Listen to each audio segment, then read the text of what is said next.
Please be seated and open your prayer guides to the book of Revelations, Psalm 69.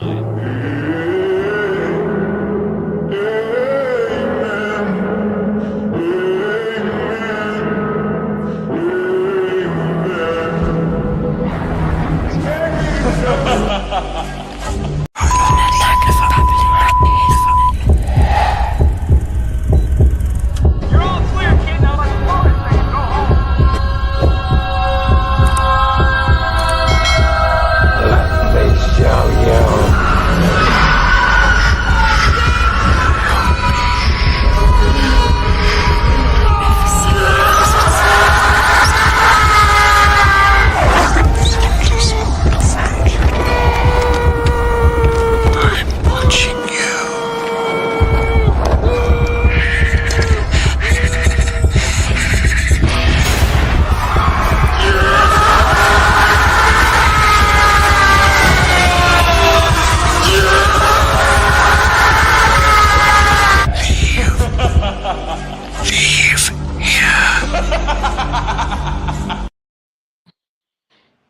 Well, looks like you stuck around, so good to see everybody this morning. We got Patel in the chat. We got Rad in the chat. We also got Rad on the panel. Rad, good morning, my friend. Good to see you. We had Rad on the panel. Oh, I'm here. Good morning, sir. Good morning. Want to go through a couple things this morning. Gonna watch some YouTubes. Mhm. I got some videos that I've seen lately that we gotta take a look at. This nonsense. Mr. Beckerman, Cool. how you doing, buddy? He's headed to his local con with the boys. Very cool. Gramps, what's going on? Good to see you. I'm just getting into the computer here. Give me a second. I'll be right back.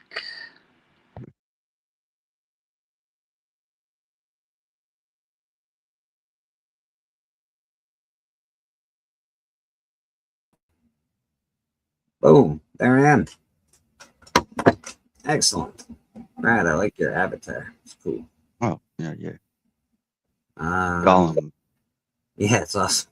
But it looks almost like he's got Joker makeup on. Yeah. Like Gollum with Joker makeup? What's happening there?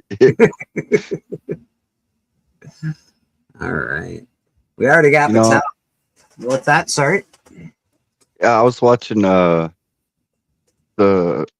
behind the scenes stuff about The Dark Knight. Okay. And did you know that Heath Ledger was not the only person that died in that movie? You know what? No, I didn't. There was a stunt double that died during the chase scene when Joker's shooting the bazookas from truck to truck. Oh, yeah. There was a stunt actor that died in that scene. Really? When they were making that scene. Yeah. It's I didn't even know that. I was like, they don't even talk about him ever. It's always just Heath Ledger. They don't give a shit about the stunt guy. What a stunt guy. Yeah. Stunt guy passed away. I was like, wow, I didn't know that. That's crazy. That movie is crazy. Like the whole thing about it, like even like Christopher Nolan, like he bought a whole like the hospital that the Joker blows up. Really?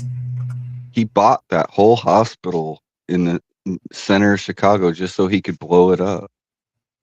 Wow. I was like, wow, that's crazy. He bought a huge building like that for a movie. Christopher Nolan's getting a lot of backlash right now. Yeah.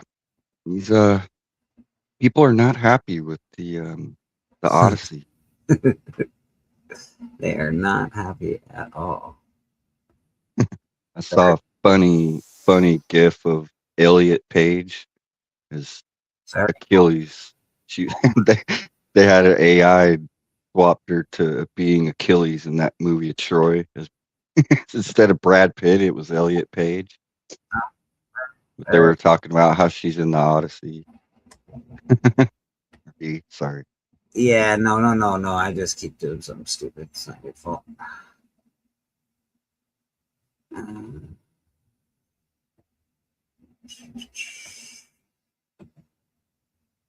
Yeah, I don't know. Questionable casting choices. Yeah, that's what he's getting in trouble about. I haven't seen it yet. I don't know if it really There's- bothers me that much. I'm like, They're oh saying no, the armor looks real bad. Helen of Troy is black. I'm like, I don't think I care that much. Like, I don't know. I feel like she lives in that part of the world. She probably wouldn't be white. I don't know, but I don't know. Like, I'm not really a history major. Yeah, and a lot of that is legend. Like, yeah, it's not actual factual, but some of it is. They think like there was a real true Battle of Troy and all that, but like it was so long ago that it was really before we were keeping really, really detailed records. So like, a lot of it's just loosely known, like just not hard facts. Yeah, and Helen of Troy, her ending wasn't that great, really. If you read the scripts about it, she doesn't have a great ending. I'm just saying, she doesn't get away from in caves with all the other women.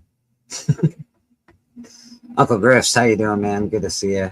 We're gonna watch a couple of things this morning. I'm gonna share my screen here real quick. We have to be vigilant as a comic book community, and we have to not let these. We can't support these people. All right, I think you can. Let me see what's going on here. I'm gonna share my screen. Boom, there it is. Aaron, I forgot that Singapore Sal worked yours mounted, so it should be in the background of my channel from now on. Thanks again for doing that for me. Uncle Griff says thank you. No problem. That's very cool. Yeah, check this nonsense out that has been coming across my feed lately. This is, I think we've talked about this one on the channel because, like I say, it's really freaking me out. We gotta not send our stuff to PSA. They just destroyed his super rare PSA 10 Deoxys, and the amount they offered him should be criminal. There are only 38 copies of this card in a PSA 10, and the most recent sale is $45,000, sold by PSA. The only sales data before that were 8 months ago, and they were... No, you have to understand, that card was sold by PSA, who grades cards, so they also sell cards. We'll talk more about that later, but they sold the last card at $45,000. So let's keep going here. Much lower. So PSA comped it at $20K, but that's not how we do this. Collectors who deal in rare Pokemon cards know that the standard market price just doesn't work for these. Instead, they use last sold, because that's hard proof on what people are actually willing to pay. So PSA lowballing $20K and threatening to rescind the offer if it goes public might mean that someone will end up in court over a Pokemon card. All right, so that is PSA. That is the $45,000 card that they damaged. I don't know what's happening here. Imagine you walk into a pawn shop. I'm gonna pause that for a minute.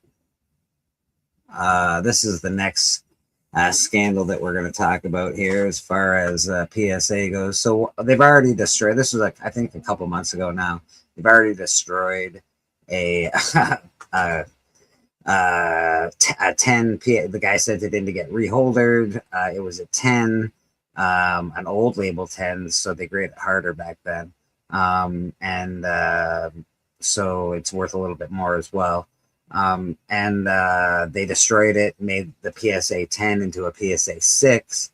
Meanwhile, around that same exact time, they sold a PSA 10 for $45,000, and then so they destroy this guy's card. So their last sale is 45 grand. They offer this gentleman 20 grand as a sorry for fucking up your shit. Excuse my language. And obviously that's a wicked lowball offer. There's a little more to, they sent him a bunch of emails and, messages back and forth. So yeah, that's that scandal. Thanks, PSA. And let's get back to PSA loveliness. You hand the guy a watch. He squints at it through one of those little eye loop things and goes, "Yeah, man, this is fake costume jewelry. I'll give you $35." You shrug. You 35. You walk out the door. You stop at the gas station across the street to grab a Monster. You turn around to head home. You see the same pawn shop guy putting your watch in the window, labeled "Authentic Rolex, $2,000." That's not a hypothetical. That's not a thought experiment. That is almost word for word what Professional Sports Authenticator just got caught doing to a guy who sent in 30 Pokemon cards. And the gaming collecting community is pissed. Charlie from Moist Critical, who, if you don't know, has a Pokemon card collection that could probably fund a small country, has been talking about how cooked the grading industry is. And honestly, he's got every reason to be mad. So today we're cracking this whole thing open like a booster pack of pure unfiltered corporate audacity, because PSA didn't just step on a rake. They manufactured the rake, sold us the rake, graded the rake a PSA 9, bought the rake back, and then relisted the rake as a PSA 10. So here's what actually happened. Late 2025, a collector, guy goes by Cali Cards in the hobby, sends in a batch of about 30 cards. We're talking Zion Williamson Prism rookies. We're talking 2019 Pokemon Tag Team cards. Cards he generally thought were gem mint, PSA 10 candidates. He pays the fees, he waits the months, he does the dance. Every single one comes back a 9. Not a single 10 in the bunch. 0, nada, goose egg. Now, anybody who's ever submitted cards before knows that kind of hurts, but it is a gamble. You take it on the chin, you move on.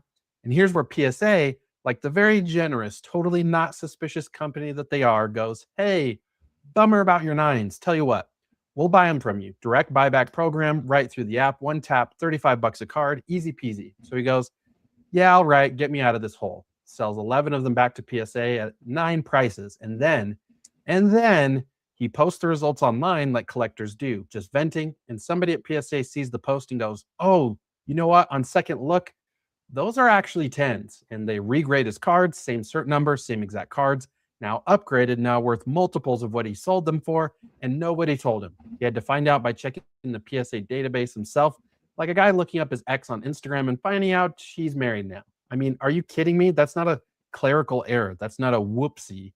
That is a company that grades the cards, sets the prices on the cards, buys the cards from you at the price they set, and then regrades the cards they now own.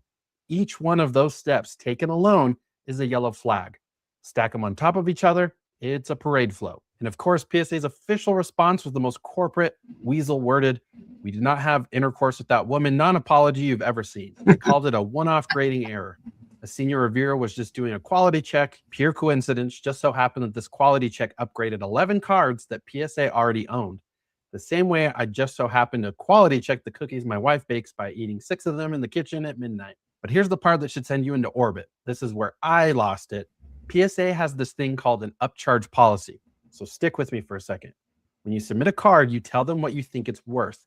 You pay a fee based on that value tier. Cool, simple. But if your card comes back graded higher than your declared value, PSA retroactively jacks up your fee. Submit a card under the $500 tier, it comes back to 10 worth $2,000. Your fee just doubled, sometimes tripled. Read that incentive structure with me one more time slowly, like we're in an Aaron Sorkin courtroom drama. PSA makes more money when they give your card a higher grade. PSA also makes more money when they give your card a lower grade and then buy it from you. Whichever way the wind blows, the house wins. The only person who loses in every direction, in every scenario, is you. The collector, the guy who just wanted to slap his childhood Charizard. Oh, and the cherry on top of this stinking sundae, buried in PSA's terms of service, is a line that says, and I'm paraphrasing for you here, "Grading is subjective and our opinions can change at any time. We make no guarantees." There's also a mandatory arbitration clause. No class action lawsuits allowed. No jury of your peers, just you alone against $1 billion company in a closed room. This is the same legal jujitsu every monopoly uses to make. All right. that goes They just destroyed his super rare PSA 10 Deoxys, and the amount they offered him should be criminal. There are only 38 copies of this card in a PSA 10. And there we go. History. You can see what I watch. Nonsense and fights. There we go. We're gonna watch that next. But as you can see, PSA. So they graded this guy's cards a 9. They were like, "Hey, sorry for your luck. We'll buy them from you." And then they took those same cards and regraded them at a 10 and sold them for massive amounts of profit. So PSA doing awesome stuff over there. And you know what? Let's just give PSA one more shot. You know what? They're a good company. It's an old company. Let's see what they're doing here. Imagine being able to build anything just by thinking about it. Meet Base 44. Just by A com- thinking about it. All right. Let's I've go had back damage to package. here because this guy, I'm not really a fan of his. Imagine being able to build an Interview app with style. your name on it just by thinking about it. Meet Base 44. A leader of the pack. This situation will get handled very, very fast. Might actually break PSA. Forget about boycotts, forget about government intervention. We've got a new lawsuit. This one is serious.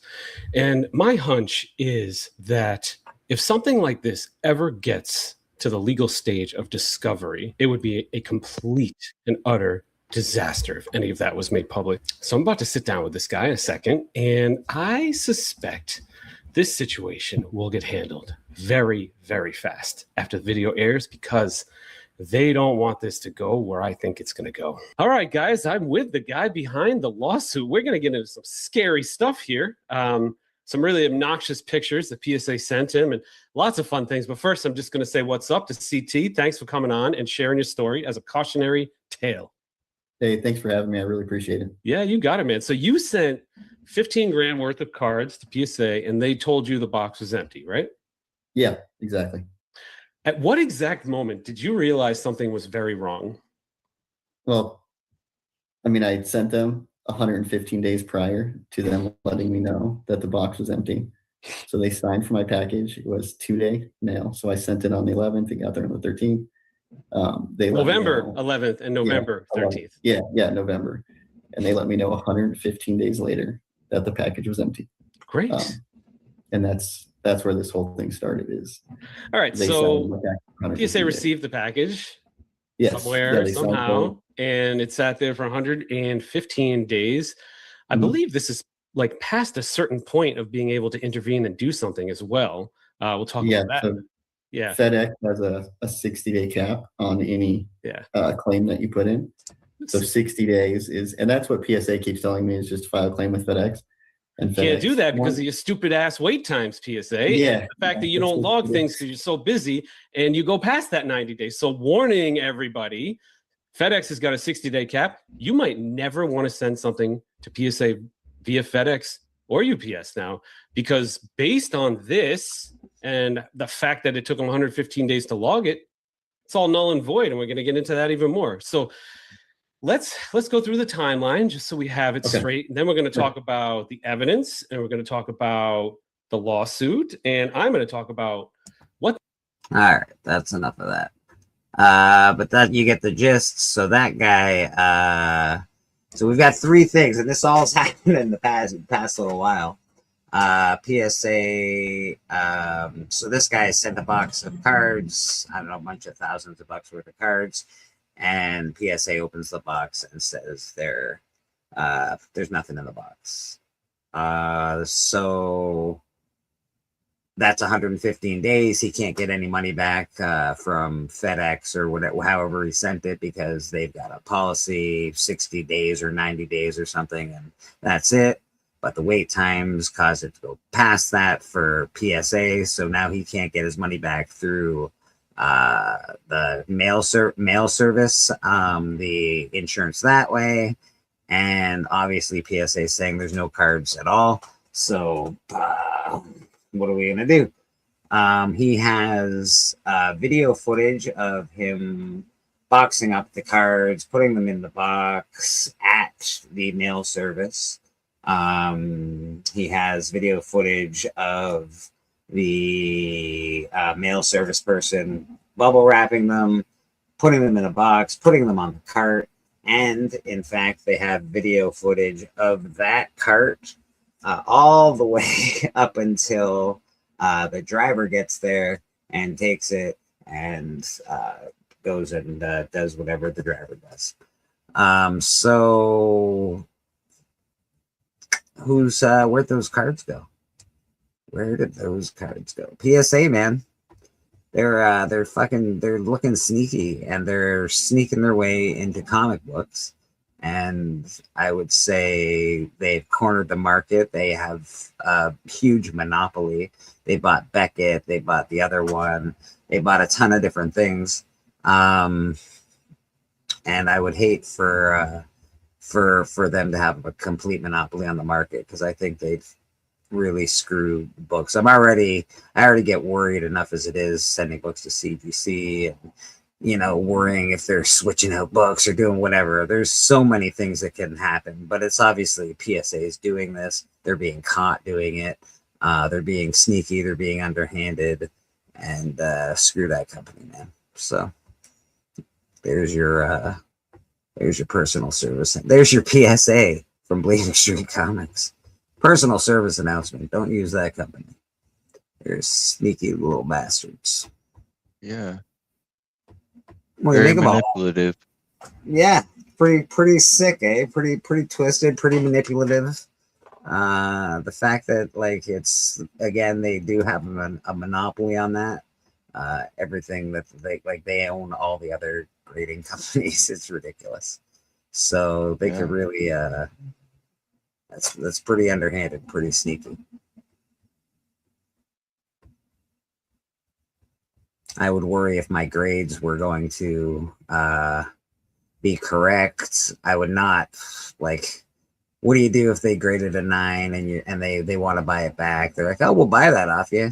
You say no now, obviously, but you're still stuck with your 9, which isn't nearly as lucrative as the card that you were hoping it would be. You know, oh, this is a $100,000 card in a 10, but it's a $1,000 card in 9. So it can be pretty tricky, man. Charizard didn't exist when I was a child. He didn't exist when I was a child either, but he existed when I was, like, I don't know, I think a teenager or something. I can't remember when Charizard came out.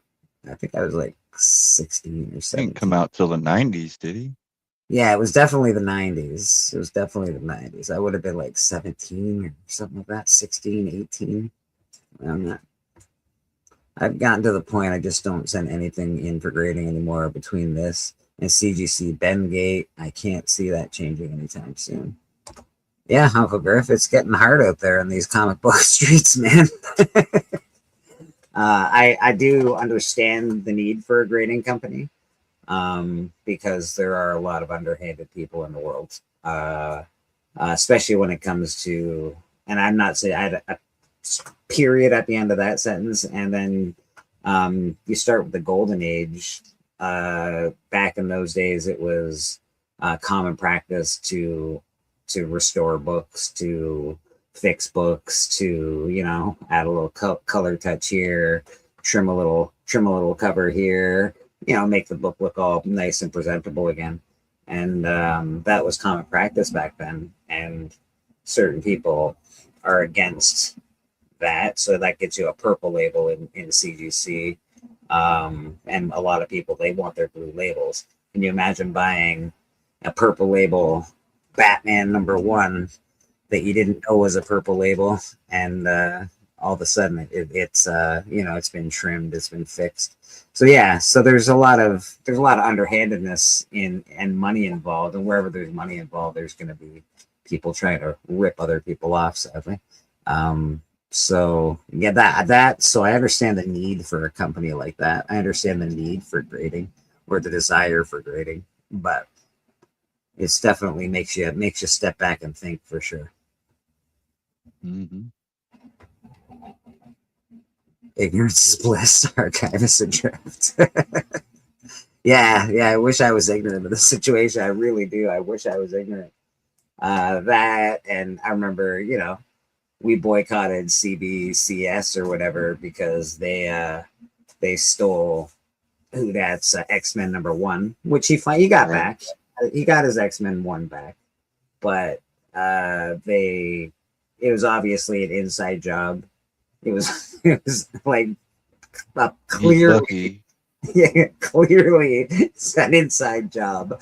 Whether it was a one-off employee that like got I don't know hired for the shows, all like, oh fuck, I'm gonna steal some books, or it was hey, this is a X-Men 1. We could really use this in our company. Who knows? But we boycotted them. I think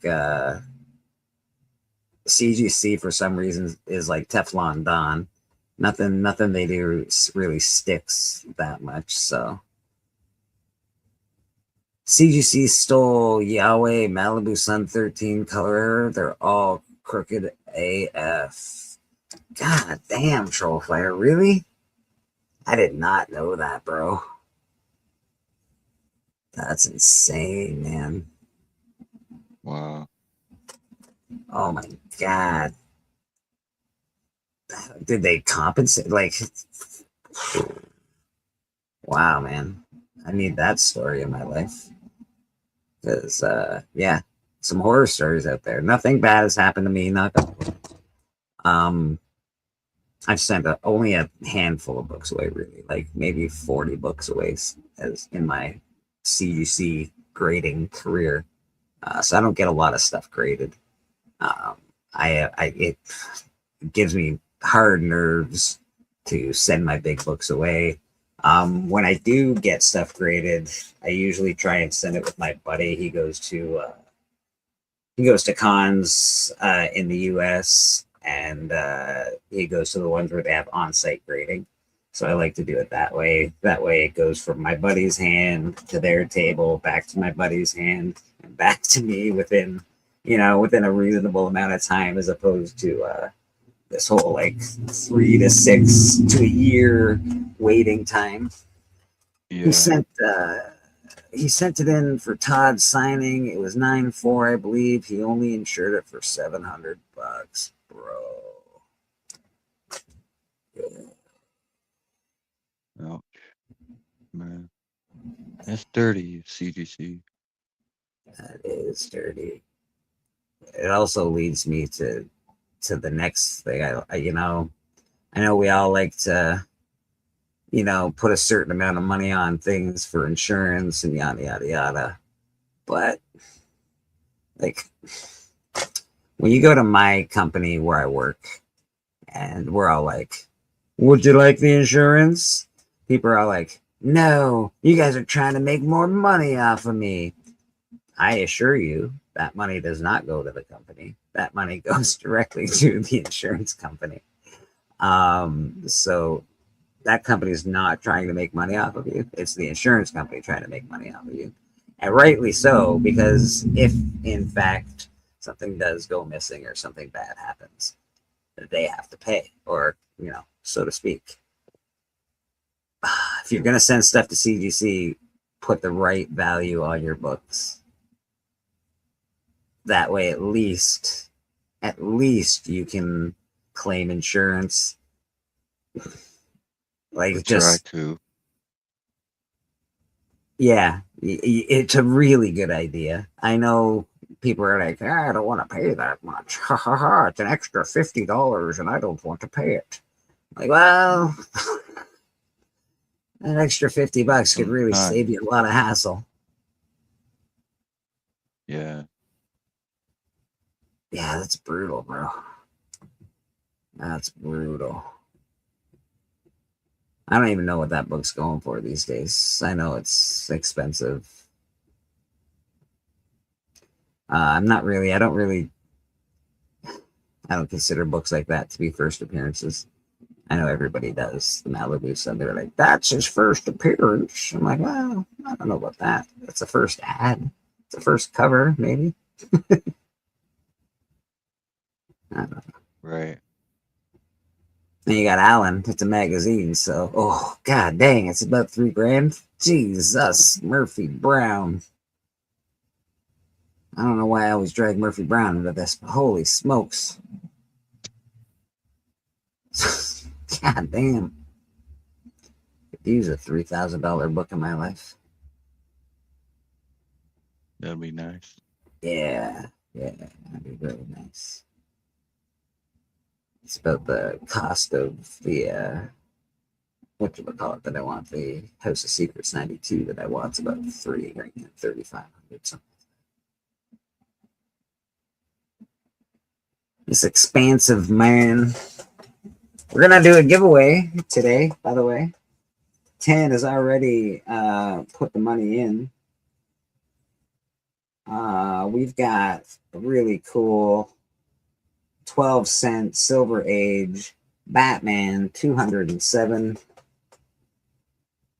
Not in the greatest of condition, but still a Batman 207. So suck it. And then we've got a newsstand X Factor 25th anniversary.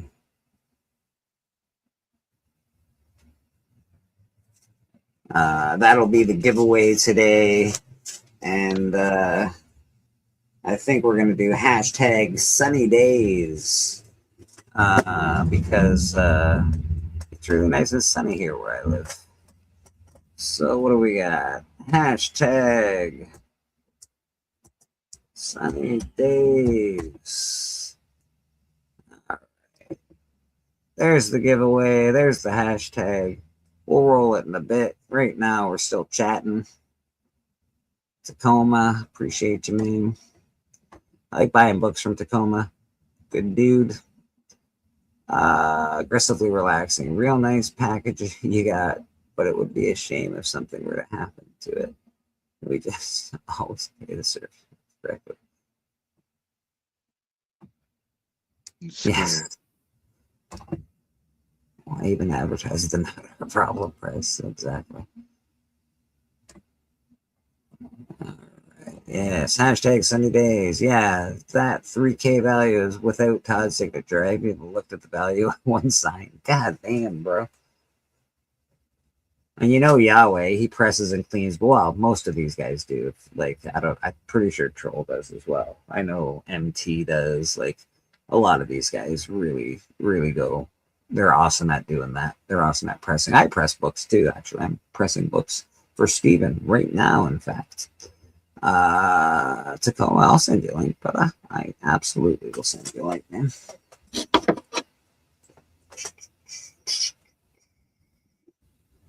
Let me just check you out here. Invite guest. Copy.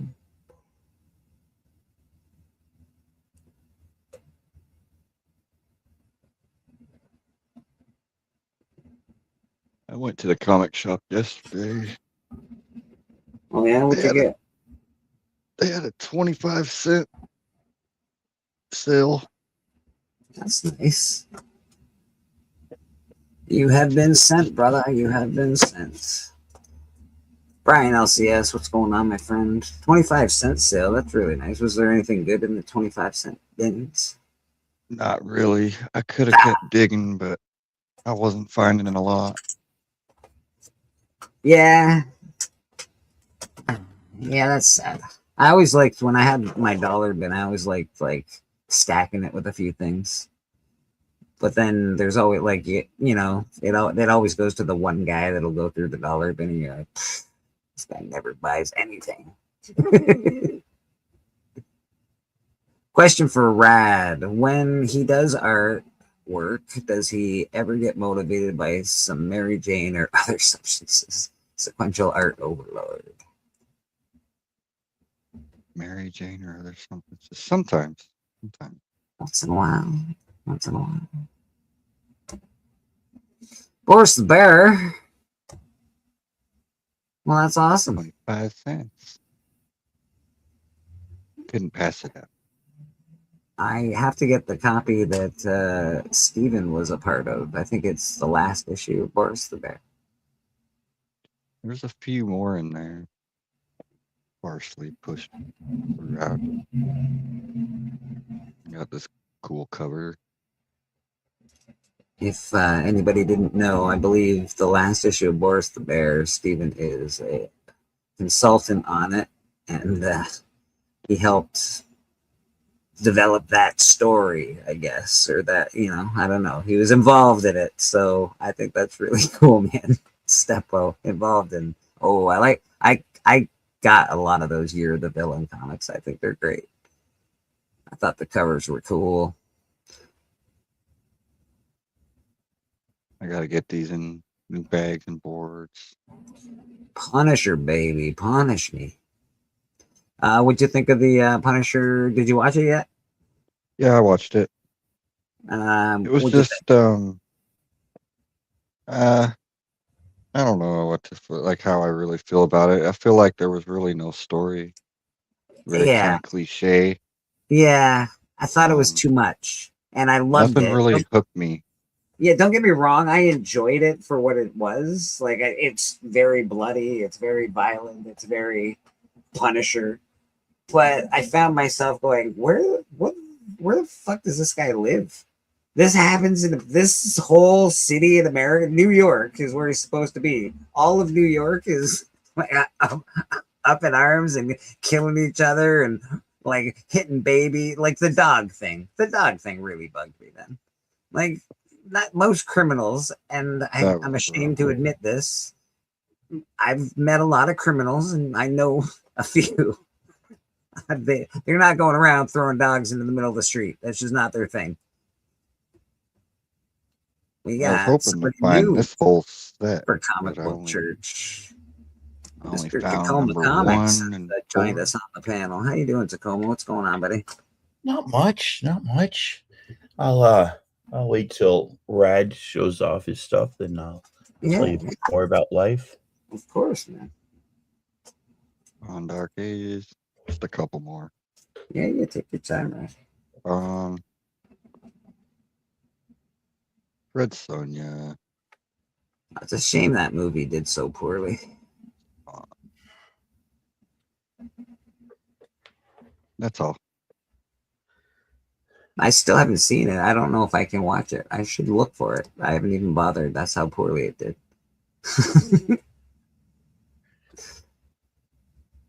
Tacoma, what'd you think of The Punisher? Did you watch it yet? I did not see it. I go through these bouts of like canceling. Is it on Disney or?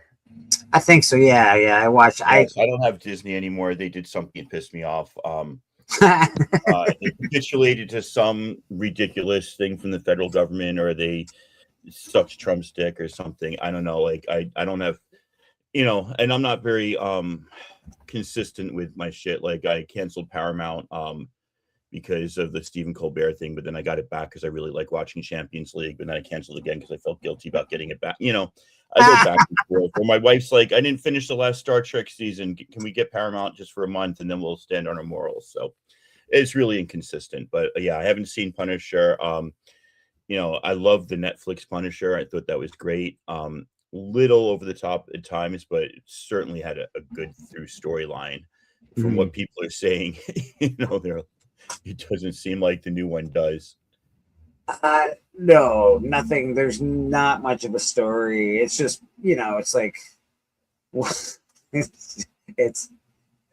I don't even think he fucking says words. I think he tried to say words, but they came out as growls mostly. Yeah, that was making me laugh so bad, so hard. Like every move he does is, man,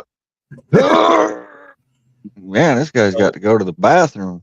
He's got the manliest scream of all time. Maybe the director has like a concept for it that like he's gonna change it up or something. Who knows? But doesn't sound like it got off to a great start.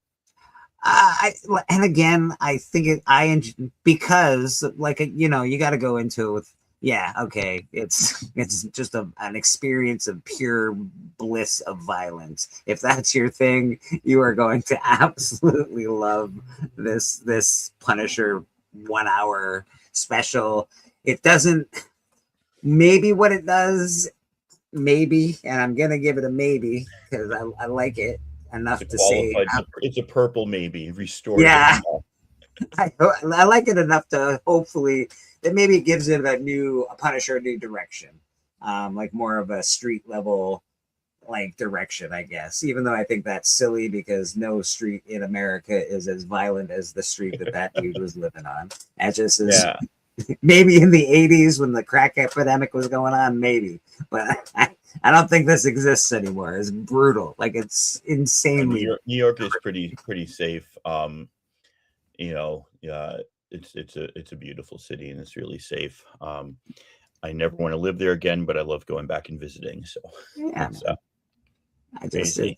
it's definitely you don't want to just do season 3 of Netflix show, right? So you want to go in a different direction, and I think that burden sometimes overburdens directors to like change it up, you know, and then it's like, I want to make it my Punisher. Well, I remember the Punisher, you know, he used to hang off balconies and staircases with a freaking, you know, heavy machine gun and hold it in one hand and kill people. That's the Punisher I want. And it's like, comics need to be translated for like the screen, you know, they can't be directly, because the amount of craziness I can take in a comic book, I can take less in live action, because it just, you come out of how like the fantasy world of reading a comic, you can accept a lot of crazy shit, you don't question it, but when you watch people do it, you're like, why doesn't he say a fucking word? Why is he grunting? Like, the grunts might sound really cool in the comic book, but watching a live, you know, somebody who's as gifted an actor as John Bernthal, it was very good grunting. I will give him that. Like the grunting was like real. Like I was like, whoa, he's really grunting. Yeah. And then the other option is some like producers like, I don't like the dialogue, but he sounded really cool mumbling over there. Let's put more mumbling or you're fired. No, there's so many levels of shit that happens with these shows before we actually get to see them. But it's pretty crazy that John Bernthal actually came up with the idea for it, and he's the one that pitched it to Disney, and so they let him do it, which is kind of crazy, being that it is what it is. But in my opinion, it's the weakest Disney presentation they've made so far. Like, I liked the Werewolf by Night, and I liked the Guardians of the Galaxy Christmas special, but I would say this is like the worst of those 3. Interesting. So this was a one shot? It's a one shot, like a special. Oh, okay. It's only 40 minutes. I won't be upset about missing it then. Okay. Yeah. You know what?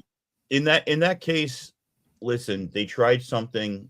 You know, I firmly agree with. I see a lot of comic book creators on Instagram who are like, you know, fans always say give us what they want. I don't think fans know what they want, and I think there's truth in that. I think we know what we don't like after we see it. Yeah. But if you ask like any random guy on the internet, you know, how would you do a 40-minute Punisher special? Well, yeah, I have an idea, but if I write a script, it's going to derail after the first half page because I'm not a script writer, you know?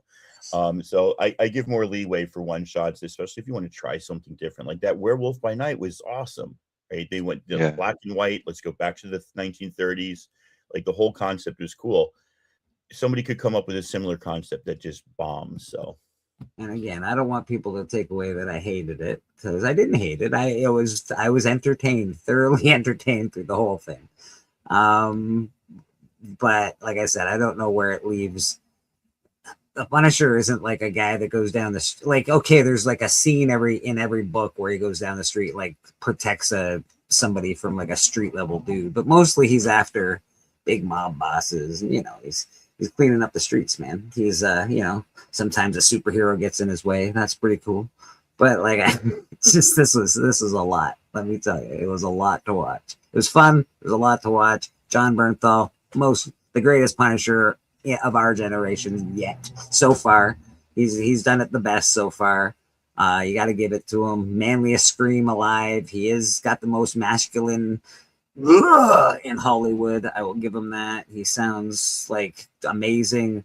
Shades of Shades of Rocky Balboa, or maybe Rambo. Yeah. Shades of Rambo. A little bit there.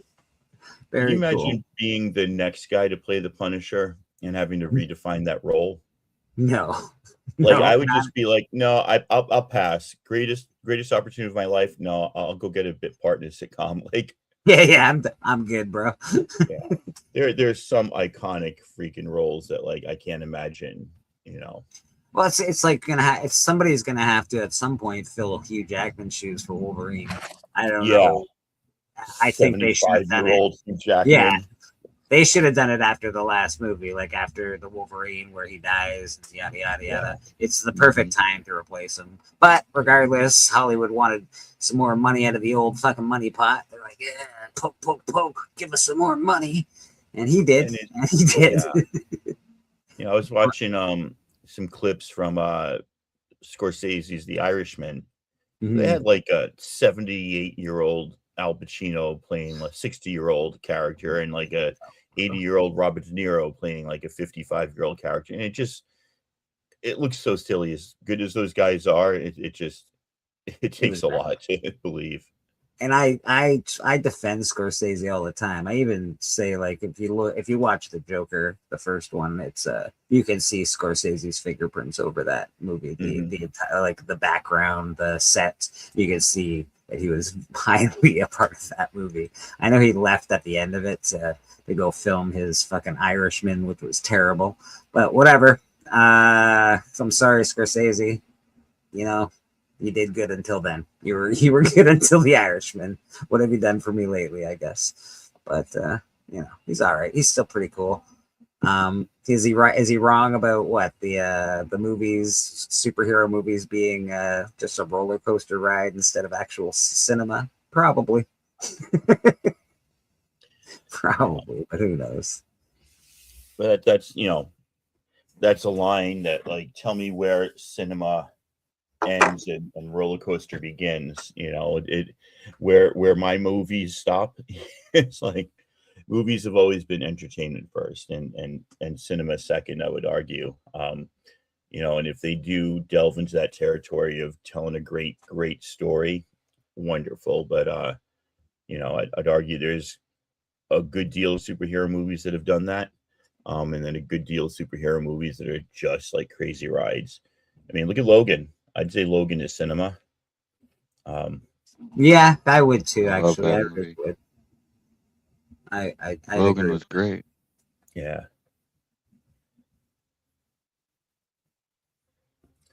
Just because people have superpowers doesn't mean they don't have good stories. Like what's that other one? Hancock. A Yeah, little silly, Hancock's great. a little silly, but a good movie that we all remember. It sticks out because it tells a story. So yeah. Good girl. Yeah, I liked Hancock actually. Be quiet. Hancock was a pretty good one. Sit. Good girl. No, you both sit. Both of you sit. I'm at church right now. Leave me alone. Just Church always welcomes the pets. cool. Can I show some books?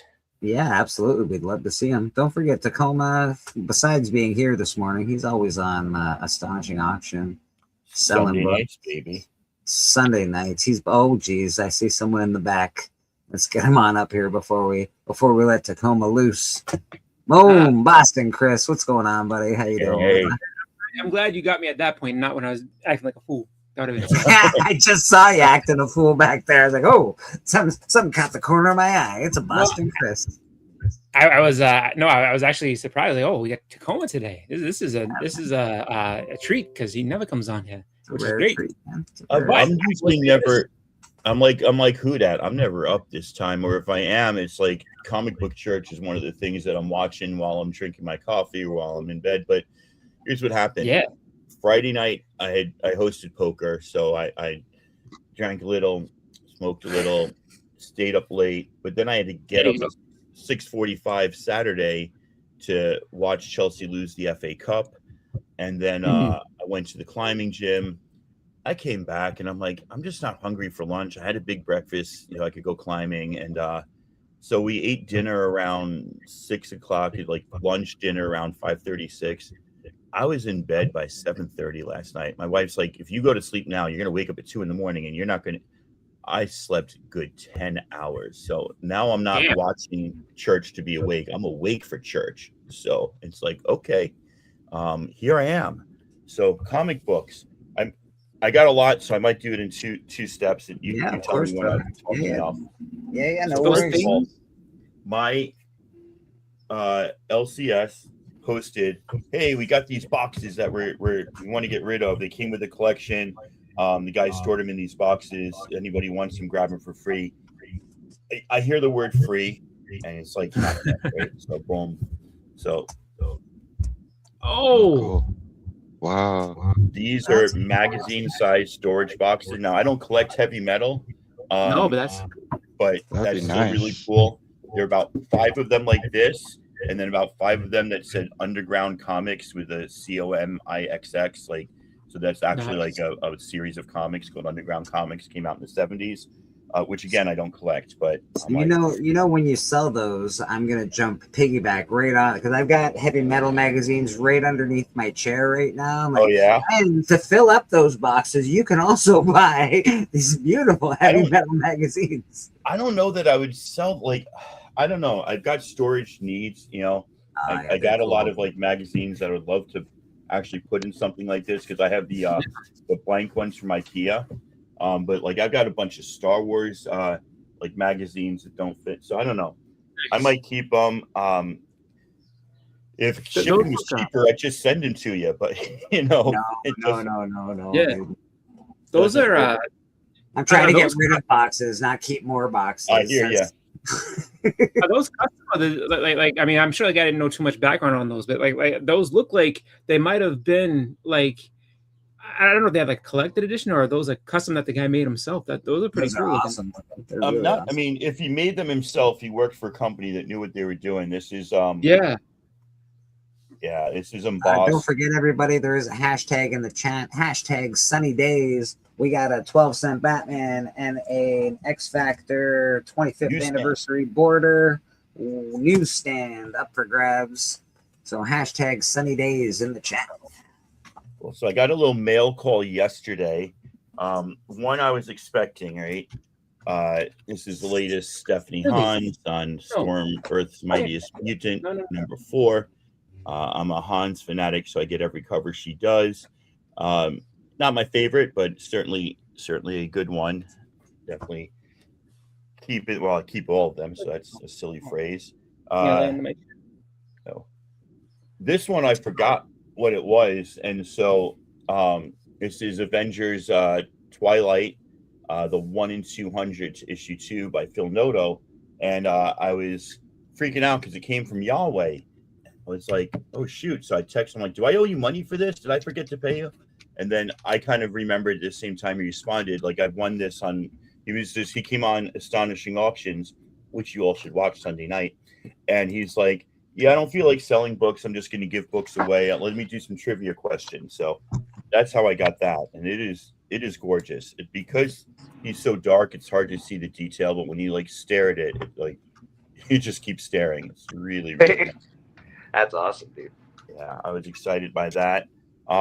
If anybody out there wants a bunch of unbagged and unboarded Unbeatable Squirrel Girl, I bought these mystery packs that were all Squirrel Girl, trying to get some crazy variants, and I did.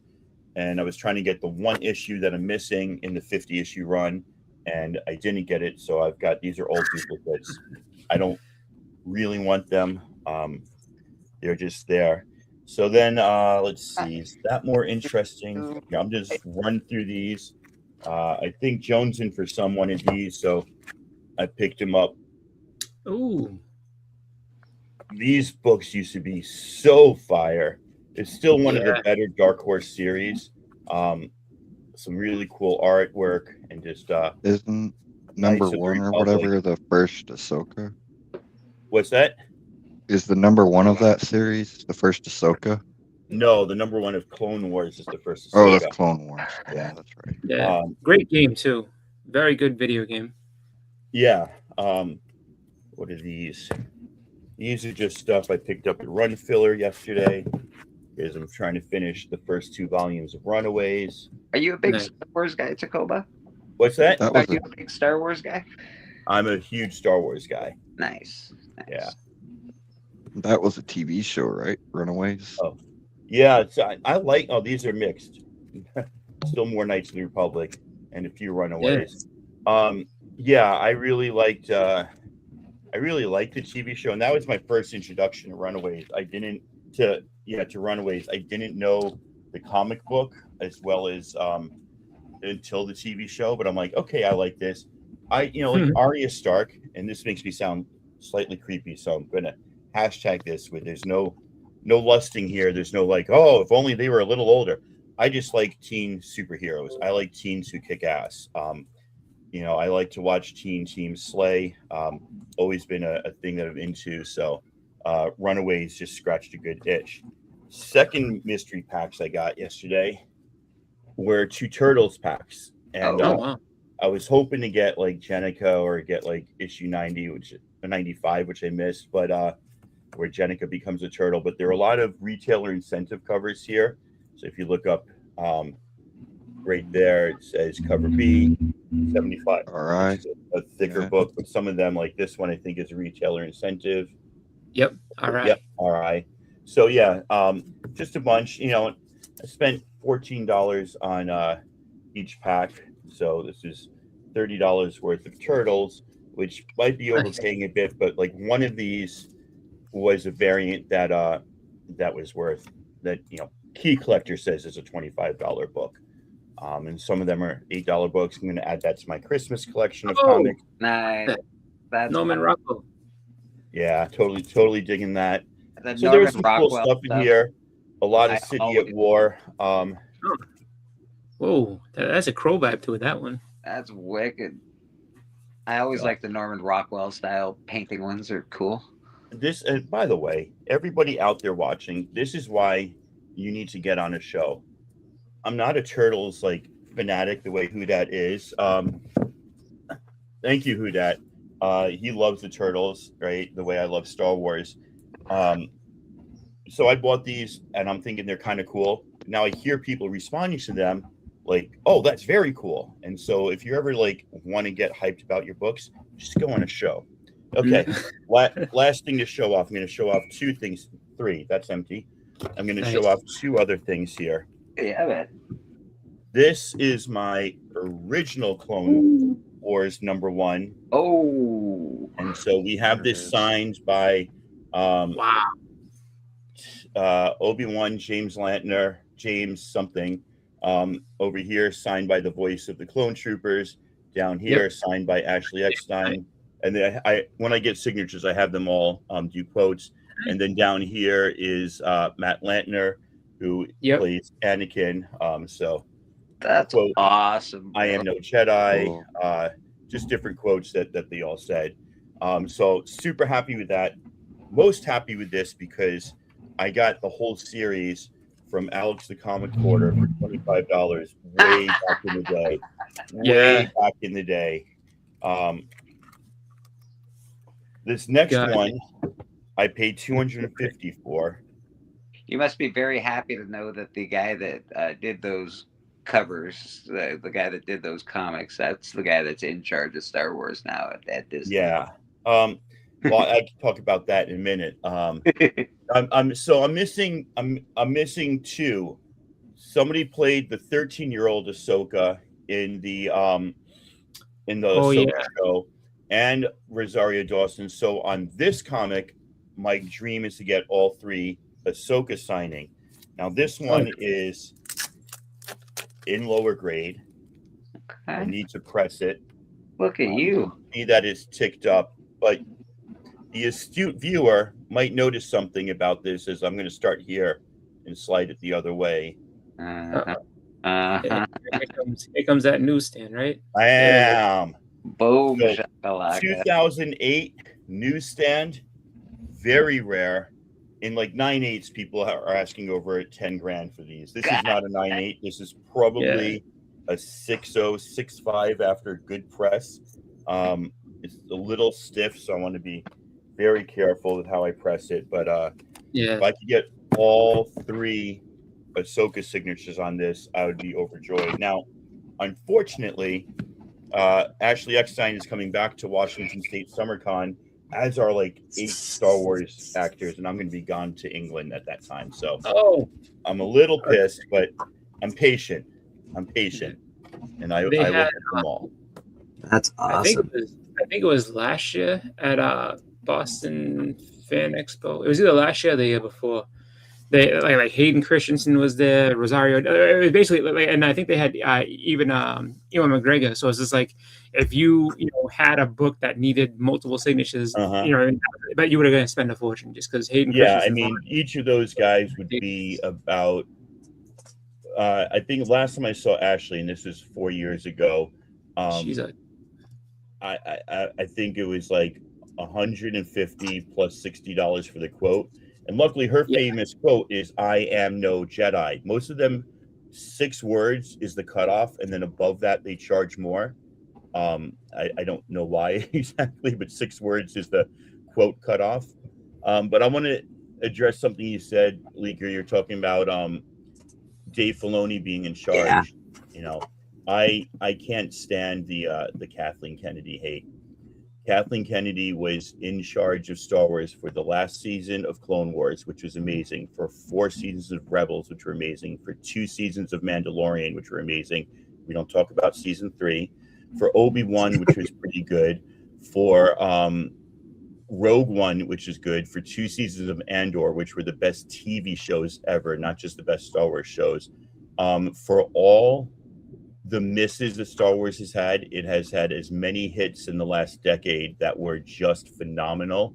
And so anytime people are like, oh, Filoni's gonna bring it back, I'm like, hey, Kathleen Kennedy gave Filoni the green light for everything he did. She was there for some amazing stuff. For every Acolyte, there was another great show. So I'm always going to defend Kathleen Kennedy a little bit. As great as Filoni is, I don't think she deserves the hate that she gets sometimes.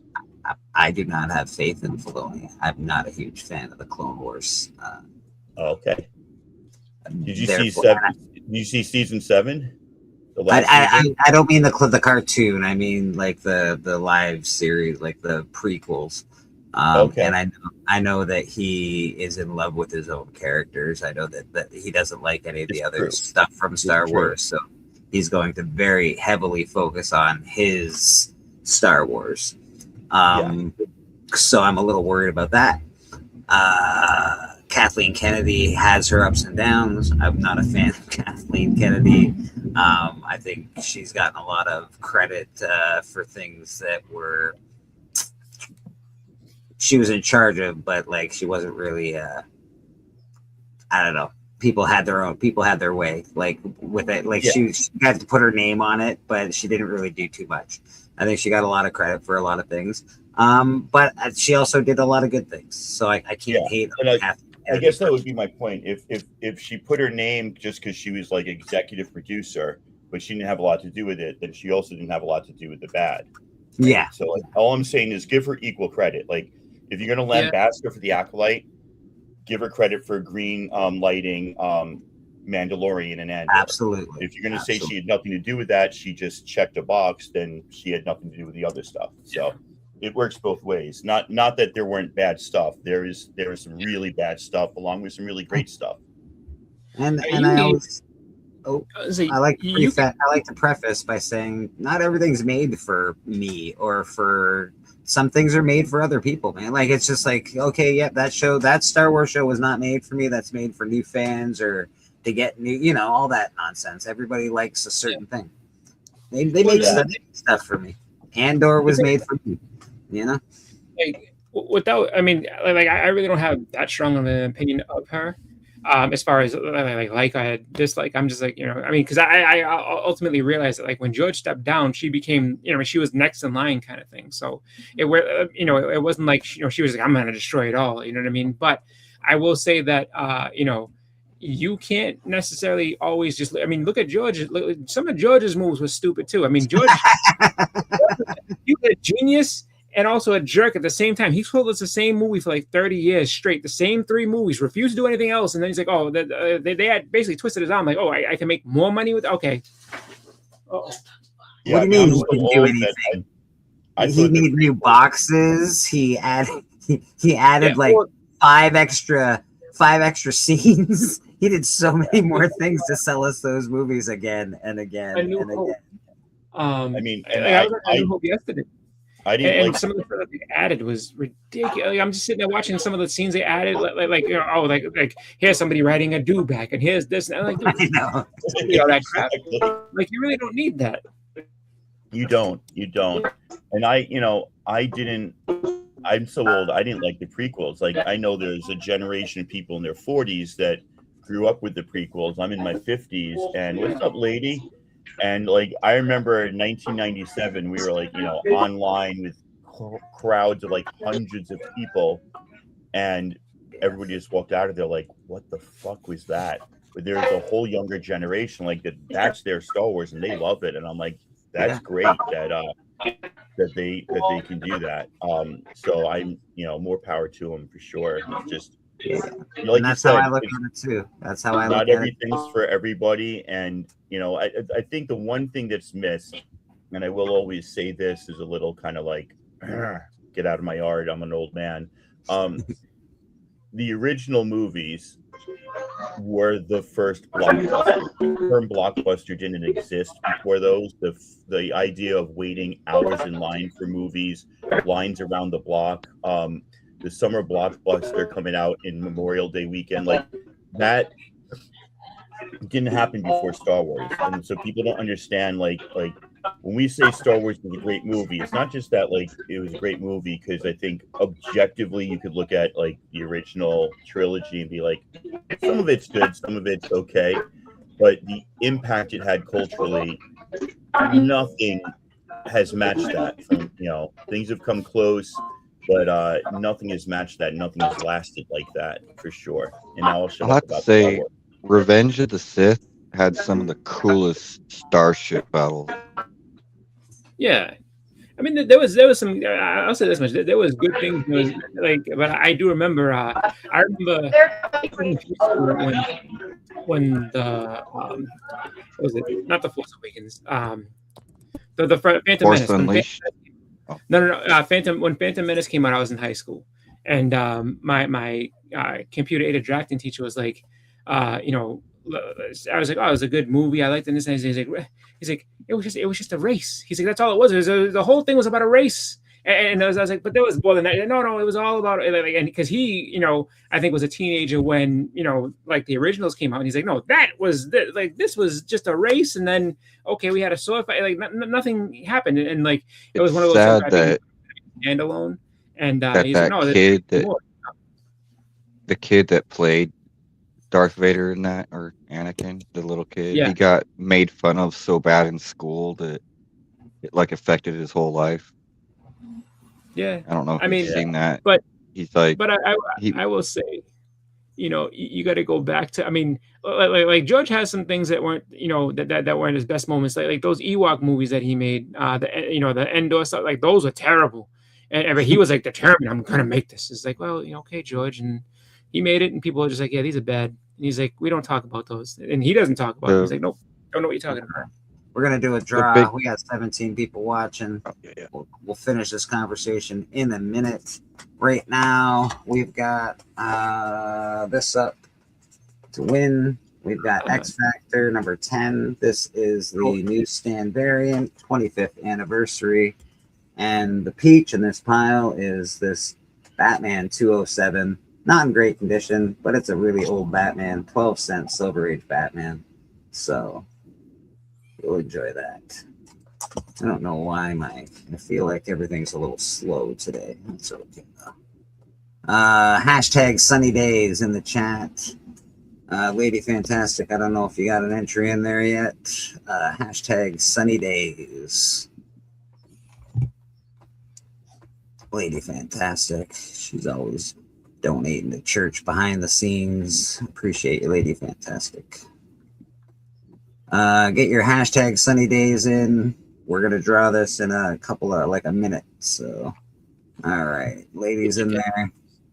We got hashtag sunny days. We got the button. I do it on my phone. Sorry, that's just the way it's done here. Oh, Missing Mars. I think he just got in at the last minute there. Nice. Oh wow, he Yeah, really I did. saw his name there. Oh, man. it's gone off. Last Missing minute entry. Mars. Ah! Nice job. There you Nice go. job. Congrats. That's awesome. I've Right at never the seen that. last I've never second. seen anyone snipe. Awesome. Give hashtag snipe. That's Yeah, I've that's never what- seen a hashtag snipe before, but Missing Mars, That was that's great. yours. And that guy's yours as well. I'll get them out to you within the next few weeks. I've got a whole bunch to send out tomorrow. I've got Ryan Riley's to send out. I've got Stephen Lucky's to send out. I've got, who else am I sending out tomorrow? I'll be sending out stuff for Bobby Delgado, and I'll be sending out stuff for Steven tomorrow. So, yeah, just send me your address on Instagram, Missing Mars, if you can. Yeah, man, I don't mind Star Wars. Star Wars is one of my favorites since I've been a kid. The originals were great. I didn't like the sequels, or I guess the prequels, very much when they came out, but that's my age group. But now looking back on them, I'm very thankful for them. The first one that the new trilogy did, I enjoyed it. It was basically Star Wars all over again. Exact same story, exact same characters, except it was a chick now, which was fine. She was great. I enjoyed her very much as a Star Wars, the main lead in the Star Wars movie. I would have to say my first favorite Star Wars movie is Empire Strikes Back. My second favorite movie is Star Wars, but my third is actually Rogue One. Rogue One's one of the best Star Wars movies that ever came out, ever. So while everybody can have their own opinion, yours is actually the correct one. Thank you, sir. Appreciate you. True Star Wars fans know. True Star Wars fans know. You Star Wars fan, call A New Hope Star Wars. That's right. That's right. You know what's funny too with that, like with See the gray in my beard. No, Rogue One was supposed to be darker than it was, and they ended up toning it. I kind of wish we got the like darker version of it. Don't get me wrong, it was dark, but I wish we got that slightly darker version of what it was supposed to be. Because I remember hearing that like the story was that she was supposed to be more of a spy, like Jen Erso was supposed to be more of a spy in the TIE fighters and stuff. So she was in the rebellion, but she was supposed to be like shooting down other people that she knew and stuff like that. And that was going to be like a major part of it. But I guess they toned it down because it was just like, yeah, it might be a little bit too much. It's not quite the story we want to tell, but it still was good. Like the Vader scene alone at the end was just unbelievable. It made him so much more terrifying. It made him as terrifying as he was. Absolutely. It was awesome. And now if you watch Andor, Rogue One, New Hope in that order, that makes a powerful freaking statement. Yeah, nice. Really yeah, I was actually surprised when they had relaunched all the Star Wars books. I think it was like 2015 or so, like that. 15, yeah. I was shocked that Darth Vader was like actually. I mean, how good the Darth Vader series was, because I was like, you told this man's story, like we know all about. And I was like, wow, there's so much more that they expanded on that was really, really good. I was like, Darth Vader is just that dude. Like, he's that good of a character. Where it's like you could just keep going with him. Like he's amazing. Oh yeah, Darth Vader he's the ultimate bad guy. He's just the way it is. Yeah. They no matter how hard they keep trying to mess him up, he's still pretty awesome. That scene in Rogue One, I was so happy to get that scene. I know it's been mocked in a few times, but where Darth Vader just goes crazy on the ship, it's amazing. Oh, unreal. Finally, we get a Darth Vader that we all knew was there. It's like just blasting through all the games. It's awesome. That part right there is when it turned into a horror movie kind of, because you just hear him breathe and then the lightsaber and then after that it's just like chaos. It's like, oh my god, like this is great. If you brain fart. Oh, you're talking about the comics, like the 2000. I think the Darth Vader series came out like 17. The 2015 was the first new Star Wars.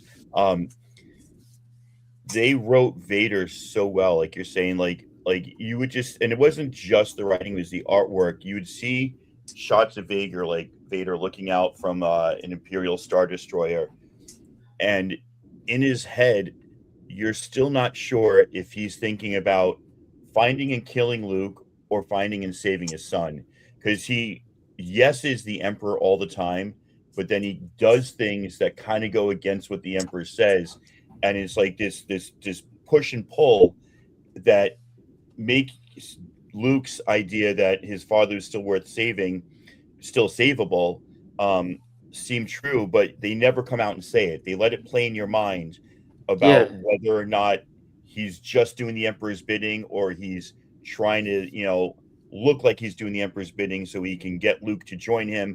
Does he want Luke to join him and kill the Emperor? Does he want Luke to join him, or does he want Luke to save him? To have Luke save himself. Like, it's just so brilliantly done as a comic book. If you like Star Wars, some of you might be like, when are they getting to the Spawn discussion? But it's really well done. I don't mean to monopolize Star Wars, but it's a subdivision of Church. It's just one of those sects that's out there. So. I will always talk Star Wars. I'm a huge fan. I have Star Wars tattoos, for Pete's sake.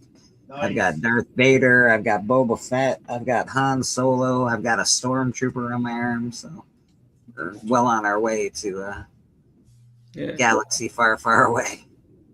Yeah, it was on, I think it was on AMC last night. Like they're just doing like a Star Wars weekend. And I had meant to, I was watching AEW, but it was like a commercial break. So I meant to like flip back, and I was like, and then in Empire Strikes Back, and I'm just like sitting there watching. I was like, I'm not. So I was like, I'm not going to get back to whenever this commercial break is. So whenever I flip back to, to watch AEW, I'm not going to know what's going on. And that's what happened. I was like, I ended up leaving that when they escaped from the cave on, the cave inside that media. And I was just like, oh, okay, well, and it's one of those things like I can't turn away, especially like when Empire or when any of the first three are on, I basically can't turn away. I'm like, all right, well, I'm stuck doing this for a while because I'm not. I remember being excited for when they had not the remastered re-releases, but just like there was a local theater that was just doing a re-release of the original Star Wars. When I was I think I was like about like 12, and I was like, oh, I want to go see it. So I mean, I've seen A New Hope a million times. I'll continue to see it. You can put it in the theater tomorrow. I will go and buy a ticket to see it just because I love it. There's an experience that they did. I think it was a couple of years ago. I didn't get to go, but like they have the Boston Pops Orchestra was doing while the movie was on. So you were watching the movie, but they were actually playing the soundtrack. How they were doing the raffle? Can they hear me? I don't think they can hear you. Yeah, we can hear you better. So how they were doing the raffle was you had to pick a random dollar bin comic, and it had a prize based on the thing. But if I was picking, it wasn't random. I won $50 Nelly gift card. Nice. I was picking that. How could you not pick Night Thrasher? How could you not? I'm sure guys. What is this? This is crazy. They're at a local con there right now. Nice. The power like it keeps cutting it out, but Missing Mars, you got my there's my email there, you got it. Bobby's back. I can take that off the screen now. Let's get that off of there. Boom. All right. I do have a couple comics to show myself, so I'm gonna show some comics. Because that's what we do. I'll be back. Yeah. All right, Bobby. We'll see you in a minute, man. Hey, you're wearing a Star Wars shirt. Yeah. There it's you one go. of my favorites, actually. So this is, I think it's Gem Mint, a special from him. I'm pretty sure. You can see my face; it looks bad, so it must be from Gem Mint. But that is, that's the Boys #1. It's a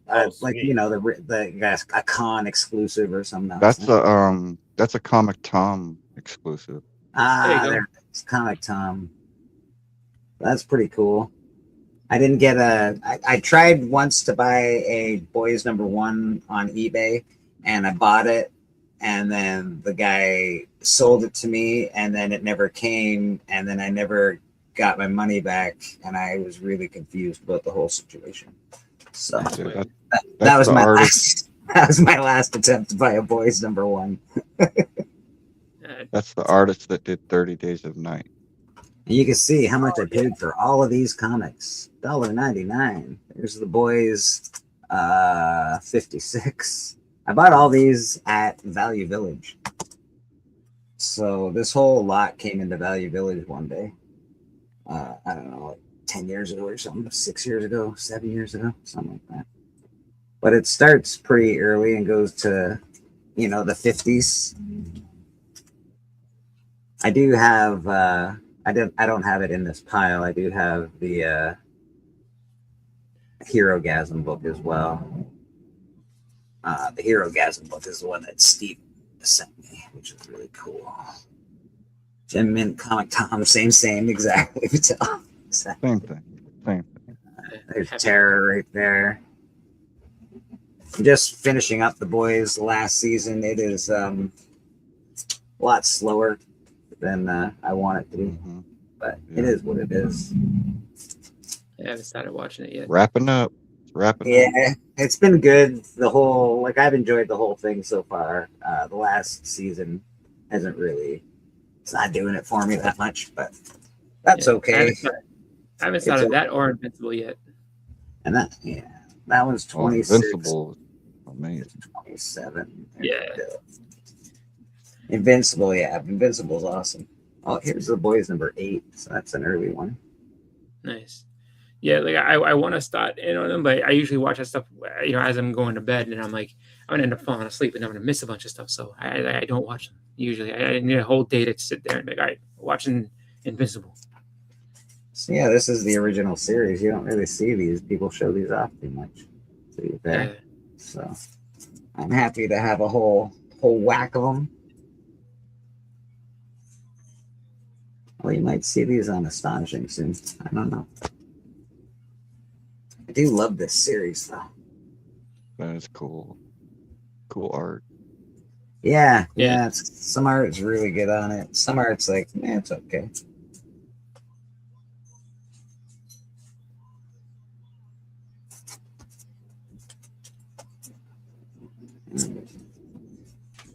Billy Boy. Yeah. Every time I watch Astonishing, especially if Tacoma's on, I always sit there and be like, all right, he can do the Busta Rhymes versus scenario. He's good at it. Like make him do it once. I always try to get him to do that out loud. Starlight. These were great books. Yeah. I feel like it'd be I never read them, but I feel like that'd be a fun group of books to read. They're a little more than the show. The show did a great job at changing, at making it a TV series. Because some things are a little too fantastical.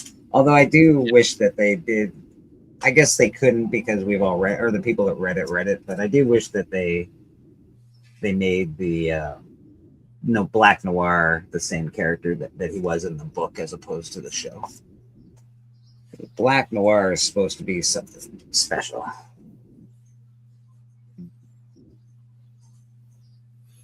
Yeah. I like the. I liked the way that they did it because it kind of reminds me of Watchmen. Like if there was a Watchmen universe where you are actually seeing, before the whole, like the Watchmen story where all the heroes are dying and stuff like that. It's just, and everybody's kind of gone, being a hero is kind of gone out of fashion and stuff like that. But over there, it's still a thing, and they have their flaws. They're not perfect people. There's good people. There's people that are heroes that are good people, and there's heroes that are actually bad under the surface, and it's all just done for public appeal and this and that. So I like that though. I think it's a good series. Yeah, it's a very cool series.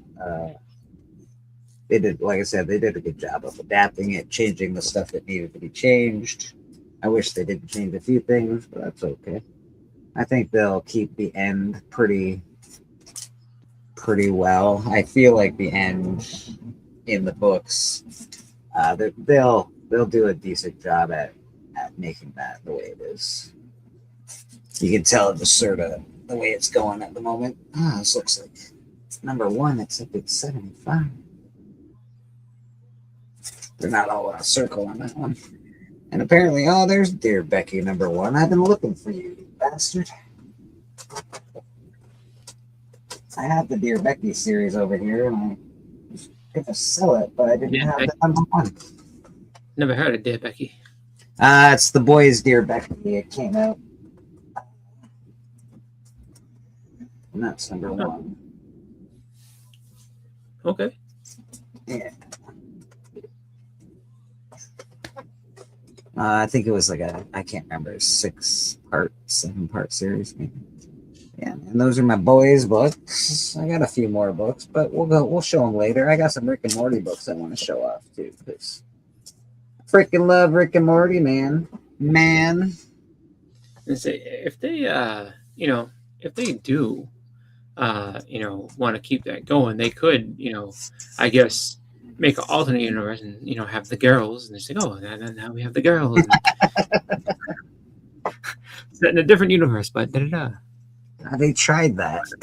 What was it like they did the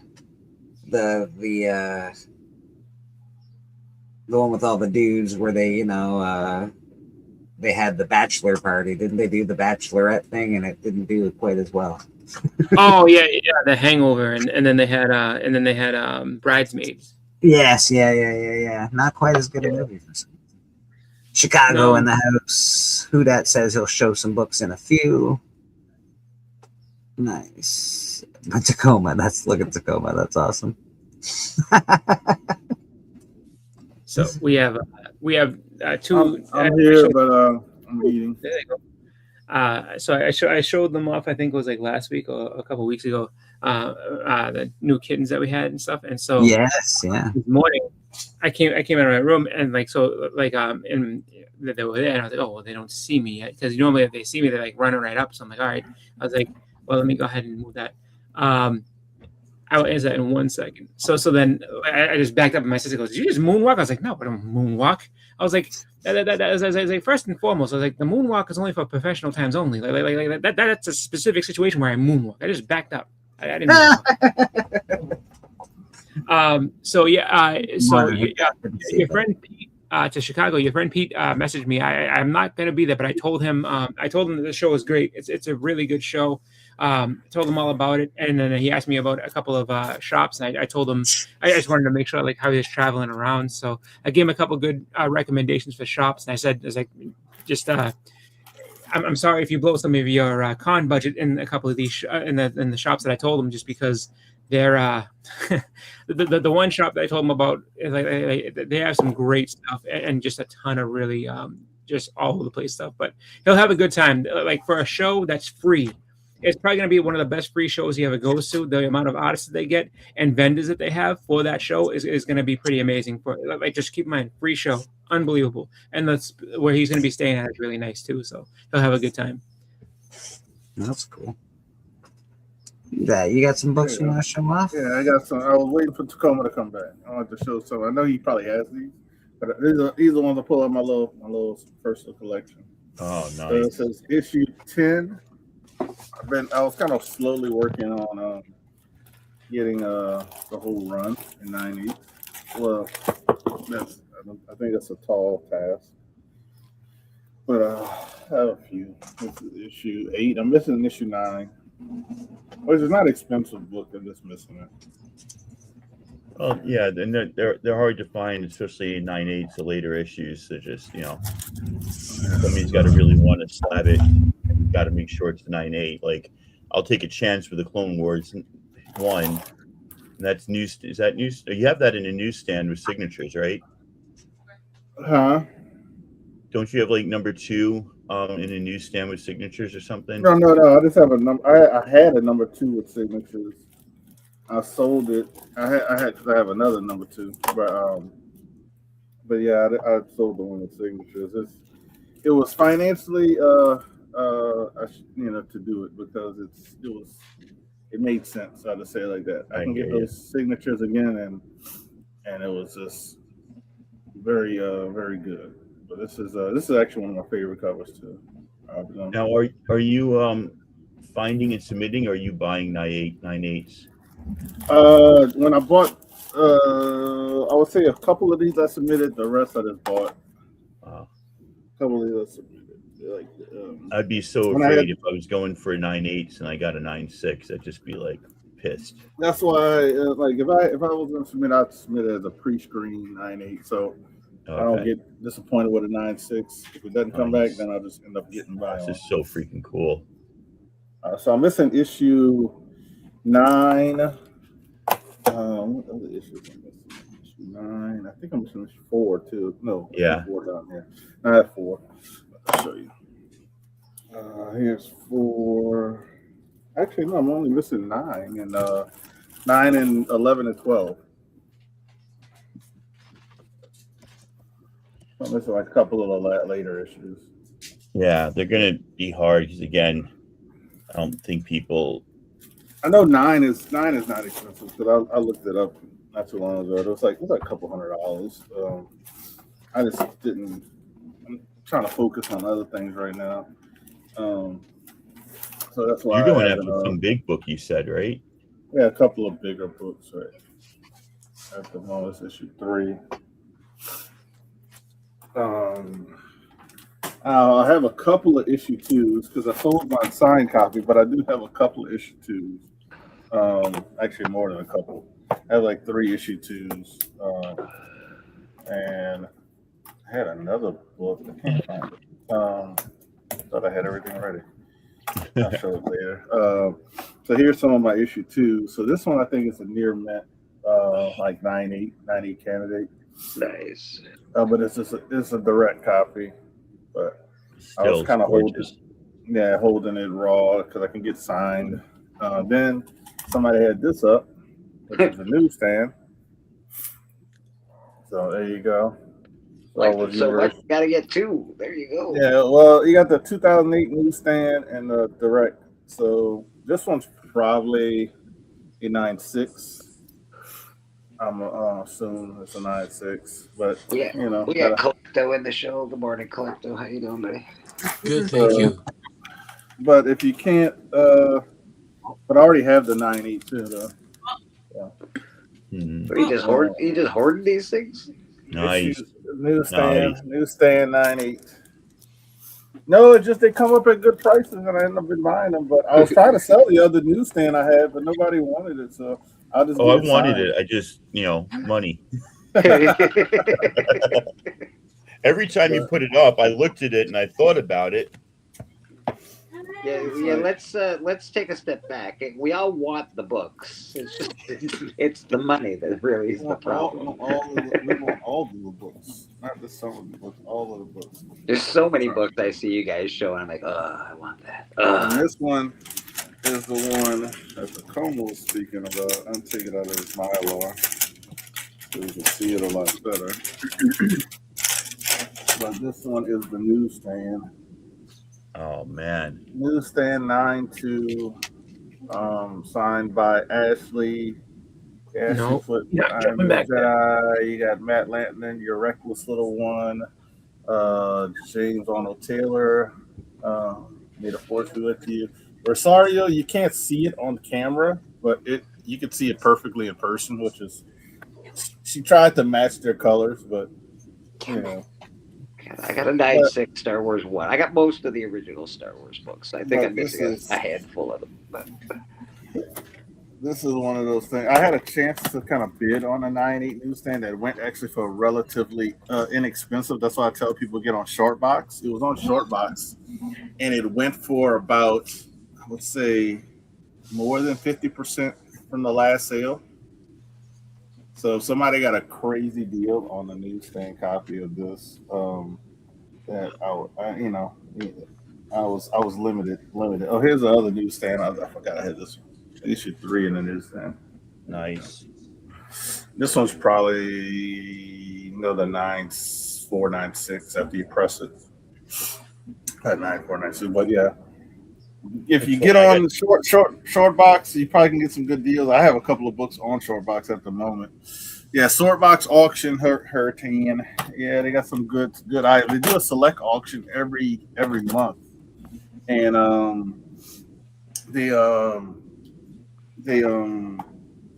can get really good deals on the stuff. They do it's like high premiere books. I got my Mary Marvel Comics #1 on there currently. some Somebody's probably gonna get a great deal.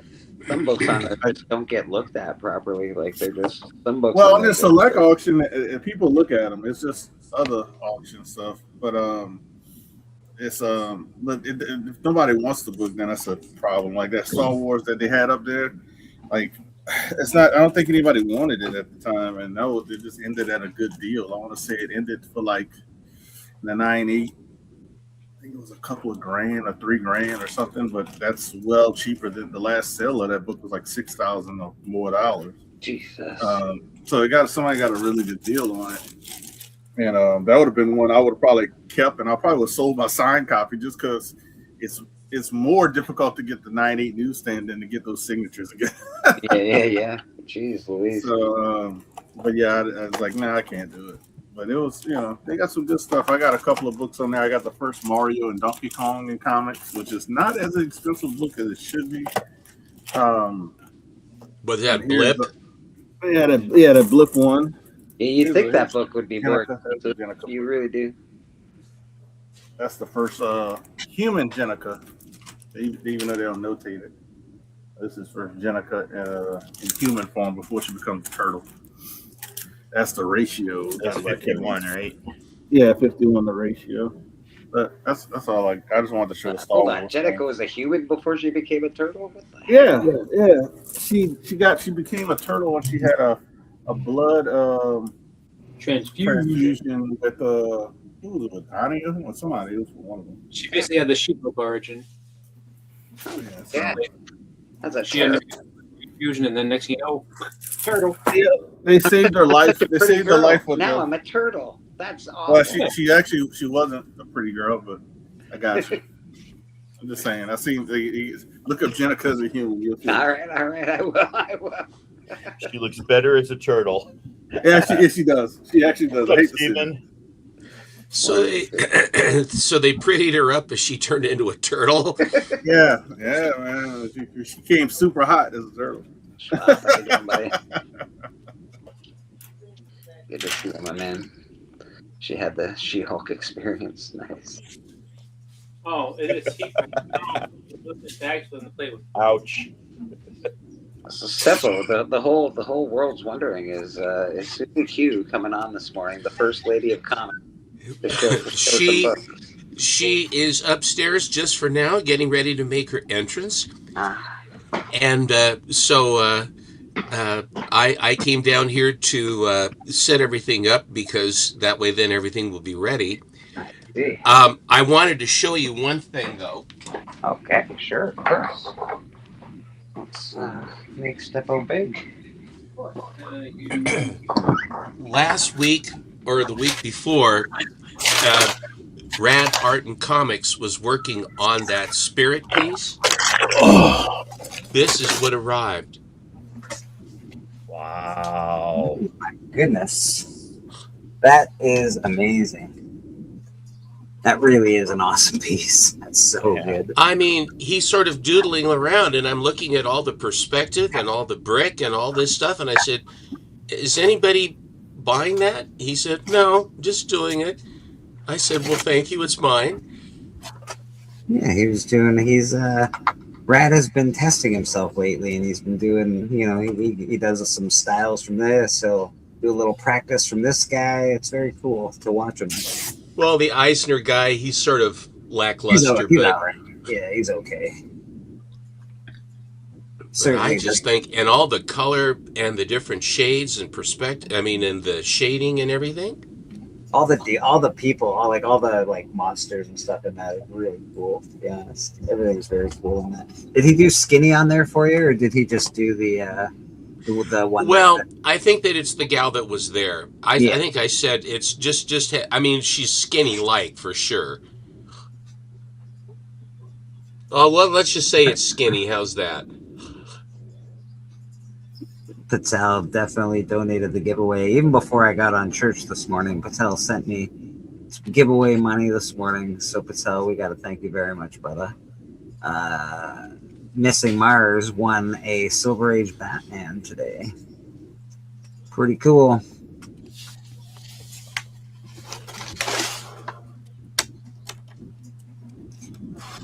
Brad, are you drawing this morning? I see some lines on that page.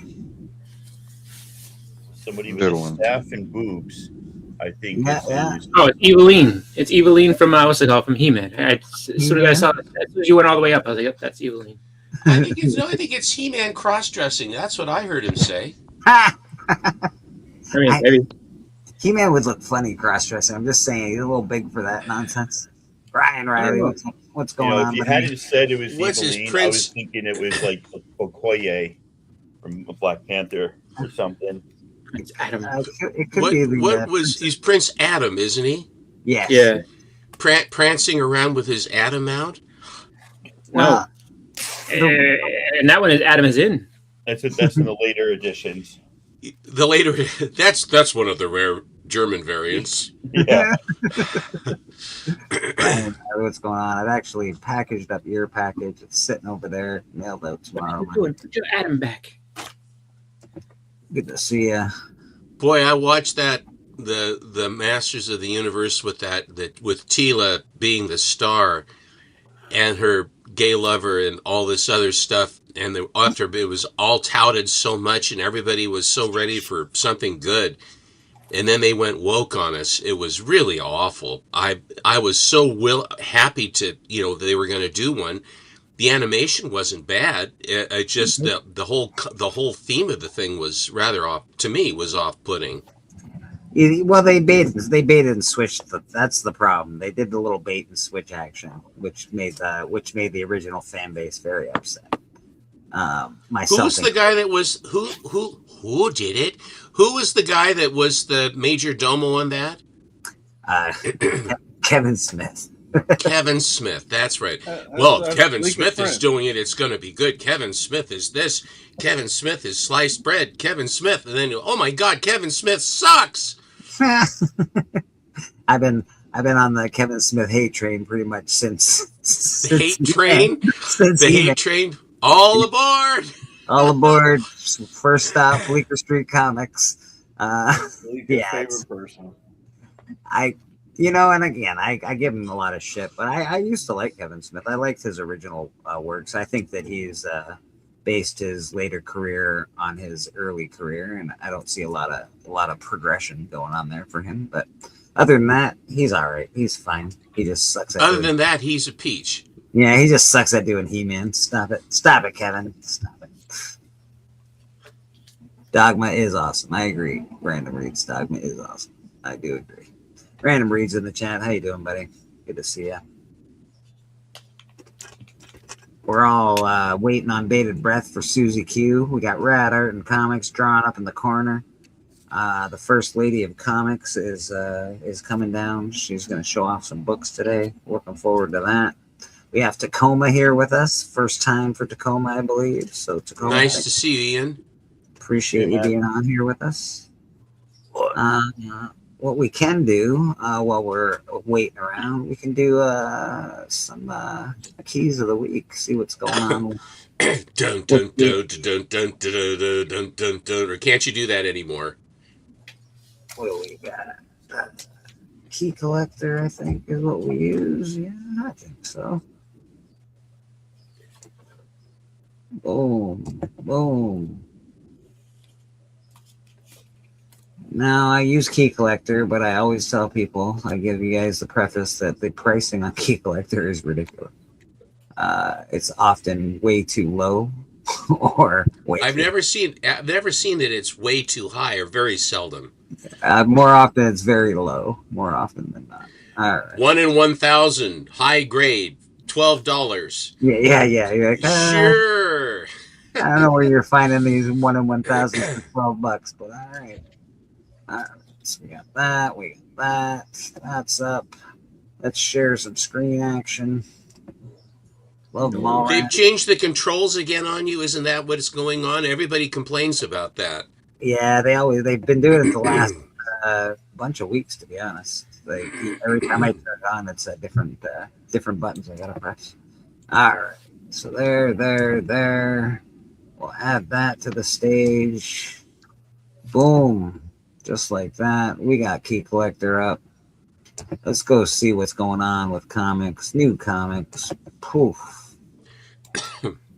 Hey, it's nice and dark today. That's nice. We're gonna do keys only because all of New Comics is a little too much for us. That's a long session. Let's do some keys of the week. Oh, Zorro, cool. I don't like this view very much. Can we change the view? It looks so dark, dude. They Yeah. changed the background for your convenience. Yeah. We got Absolute Green Arrow, #1.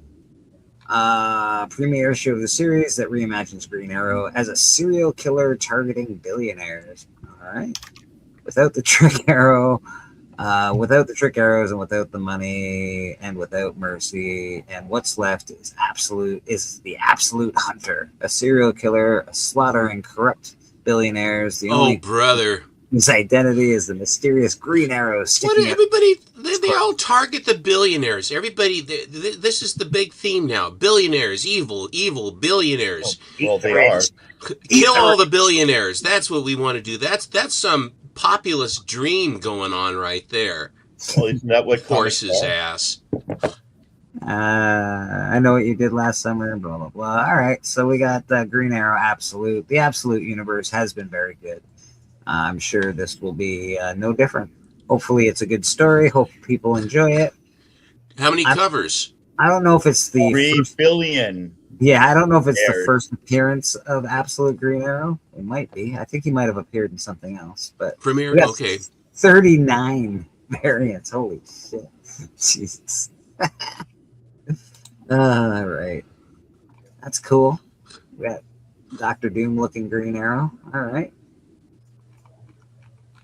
He's cool looking. He's got a cool, cool costume. His scully face. Oh, now they've venomized him, sort of. Yeah, they've made him like I don't know. Just he's got the skull face. Oh, now he's got Psylocke's sabers now too. Psychic Gotta knives. have some psychic knives. Yeah. Oh God, I love Green Arrow. I don't know why they. I don't know maybe why- it's good. I don't know. I'm old. I don't know why you'd make Green Arrow a serial killer necessarily. You know, if they can only have a All the- story all where the they're heroes killing are the good. billionaires, that's all I really want. You know. What's it called? If you look, like all of the heroes for the most part, they're all villains. Like the bad guys, You're the right. bad guys in their universe is the Justice League, so they're gonna be the Legion of Doom or some shit like that. So they're all all Absolute Batman and all the rest of them. They're all bad guys. This guy's already going for $30. So. You just say they're bad guys, but they're not really bad guys. I mean, they could have just had bad days, and everyone just keeps messing with them. It's like, look, can I just go to sleep so I can feel better tomorrow? No. Hold on, this one's going I'll for kill you. $40, and this one's going for $30, and this one down here that is looking to me to be exactly the same is going for $40. Oh, that's limited. Oh, to it. can't That's you see foil. the difference? That must be a foil. No, really, seriously, can't you see the difference? It's so obvious. I'm looking hard, and I cannot see the difference. I'm curious if it's just like so. I mean, I'm guessing the reason for this 20. is just everyone's getting on that ground floor. It's like, all right, first Green Arrow or Absolute Green Arrow. So This is very cool. This is Battle damage. That is a really cool. Yeah. That is Kirkham? very cool. It looks like Kirkham. Yeah, I would say Yeah. if it's not, I'd be surprised if it's not. Yeah, it's his signature. The Tyler battle damage. yeah, there you go. Tyler Kirkham. Well, you know what that means? That Terrificon, there's going to be 1 million of those floating around. You can believe it. That's very nice. It's a cool piece of art. I enjoy it. There's a Virgin as well. There's a Virgin foil. While you're showing these, I want an informal poll in the chat. How many people actually prefer writing on their comics to virgins? Good question. Do we like Virgins or do we like a little Like, used? I have a theory that everybody likes the comics they grew up with, and I grew up with like the title and like a big, blast of letters saying something. And so when I see virgin variants, with very few exceptions, I actually prefer the trade dress so that like it looks like. I understand that. I grew up with that stuff too, but I have to say I prefer the Virgins so that the art is unsullied, because that's kind of where I am. I'm a fan of. I like the trade dress. I like the minimal trade dress myself, but I'd still like a trade dress. So you're splitting the baby. Are you there, I am. Herod? Is that what Yeah. you're doing? I am indeed. I am splitting the But baby. you didn't throw out the bathwater yet to mangle the phrase. Yeah, The cradle, the bow hasn't dropped or whatever. Bow hasn't broken. Yeah, I like the trade dress. You know, and I like. I will say I like more expressive covers than what was like how they used to really sell you on the issue. Like to get you drawn in, like, oh, like everyone's gonna die in this. I'm like, oh, I gotta buy this. You know? See you next issue. Everyone See you died. next issue. Then they aren't dead anymore.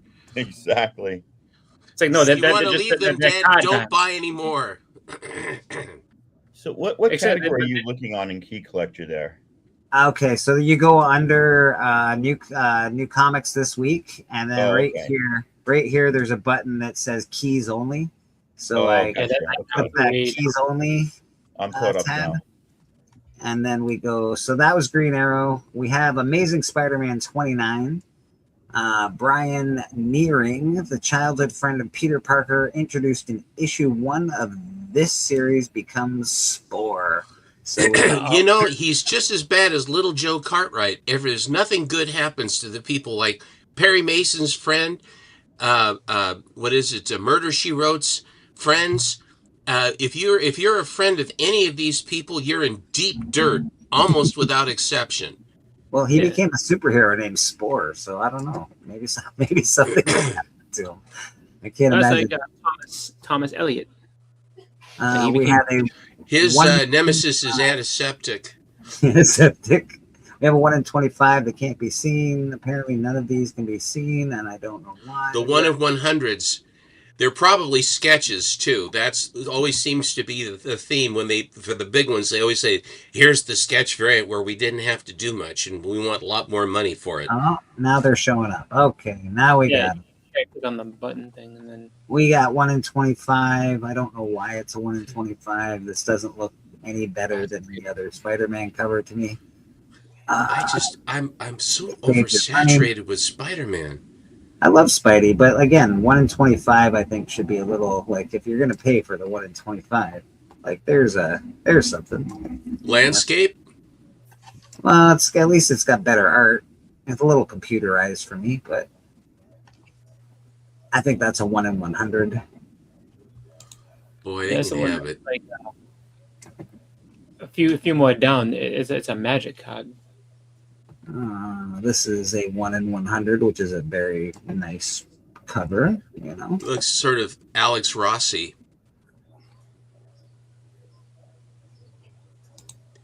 and this art is pretty good. But that again, that's a 1 in 100. You're gonna be. Bermejo. I would say that's Bermejo as well. What'd you say, Rad? That's Bermejo, I think. Yeah, I think so too.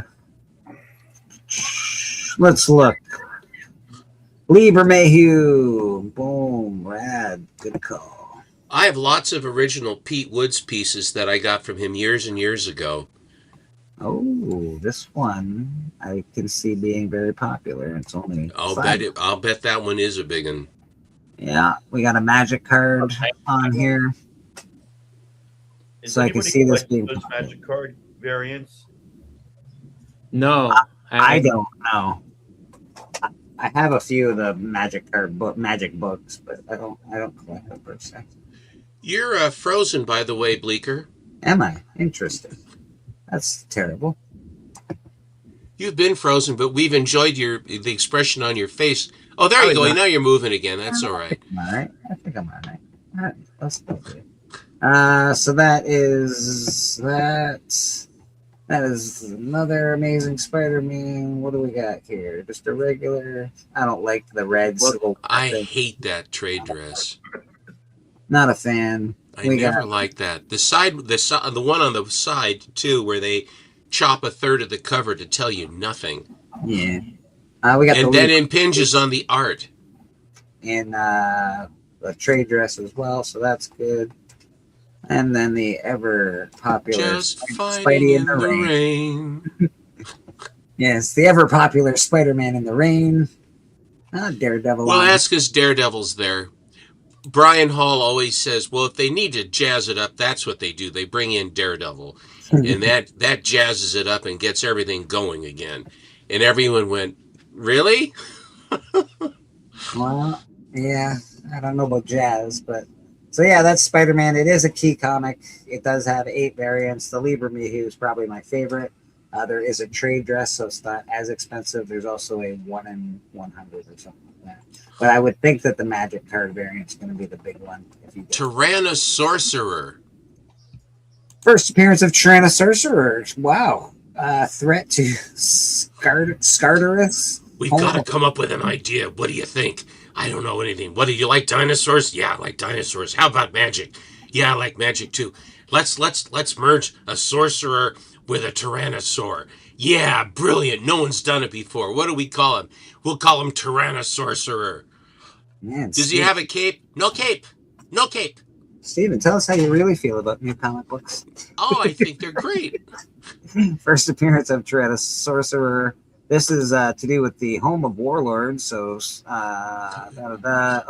sounds like a T-Rex. The world's finest team enters the lost world of Scarterus, home of Travis Morgan, the warlord, in a magical realm where I like warlord quite a bit. So, maybe I like Warlord. Grell's work on him early on, and he had the auto 45 or whatever, and he was always counting the number of cartridges he had left.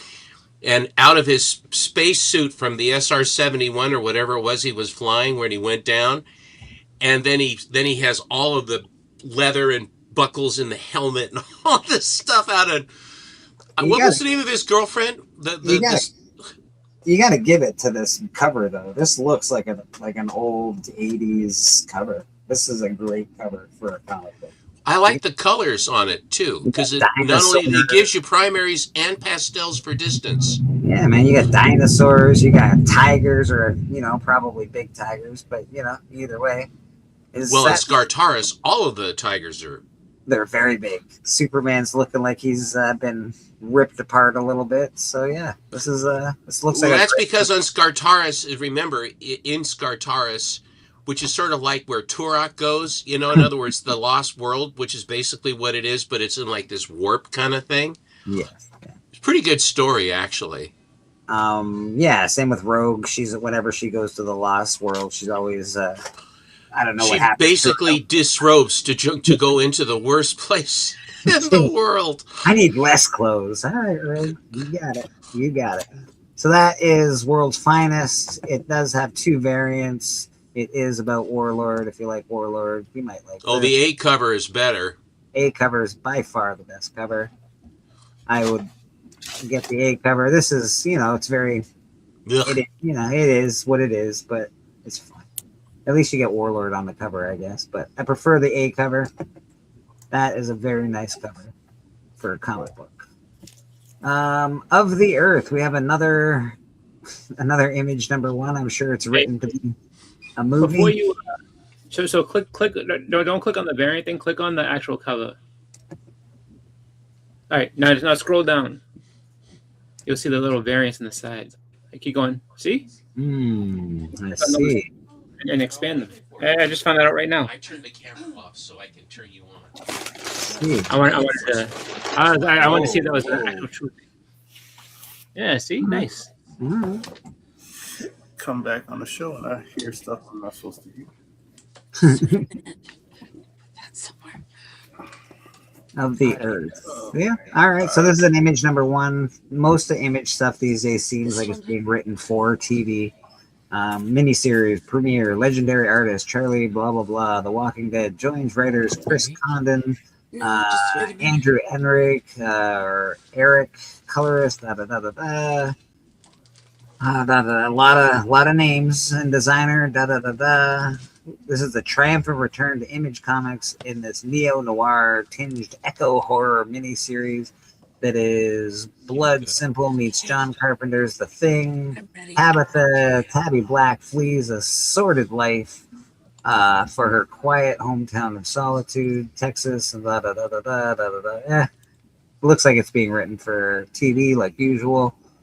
It might be something. You never know. Image seems to be doing, some things hit, some things don't. nothing on none of these covers excite me. The story is a little convoluted. They're really trying to sell me on all these people that are involved in it rather than the actual story. So I'm going to let other people buy it first and hear what they have to say. There you go. That's how I do it.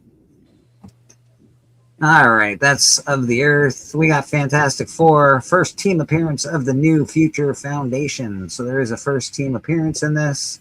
Cover A, very reminiscent of Fantastic Four #1. We've got a big monster. We've got the Fantastic Four. We've got the city. You know, they just sort of reimagined Fantastic Four #1 there. Let's see what the variants are looking like. Is there any? Oh, we got a Silver Surfer one. I bet you Callie gets that one. Pretty typical Silver Surfer stuff. Nothing crazy. Pretty cool art. What else is going on? We got a. Oh, I have to go back. Let's see. We've got. This is pretty nice. This is funny. I wonder if this is an actual piece. Haven't seen that before. Yeah. I'm like, this is funny. This might be a big seller, actually. Oh, final cover may vary. Okay, so they're not sure. Yeah, I would actually love to see this on the cover. It'd be hilarious. All right, and then they've got looks like they've got another magic one. So this is gonna sell. That'll sell for sure. That is a gimmick that even I would buy. So there you go. I'll buy that for $1. And it looks like this one, Femme Fatale. I don't like that at all. So we're going to skip that. All right. So we got a couple good ones, a couple bad ones, some funny ones, some regular ones. There's a pretty decent just comic book, cartoony kind of adaptation. Pretty neat. Nothing crazy. There is a first team appearance. So if you're a Fantastic Four collector and you like the keys, there is a team appearance in there. Hey, Lobo, baby, where you been all my life? First appearance of a new Green Lantern. Interesting. Cover A looks awesome already. I don't even think I need to go to the other. What is it, the Lobo Mobile? This is amazing. This is so good. Out of his head. That's awesome. That's incredible. Look at Scotty that. Young? Who did that one? That looks like that's definitely Scotty Young. It has to be Scotty Young. Yeah, you can see it. His signature's right in the corner. Is it? Yeah. Yeah. It's a little yellow square. That's awesome. Wow. Scotty being wild, man. Being wild. Good heavens. I'd love that with a version variant. This is the Bite Me. Oh, can't be reached. What do you mean it can't be reached? What do you mean? Yeah, you reach it. There we go. We got the dog and the I Bite Fanboys jacket. That's pretty funny too. I like that. Pretty good. He's That is smoking. pretty. No, he's not smoking. Or is he? I think he's got a watch or cigar. something. I think it's a watch. I don't know. It's weird. I feel like it's something. He bit it off the fanboy's hand or something. It looks like he might have bit it off the Batman toy that he's chewing. I don't know if you guys noticed the little Batman toy that he's got in front of him there. Yeah. That might be Batman's, I don't know, something from Batman, one of his boots or something. His arm. Yeah, it could be his arm. All right. You got me. That's a cool cover. Both of those. I mean, that's worth buying. I think. I think so. That one, not so much. No. Not my favorite. Not my favorite style of art. But some Now you have to people- buy 3 of them. Steppo wants to buy the other one. You have to buy 3 of the one that you don't like too. And then this guy When here. did that rule happen? I missed that. I didn't vote for that, Chris. And again, not a bad piece of art. Again, I like cover A the best, and the Bite Me or I Bite Fanboys is really good too. So yeah, cover A is. I would definitely buy that one if I was everybody. Lobo's so crazy that it's hard not to be able to make a good Lobo cover because you can just go places you can't without other characters. Agreed. Yeah, absolutely agreed. But that cover, just come on, that's just awesome. Murder Drones, Home #1. Didn't they already do a #1? All right, fair enough. Uzi and her friends uncover chilling secrets from serial designation ends past that could either stop the absolute solver virus or awaken a long forgotten monster. I bet you they awaken the monster. Something tells me. There's three variants to this. This is popular. It's got already a built-in fan base. Before it was a comic, it was a video game or a book or something. I know TM knows a lot about this. So this already has a built-in fan base for it, so it's going to be popular. I don't know how much the books are going to get up to. I don't know if they're worth investing in, but I know that they're going to be popular. That's what we know right now. So yeah, if you can find Murder Drones #1, it's probably a good idea to hold on to that one. Decent enough covers. It is what it is. Not my particular enjoyment of a series. I'm not reading it. Some people might be. We got that cover. We got, what else do we got? Hi, Susie Q. I can hear you in the background there. Nice to see you. Nice to have you here. Thank you. Yeah, nothing special as far as covers go, but it is another Murder Drones story that has a #1. I don't know why they already need another #1, but there it is. Oh, Odin. I just ordered 3 of these because I was looking through this ahead of you. I'm like, Tinian #1? Okay. Undercover journalist Adelaide infiltrates a neo-Nazi cult in Norway seeking Odin, only to confront an ancient, incomprehensible horror far beyond their twisted beliefs in James Tinian's Something is Killing the Children new horror series. Interesting. Nazis and horror. Yeah, well, you had me at monster. I'm a big fan of Greek mythology as well, Greek and Viking mythology and all that stuff. So I don't know. This looks like something I'd buy just because it has Odin on the cover. I don't like the cover. I don't think this is a nice cover at all. I'm like, it's okay. It's not my bag per se, but let's see what they got for us. All right, let me go the other way and do that because I don't want to have to press on all of them. Let's do it this way. 15 variants. Yeah, so we got scary looking reindeer. Not great. Poor scary reindeer. I hope you're okay. He's not doing okay. He looks like he's got his head chopped off. That's not great. Muted colors. This looks cool. Sort of giving me Swamp Thing vibes. The tree's very cool.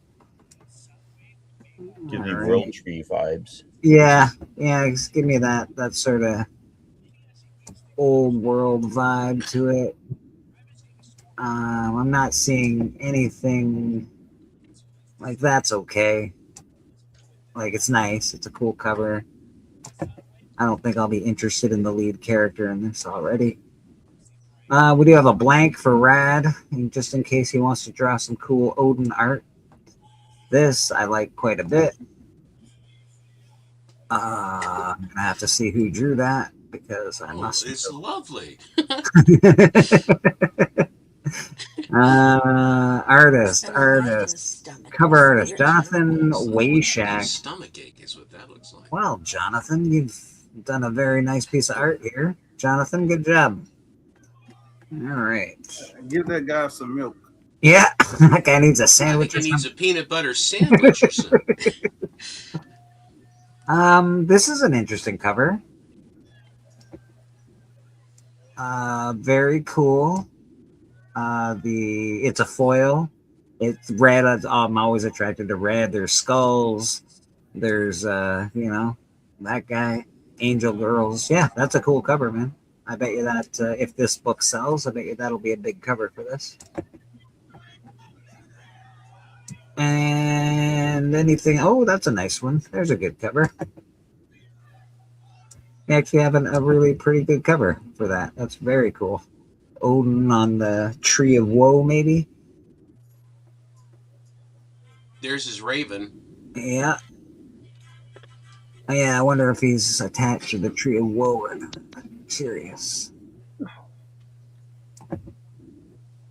That's a very nice cover, though. That is nice. And then, of course, you get a different color variant of it, which is fine. That's fun. If you like that. It's a little muted for my taste, but it's very cool. Yeah. And there's I don't know, like a fancy gal in that one. That's sort of pretty. I bet you that does well. Looks like Jasmine. Yeah, it's definitely got a cool vibe to it. So this book, I don't know if it'll do well, but it does have a couple of cool covers finally. That cover you just showed, Lee, Yeah. that was like, I think it was like stuff in the background, like, and it made the face. Yes, like yeah. I was like looking at it when you did it, and I was like, it's like, you know, you had the trees and the like all kind of leaves and all kind of stuff, and Yeah. I kind of like how that came out. Yeah, I That's enjoy kind of this. a cool cover, actually. This is a very nice cover. It does have a high of 25 already. This is limited. Well, that's because it's an exclusive. Yeah, And that's how this much they're selling. That's how much they're selling it for. Like retail is $25. Yeah, this will be a limited to 250 copies. So this will That'll be a spend burger. that'll be a big spendy one.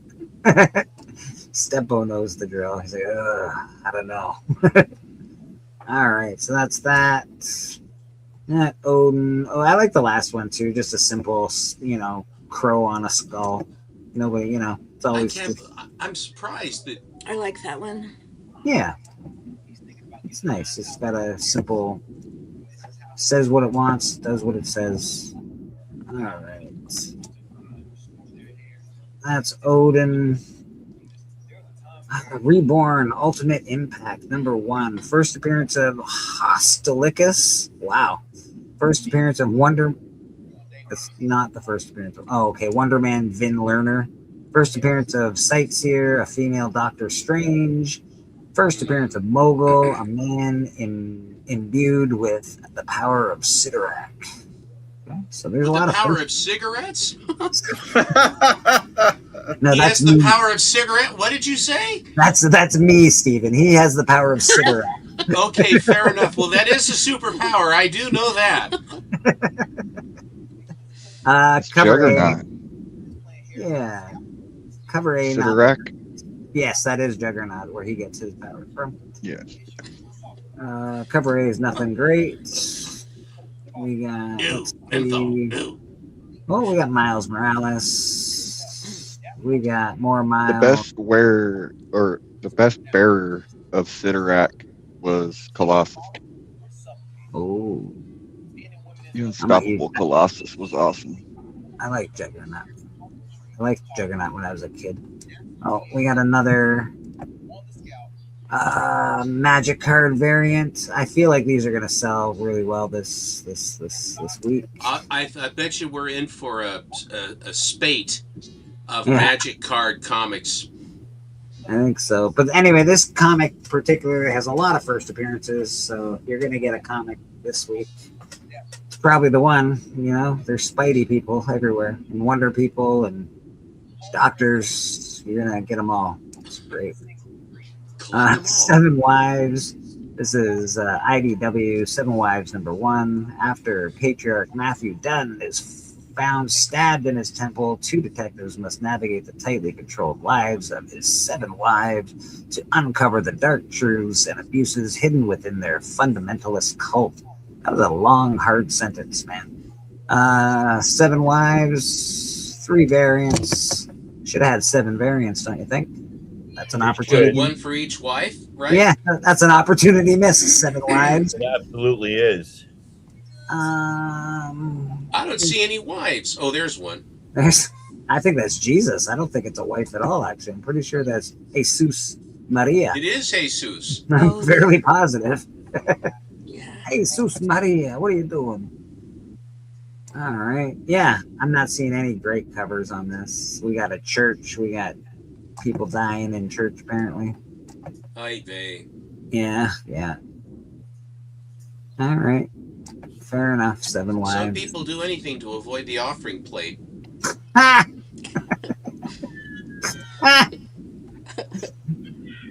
Yeah, that's usually. My stomach's rumbling. I gotta go to the washroom. I don't know what's going on. Did I miss the offering again? New Titans, 2 variants. Solicitation references the introduction of a new hero who could have some relation to Cyborg. Cyborg-S. Yeah, Cyborg-S. it's all a may, might be, could be, possible. They do this a lot these days where like they try to make you buy the books around the book that you should buy. That is a nice cover though. I do like that Titans cover. I think it's very cool. There you go. There's some art for you. It's nice. Somebody had an idea there, didn't they? Yeah. It sort of reminds me of that Spirit comic that or Spirit drawing. Yeah, yeah, very much so. Looks Looks like an album cover. Mm-hmm. Ethan Young did that. He might have been doing too many mushrooms that day, but Ethan. Or not enough. Or not enough. And finally, looks like last but not least, we got Zorro. Awesome. Zorro returns to face his greatest challenge yet, taking on Napoleon and his armies while risking everything to uphold justice in this thrilling new series. I like Zorro. Zorro against Napoleon. That's kind of cool. Well, it makes sense, right? It does make sense. I like the cover. It's definitely got that old Zorro look. Traditional Zorro. I dig it. I like Zorro quite a bit. I've liked him since I was a little kid. He's probably one of my first superheroes that I watched. I know he's not a superhero, but he is. Oh, yes, he is. He is. He's got a cape. He's got a mask. He's a damn superhero. No, how many covers for Zorro? Only 5.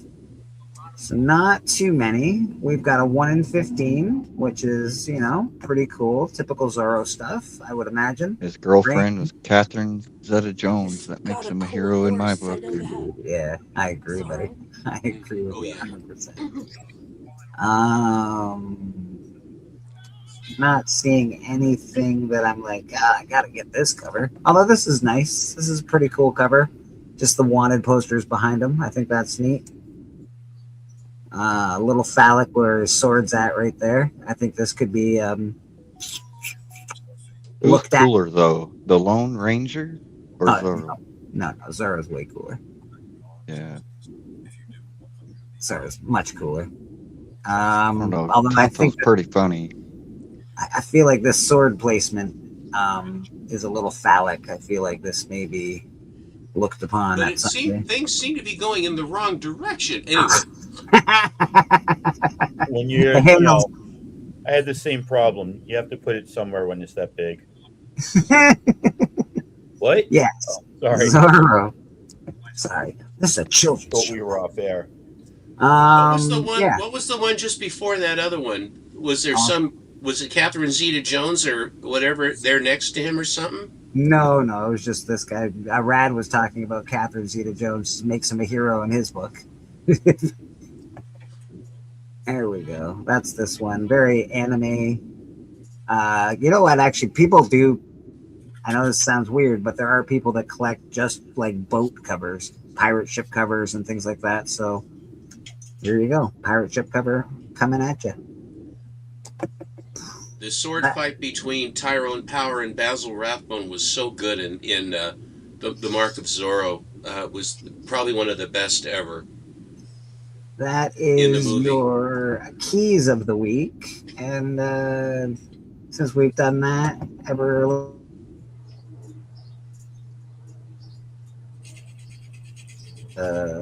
whatever they are, trending 20. Let's just see them real fast. See if we got any of these books in this trending 20. Hey, we got the Taxi Cab cover. This is the first silver appearance of Scarecrow. It is a very expensive book. It looks like they might actually have the value right on this book. Surprisingly enough, as I bash them for not doing values properly. Batman #1, 2025 premiere I issue have of that. Fourth Batman. First appearance of Dr. Zeller. Steven probably definitely has that. I have I the don't. first one too. Most everybody does. I mean, for that book. Batman, Superman, World's Finest 40, 2025. This guy is Yuck. popping off. Who's the guy with That's that's the end of Knucklehead on CBS. Thank Right, God. Stephen Colbert. I see what's going on. That's why that's popular. Star Wars: The Mandalorian #1. I have that. I have that. First appearance of Din Djarin. La da da. First cameo appearance of Grogu. Yada yada yada. Yeah, I got that. All right, I got one so far, people. How do we do? I tried to get this week, but the minute I tried to get them, they were all sold out. Conveniently enough. Barbaric #1. Owen the Barbarian. They've optioned this. This is going to become like a TV series on Netflix. I have that. So that's why this is a big book at the moment. If you're looking for it, it sells. It's a great between book, great story. $25 and $50. I think it sells for right now. Anyway, a high of 15 is a lie. You will not find it for $15. Amazing Spider-Man 573 from 2008. Variant cover featuring Stephen Colbert carrying Spider-Man. Okay. It's popular because Colbert is buying them all. Iceman #1. I forgot. This is a 1 in a 4 issue limited series. First cameo appearance of Oblivion, the physical manifestation of a universe. Disappearing from eBay, potentially tied to Drake's May 15th album titled Iceman. All right. That's why it's selling, because of an album. What's it? Yeah, they're attributing the sales to the album, to Drake's new album. That's a good one. Yeah, that's what everyone's saying. Like, so people are buying Iceman comics because of Drake's new album? I don't. Well, his name is Bobby Drake, so possibly. I don't know. I don't like Drake, so I don't. That's just what I heard. Like, oh, people people are paying attention to it because I guess Drake's new album is something similar title or something. Drake on Drake Massacre. Master of the Universe. We all know that movie's coming out. This is not the first appearance of He-Man, but it is the premiere issue from Star Comics. Yeah. Teens. I think. I have that. TM just got this recently. I feel like. This is a great book to own. Lots of first appearances. Excellent book to own. You should buy it if you don't already have it. Batman 567, first appearance of Cassandra Cain, later becomes Batgirl, Orphan 2, and the Black Cat. First appearance of David Cain, Orphan, not in costume. Okay. Batman keys are popping. Mortal Kombat Collector's Edition. So this book. I watched it. Big. Did you watch it? Yeah. Yeah. It was okay. It was better than the last one that they made, but the original's still the best. All right. I can't believe that original's still the best. Get off my lawn. Well, like, it's not. I just can't. Still, like, you know what I mean? Like, we've had crazy. They can't. We've had some beat years. the We've had original. some years to figure it out. We could make a better movie, I would think. But we do not. Mortal Kombat. Oh, there's the first appearance of He-Man in comic books. He-Man, Skeletor, Castle Grayskull, all in here. Great book to have. I own one. Woohoo! That's a good book. It's a great book. I'm happy to It have really is. Great cover. DCKO. I know Callie must be pissed that he sold his too soon. He sold it to me, and I bought it for a very nice price. Very nice. Yeah, DCKO Boss Battle #1. Variant cover art by Derek Robertson featuring Superman versus Homelander. You know, boys are the boys. I think they might be done now. I'm not sure if they're completely done. I'm still watching the last Just season. mostly done. They're mostly done. There's one more episode. One more. There's one more. Okay. Shadows of Maul. Every Star Wars book these days, they all have first appearances in them. But Don't the think- exception is this is actually a good Star Wars book. Yes. Out of 5-year period where from a really big high of amazing books, they just started pumping out crap. And this one is the first really good one in a while. That is true, actually. You are correct. Since Marvel took them back from Dark Horse, right? Yeah. No, the first 5 years of Marvel, like right 2015 to about 2021, had Yeah. some great series. Then it took a dive. Darth Vader has always been the one that I read, and I'm still happy with it. But for the most part, I don't read too much Marvel Star Wars these days. Masters of the Universe 1. So we all know why those books are popping. The Boys #1. This is the book I tried to buy that apparently I bought, but I didn't buy, and I spent my money, and my money didn't get back to me, and now I'm mad about it. So screw That's you, lousy. stupid book. 124 variants. Oh my god, that's outrageous. It didn't start like that. I'm sure that's a lot of like con variants and Gem Mint variants and Comic Tom variants and all this nonsense. This is the first appearance of Bane, Vengeance of Bane. I just never liked that cover. Yeah. You know what? I'm actually with you, Steven. I was not into this cover as far as a Batman cover goes. I wish I owned it though, because I'm into it now. I'm like, ooh. Well, it's good trading stock, but I didn't even really like the whole Bane thing, to be honest. It didn't do much for me.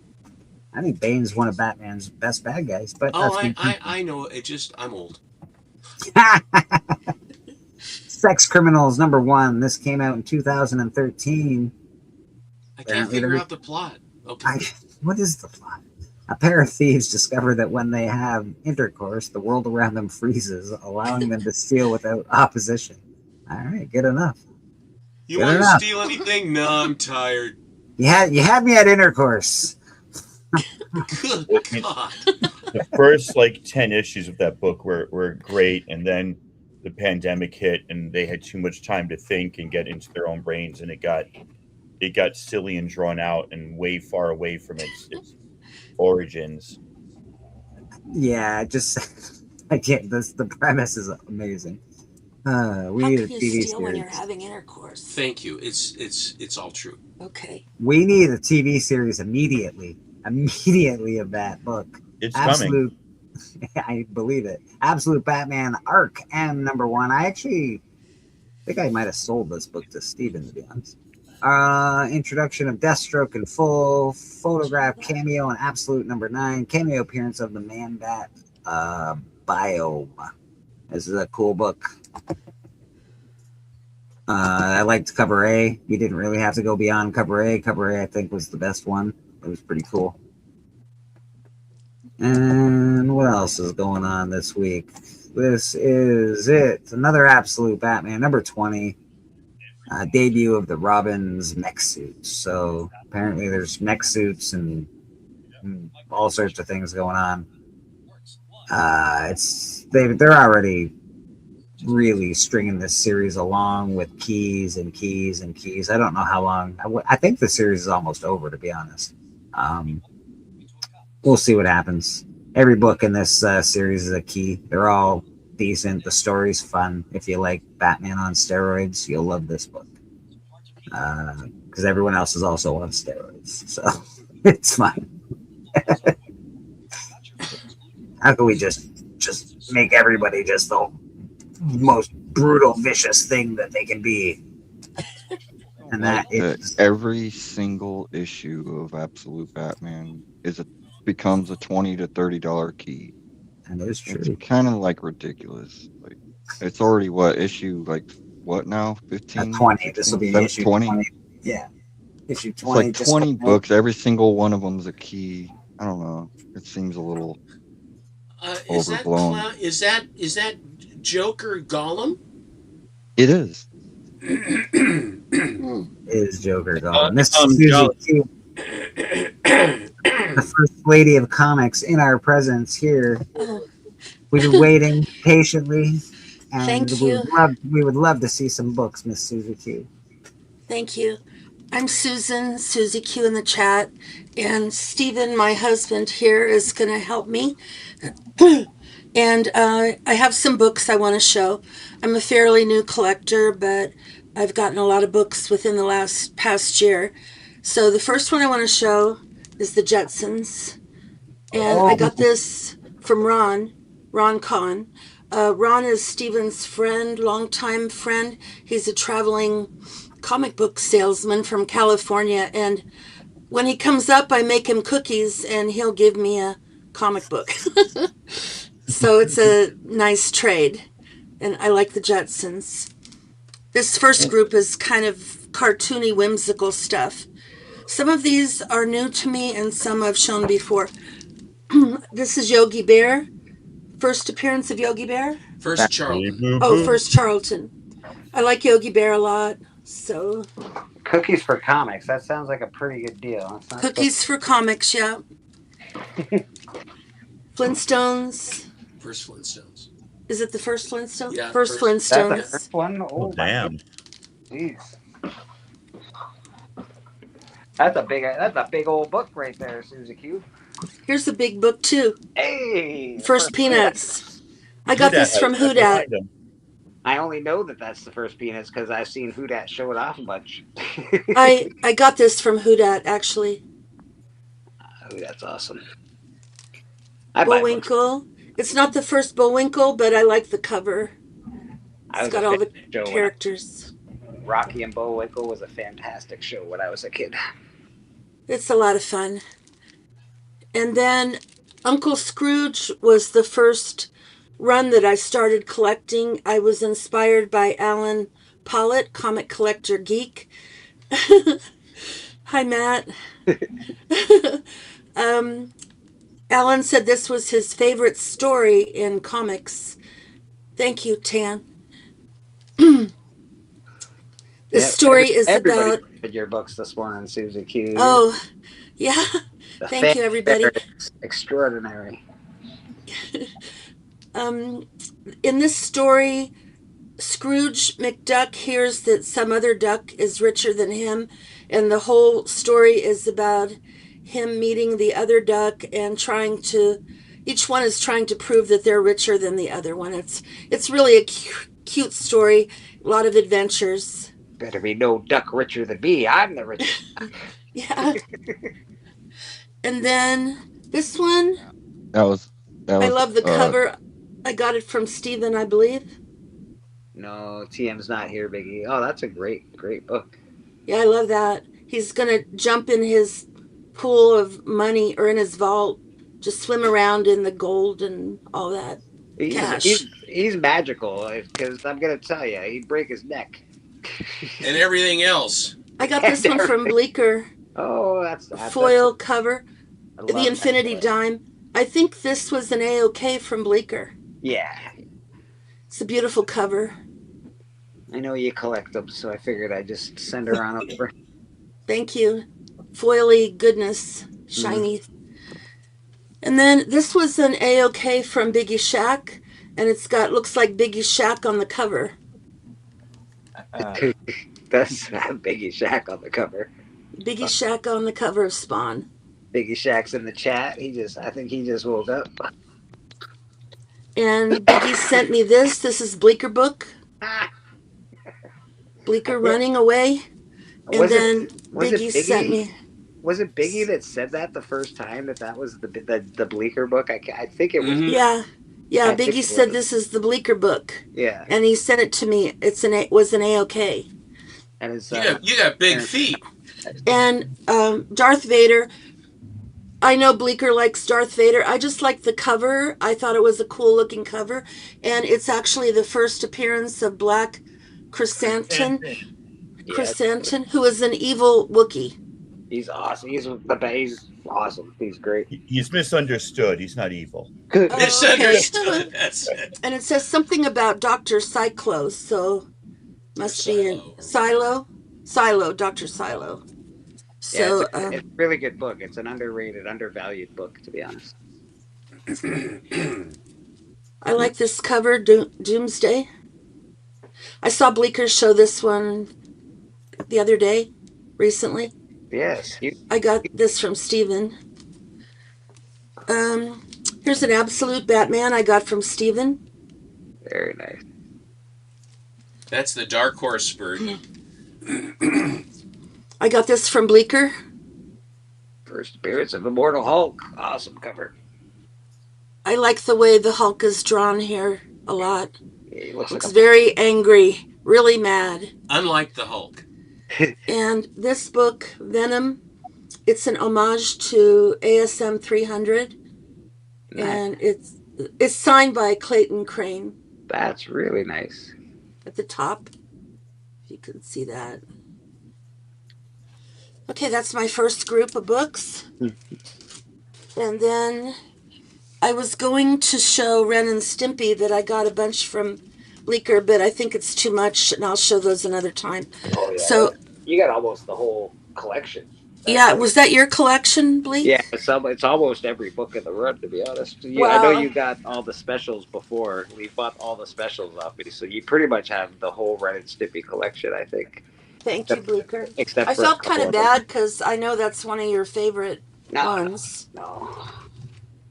So next I'm going to show some Universal Monsters, which I love monster books. Universal Monsters. And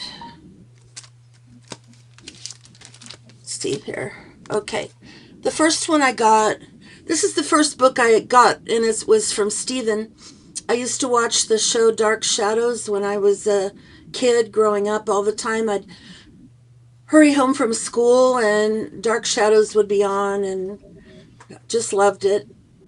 So Barnabas Collins, Dark Shadows. Did you watch the Johnny Depp remake of that? Yes, I did. Did you Yeah. enjoy it? Yeah, I liked it. I like any kind of that stuff. Yeah, I liked it. And this Dracula, I got this from Biggie Shack. Hey. I like the cover a lot. Traditional Dracula. Is that Bela Lugosi? Who is- L.B. Cole. No, who? This one, Steven. Who That is- one. Yeah, he's Who based played on this Bela one? Lugosi. Vincent Price? No, not Oh. Vincent. That's Bella, I think, on that cover. Bela Lugosi. Yeah, I think so. Okay, I think so. And then I saw Biggie show this book, and I just loved it. I saw him show this book, and then shortly after that, he sold it to Doc, but he got it back. He got a copy back, maybe not the exact same copy, but this is an L.B. Cole painted cover, and I just loved this book. And this is the first book I told Steven I have to have that book, and he got it for me. Nice copy of it. Yeah, that's a really beautiful book. That lost that. I got this from Bleecker, Frankenstein. That's a good one. And I know Bleecker loves this book, but he sent it to me. I couldn't believe it. Well, you had the Dracula, and you had the I know Steven got you the Creature from the Black Lagoon. Yeah, I'm going to Like, show what? that soon. So I'm like, you needed that one in your collection. I needed it. Thank you. I couldn't believe you sent it to me. And then Bleecker sent me this one too, Wolfman. Yeah. Biggie's got that. It was an A-OK from Bleecker. I wanted you to be able to finish the monster set. I got the Creature. Steven got this one for me because I knew it was part of the group of Universal Monsters, and I wanted to have it to go with my other Universal Monsters. And then the one I just got, The Mummy. Oh, sweet. Oh, I thought that was really cool. And I know Tan collects mummy covers, he That said. is very cool, Susie Q. That's So awesome. I'm glad. I think I've got them all now. Is there 5 of them? Yeah.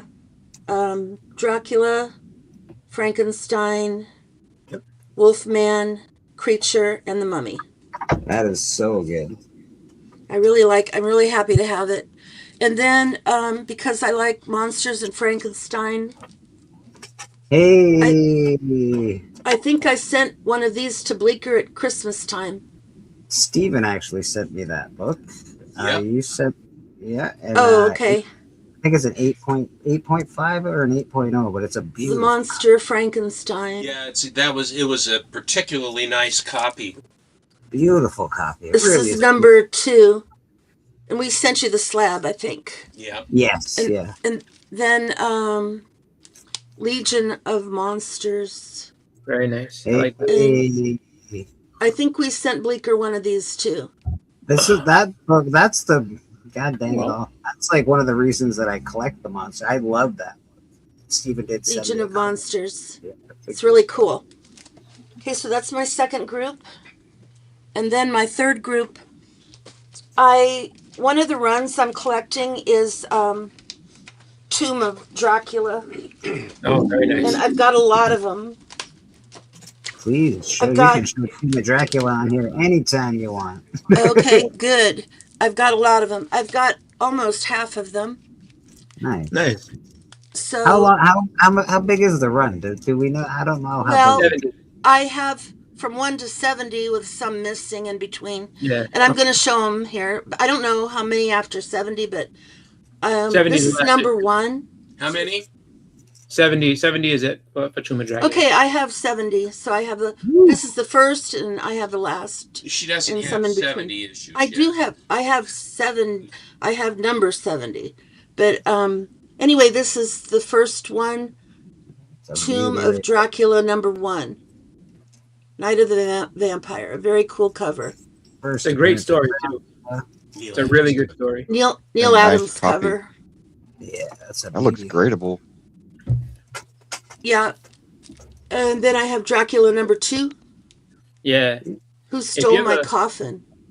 Yeah. So if you ever actually get to read them and stuff like that. So basically what happens is I think it's like his grand nephew or something like that, Francis Drake, stumbles upon him and accidentally wakes him up, and that's all the trouble.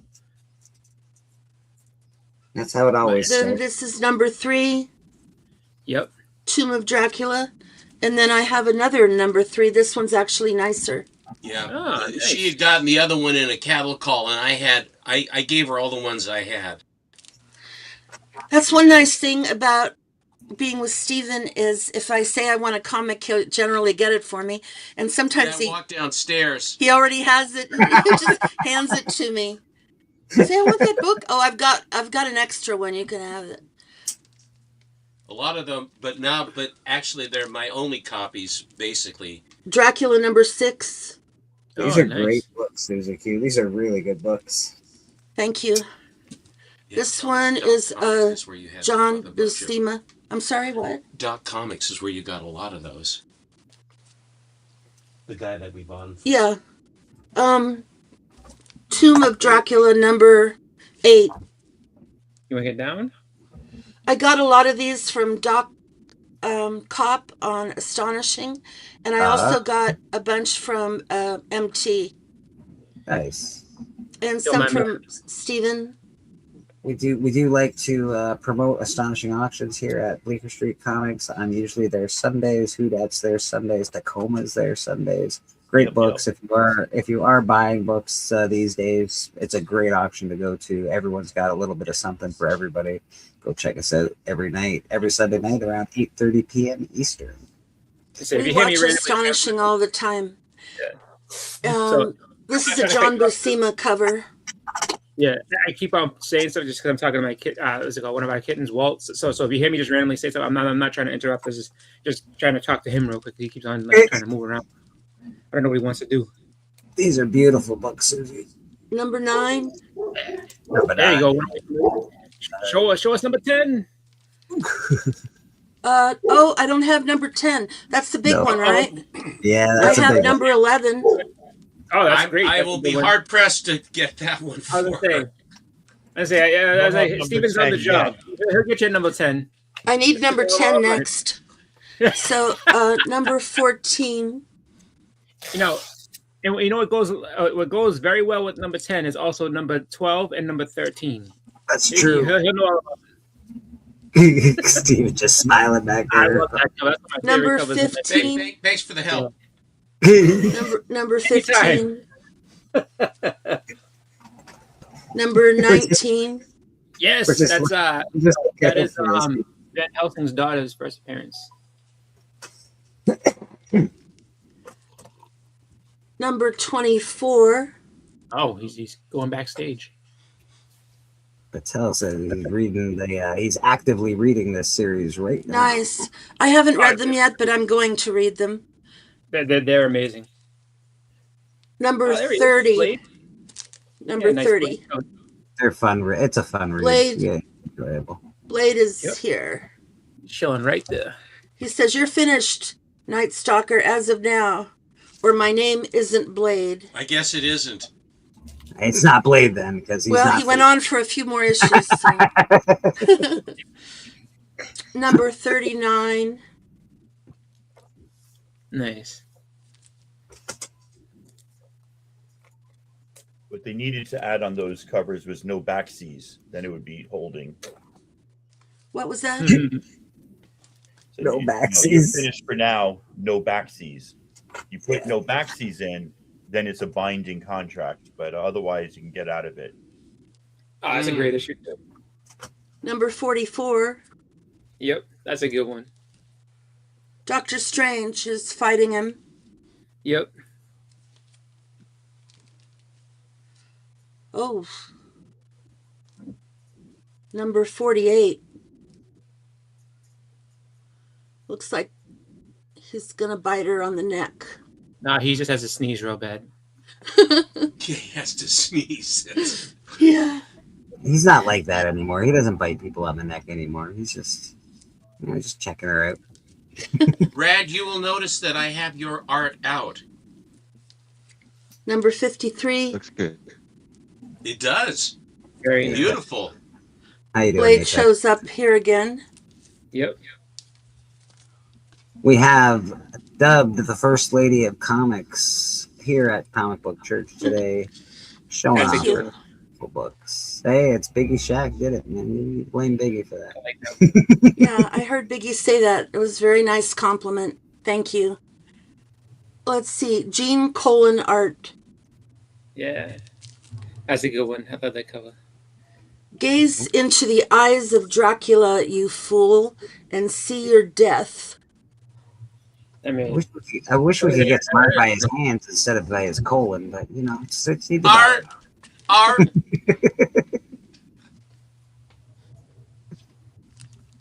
Number 64. Oh. Nice. Oh yeah, I remember that one.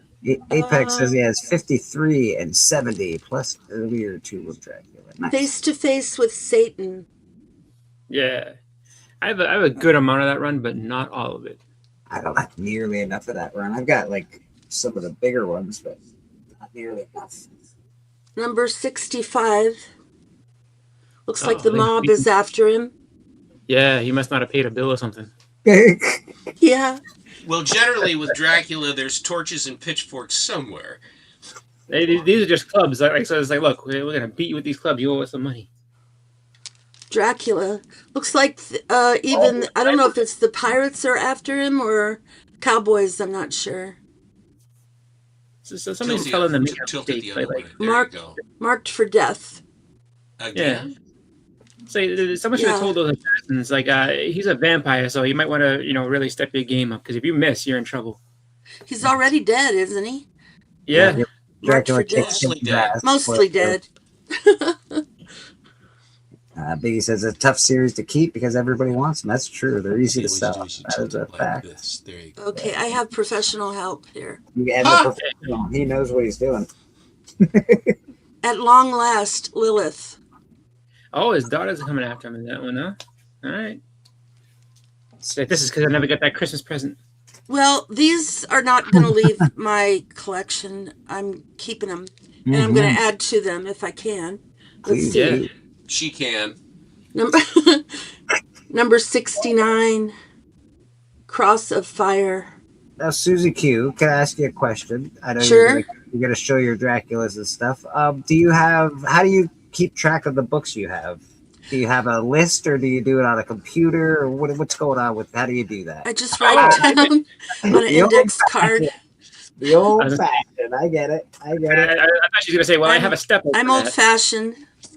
Hey, nothing wrong with that. When I had my shop at the flea market, there's twice that I had to take one of those lists put them behind the counter, and give them back to the person, because those lists are very important to people. It's like you can't Can I be add losing something your to that comic there? list. And this is the last one, the final issue, number 70. The art on that cover is beautiful. That cover is really something. I wonder who did that. You know, yeah. It just looks very painted. Oh, it has the line through the direct. Early direct copy. Yeah. Yeah, is that a 6%er? Something like that, yeah. The line through. So that's my Tomb of Draculas. Very cool. Tomb of Dracula. So, Bleeker, Biggie and Apex agree in the comments. Like, I have a spreadsheet, right? And I'm looking at my phone because I've got Google Docs on my phone, and I've got some people who swear by CLZ. When I'm at Half Price Books and I'm looking for books, and there's guys with a spiral notebook, with just things written down in pen or pencil. They are faster than I am on the spreadsheet. Every time my phone times out, I've got to open it again, look at it again. I got to squint my eyes. Paper and pencil is still better and quicker for these things. I would do a computer if I knew how to do it, but I don't know how. I know how, and I think I'm wrong doing it on the computer. I think it's quicker and easier to just have some paper and pencil with you. I do have cover price, so it's easy for me to quickly look up if I have the issue or not. But you're right about a lot of times you can't use your phone because there's no service. You can't, there's this, there's that. It's like if you go into, we've all been to many comic book conventions, and it just seems like, I have cell phone connection. Oh, I have none. As soon as you walk through the door, you're like, did they turn it off? This is terrible. That I think is one of the most annoying things, and then they would charge the vendors so that they can have internet service, and they're paying an arm and a leg, and then they squeeze you even for that, and even at that, because there's so many people trying to get out. Well, I think they turn it off on purpose in the con so you can't look things up. I think so too, Susie. Just a guess. Now my last grouping I want to show. I always loved this book, Fire Trolls. Oh, yes. Aquaman. That's I an told amazing Stephen cover. I love this cover, and Stephen gave me this copy. The first time she saw that, Susan, and Fire then for like about 2 weeks later on, every so often, the Fire Trolls would come up and she'd start laughing. She says, I gotta get some. And I actually had a second copy and I gave it to her. It's a really cool looking cover. Aquaman, amazing. I love this cover. I love the Fire Trolls. It's just so cool. I don't know who drew it, but I know who drew this one. Oh. This is from Rad. This is an AOK I got from Rad, and it's Mira. Yep. I love this. It's probably my favorite one from Rad. I love undersea stuff. And Rad, Aaron drew this for me. Love it. If you guys aren't familiar, Rad's here every week. He draws every week here at church. We see him get to do it live. He is an artist in the community. He's always open for commissions. People are looking for a piece of art. We have, I've got rad art behind me. Steven's got tons of rad art behind him. This is a beautiful piece of rad art right here. This was a complete surprise. It was an AOK from Rad, and I just love it. And thank you, Rad, so much. Yeah, man. Rad, you're awesome, buddy. And this is Wonder Woman. I got this one from Steven. And I think this was from Beta Ray. Jim, Steven, are you there? Yes. This was from Beta Ray. I like the way the sword is really big and it comes out, and the lasso is kind of glowing there. I don't think her sword's big enough. What do you think? I like the tattoos on her arm. I don't have any tattoos, but if I was going to get any, I'd get it just like that. You do some Wonder Woman tattoos. Very cool. Yeah. Sleeve tattoo. I probably won't, but if I did, I would. Now, Stephen gave me this one, Wonder Woman. It's the foil. And I bought the cover of this, the regular one from TM, and I think Bleeker's going to send it to me. I am. It's in a box. I'm looking at it right now. I was looking for it and I thought I lost it. And I asked Stephen, do you have it?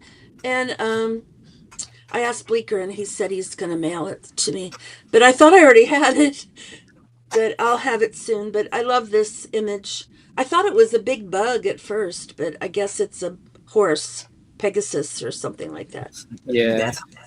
It has sort of an insect look. Now, everybody shows this, but I love this cover. Because it's one of the Logo. best covers of all time, Susie Q. You got good taste. That's why. It's so cool. I love this cover so much. I don't know who drew it, but Simon Bisley. Simon Who? Bisley. Simon Bisley. Simon. Oh, Bisley. Yes. One of the best. Oh, Lobo's looking fine right there. Look at him. Yeah. I love this cover, and I got this. I think I got this from Paul on Astonishing. Yeah. What does he have? A I got it 16 from pack Paul. there? Hey, Sorry? He's got a 16 pack on his stomach there. Yeah, he does. He's really, wow. Something else, huh? And then I love this cover. I've shown it before, but they Dirty call Harry. it the Dirty Harry cover. Dirty Harry. Make my day. I think that's such a cool cover, and that's Frank Miller, I believe. Yes, yes it is. Then I love this cover too. Hey, underrated, Apocalypse. undervalued. That is so undervalued. That is, I think it's one of the best X-Men keys, and it's just. I love that cover. I like it when his mouth is open like that. That's why we get along so well. Why? Because you're. Never Yeah, mind. yeah. Hey, that's nice. Wolverine. I really like this Wolverine cover. Great cover. Canadian price variant. Yeah, it says Canadian price variant, newsstand edition. Canadian newsy. Yeah, baby. A Canoozy? A canoozy. Canoozy, baby. I like this expression on his face. And I got this, Stephen gave it to me, but I'm not sure where he got it from. Who knows where they just show up. One of I them. said, yeah, I like it. Is it another Wolverine? I really like Wolverine a lot. Who are your favorite superheroes, Susie Q? Well, like I say, I like Wolverine. I like Dracula, of course, the Universal monsters. I like Ghost Rider. Yeah, Ghost Rider. I like Ghost Rider. I have a bunch of Ghost Rider, but I didn't bring them to show today. Here's another Wolverine. Oh, nice. Classic. And who is the blue yellow. woman? Who is that? Jean Grey. Jean Grey. Okay. I like that cover a lot. And then Oh, really So like funny. that one. That's And a I'm not beautiful- sure where I got that one from. I know where you got it. From you. From you, right? Okay. And then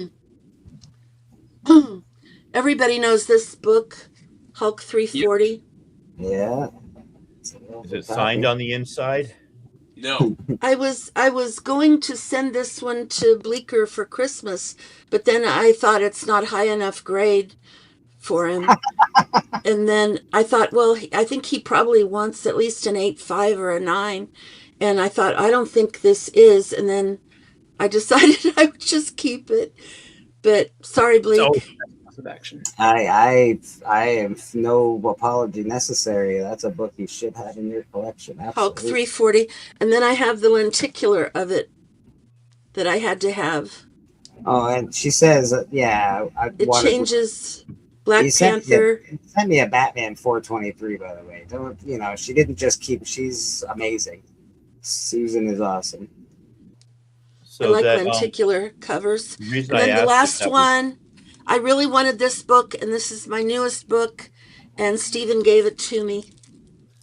Ah, nice. Hey, Batman and Harley Quinn. That's a beauty. Good for It's you. Alex Ross cover.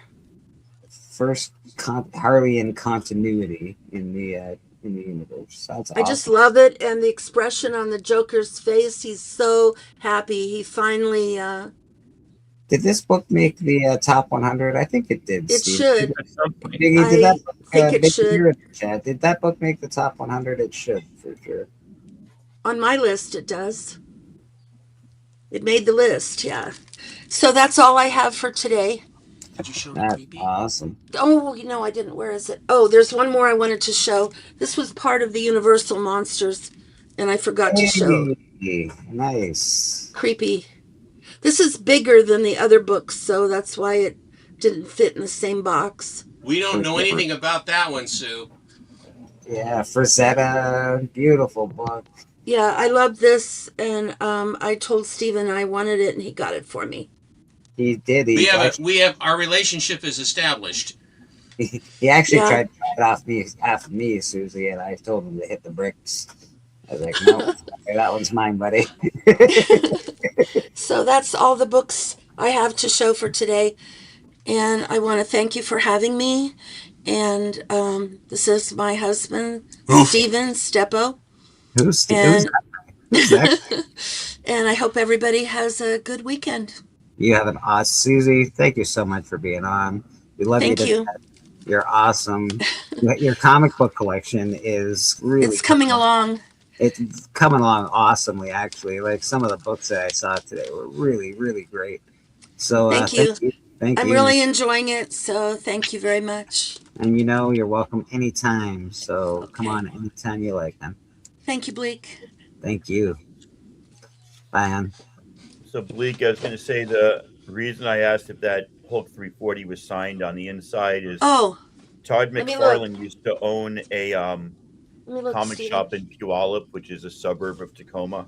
Yes. Suburb of Tacoma. And he signed a whole bunch of those Hulk 340s on the inside when he owned the shop. I'll check it out. Here, let's see. Interesting. So if anybody ever comes across one, especially if you live in the Pacific Northwest, always check the inside of and check the I'll inside check of it a lot right of, now. like Copper and Bronze comics, because signing on the cover is a relatively new thing, but that print in particular is one to look for.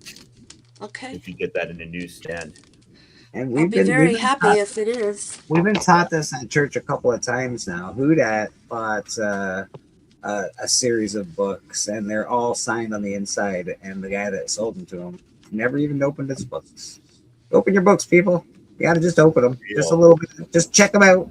Just check them out a little bit.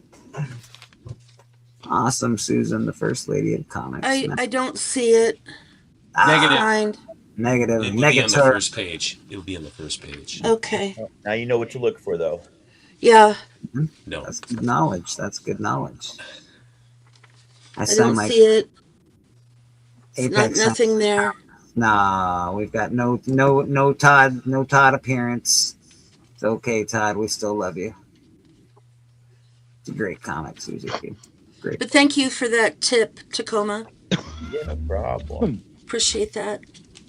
Apex says he signs his comics to his fans on the inside cover. That's very nice of you, Apex. I would sign it right over the face. I like to sign it over the face and over the boob. I just like to, cover all that up, all that good stuff. I'm like, no. My name is more important. I am. What is it, Chris Claremont? I will destroy your entire trade dress. Yeah.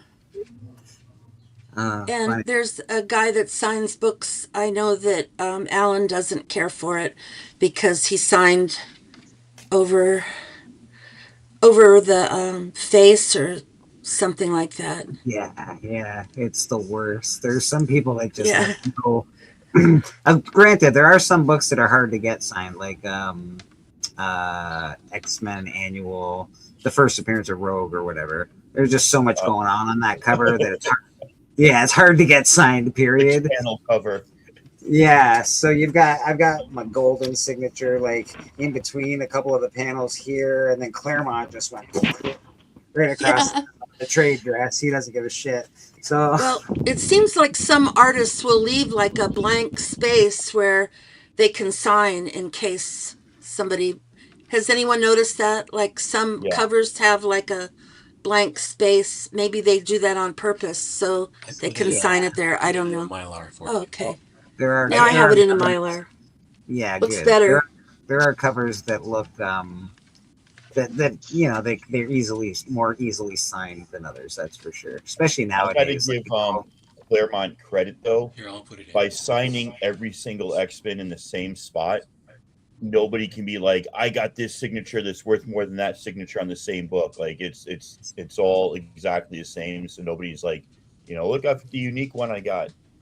That is true. That is true. Yeah, that's smart. His lineups are long, just about as long as his signature. One nice thing about being with Steven is if my book needs a new sleeve, he'll resleeve it for me. He says, oh, that book needs a new sleeve. I'll resleeve it for you. I can't stand it. Here, let me put it in a Mylar for you. And then it looks great. So I love Well, that. I have to be with Steven because I got a bunch of books I need to get rebagged and board. So I need to move in with Steven. And send them for a on second. over. Supplies are really cheap, you know? Oh my God, that's one of the worst parts, especially when you get a bit of a collection going. You're like, you know what? This is getting expensive. The boards, the Mylars, they're not cheap. No. Yeah, in between getting like grails and stuff, I'll be like, man, I really need some polys, or I really need some slab bags, and you know, you just got to do it. Boxes, everything. Thank you, everyone. Have a good weekend. Right now. Thanks, I have Susan. my, Here, you stand up. where's my key? No. Biggie Shack, how you doing, brother? I see you're in your car. What you up to today? Okay. I'm out getting food and stuff. I'm gonna go on mute so I ain't blasting you with orders and stuff. But yeah, I'm at the Little Caesars. Little Shack loves Little Caesars, so Nice. yeah. Nice. That's yeah, Suzy Q, thanks so much for popping on, man. We appreciate you. Tacoma, you're bagging and boarding. What do you got going on for sale tonight? Anything good going on? No, man. I'm debating on skipping a Sunday just so I can, you know, re-up my inventory. I got a bunch of stuff that hasn't sold before. I got like a new Star Wars pack. I got some Bitterroot. I still have that Lobo pack that hasn't sold. I got some #1 indies that, you know, you got to just find the right person that's into the indies. All my stuff is modern pretty much because any bronze or copper I have is usually stuff I want to keep. So, you know. Yeah, I'm the same. Working my way through it. I'll probably hop on, but I may not have as many buy it nows as usual. I do have a big hot bowl of jok, which is Chinese rice soup. My wife just gave me with some crunchy onion and egg on top. While I'm waiting for that to cool down, that sounds lovely. Some what's that? I said that sounds lovely, actually. Yeah. You know what I like about, before we get to that, I just want to say real quick, you know what I like about Suzy, the way she collects? She don't get worked up about getting first appearances and stuff. She just goes with what she likes. So for her, man. She's got a lot of good books of just what she, like, just stuff she enjoys. Yep. That's all I wanted to say. Go ahead. So okay, I found this, and it is really bad condition, you know, like a 3.0 or something. But I looked it up. This is actually how David Prowse signs his books. David Prowse is Darth Vader. So I'm like, all right, I am gonna definitely. It was $40 at half price. I'm like, I have to have that. If I walk away and don't buy that, even if, like, let's say it is a forgery, you know, I'm down $40. But I'm never getting it verified. I'm never getting it slabbed. I'm just keeping it for me. So super happy with that. I would have to do the same thing, Tacoma. I would definitely it's Darth Vader, dude. Like, how can you? And he ain't signing anymore. No, no, he's not. All right. So down here we have Giancarlo Esposito as Moff Gideon. You have Something I Want. Up here, Brian Posehn, the comedian who played the driver of the land speeder in the first episode of Mandalorian. Right. I'd stay off the ice if I were you. Yeah, so you can find that there. Chris Bartlett, who does most of the droids now for Star Wars, he played the actual driver the droid driver, or the ferryman, the one who hailed the cab. Sorry. Yes, yeah. Right, and then down here is Carson Teva, who plays who does Carson Teva play? Oh no, Carson Teva is the name of the character. I will remember the name of the actor soon. There's something really bad happening out there. So that is my quadruple signed Mandalorian. Which, signed by some crazy. That's a crazy people to get that signed by. Yeah. You know the guy that drove. You know the guy that drove the thing. He signed this. Yeah. So Chris Bartlett's Fairman. Carson Teva is oh gosh, Paul Hyung Sung Lee. There you go. So my Kanan number 6, which is the first appearance of Rebels. Yeah. I got Taya Sinclair, who plays Sabine, to sign it up here, and she wrote, "What happened to your family?" which is what she asks the little guy whose name is Ezra when she meets Ezra. And so then the guy who played Ezra says, "The Empire, what happened to yours?" And then down here, I got the woman who plays Hera to write, "My home is my crew and my family." So I'm missing Zeb and I'm missing Kanan, Freddie Prinze Jr. and Steve Blum, and they are both going to be at freaking Washington SummerCon this summer, but I'm not going to be there. So I'm still have yet to finish the SIGs on that. You know, you should get a stand-in to go to England for. Like, I need a stand-in. Get a stand-in, brother. Get a Somebody stand-in. said I should get a stand-in to go to the con for me, but if I don't meet actually the person, a better idea. If I don't meet the person, it's not meaningful, you know. With the exception of David Prowse. So this is Jim Cummings, who does the voice of Hondo Ohnaka. He wrote, Master Jedi. I won't try to do the voice. And then this one is really sick. It's hard to see this one with reflections. This is the one in 25 for issue 6. This is the robot that was on the prison ship, right? And he says, my response is quicker than organics. So that was the robot's name was Zero, I guess. And that The was signature is a work of art itself. The signature is beautiful. Yeah. Really is a nice sig. And then I'll take it out. Sam Witwer, who plays Darth Maul, or does the voice of Darth Maul, and didn't know how to spell intact. He wrote it with an E, and then he went over it with an I. You know, and it's my fault. I'm talking to him while he's signing, because you feel kind of dumb while somebody's signing your book. My hatred kept my soul intact, so he wrote that. And you know, don't speak to them when they're signing, because they might misspell or forget something. But I thought that was pretty cool on Darth Maul, son of Dathomir. And then how many people know the Offspring song "Pretty Fly for a White Guy"? Yeah. And the famous refrain, "Give it to me, baby." So Nika Futerman, who does the voice of Asajj Ventress, is the voice of "Give It to Me, Baby" from 20 years ago on the Offspring song. And she was kind enough not to charge me per word for this incredibly long quote on this. Remember, you always have a chance to be better. You always have a chance to pick the right path, even if that choice comes a little late. So she was a bad guy who then helped out Ahsoka and stuff, and helped out the Bad Batch a little bit. So not as evil as she started out with. So I think that's it for my signed Star Wars comics, at least the big ones. One more. I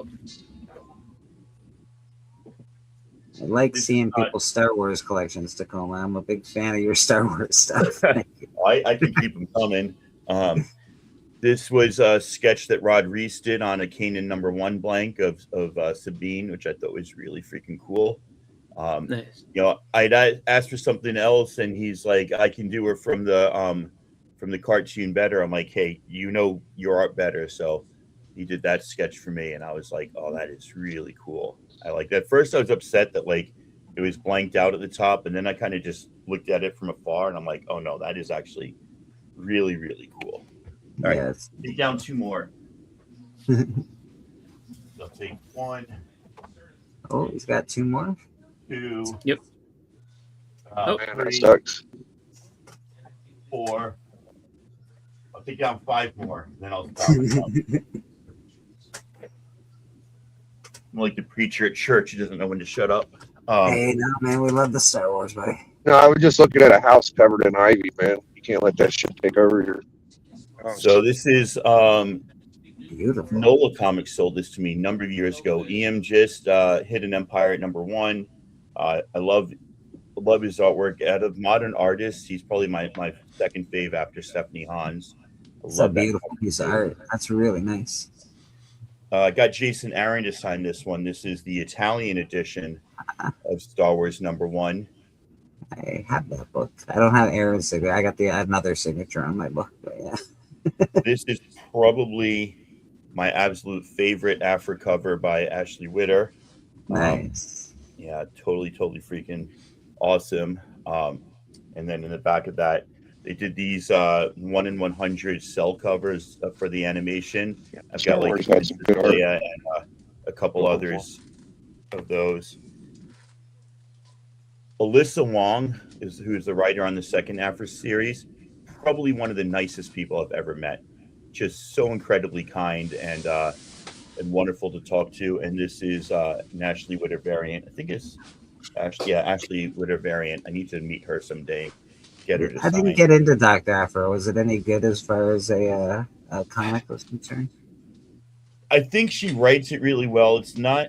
I kind of like Kieran Gillen series. The problem with the second series is Afra this kind of goofy like archaeologist who steals things, or is she this deadly scoundrel who hangs out with murder droids who kills people? Like you can't.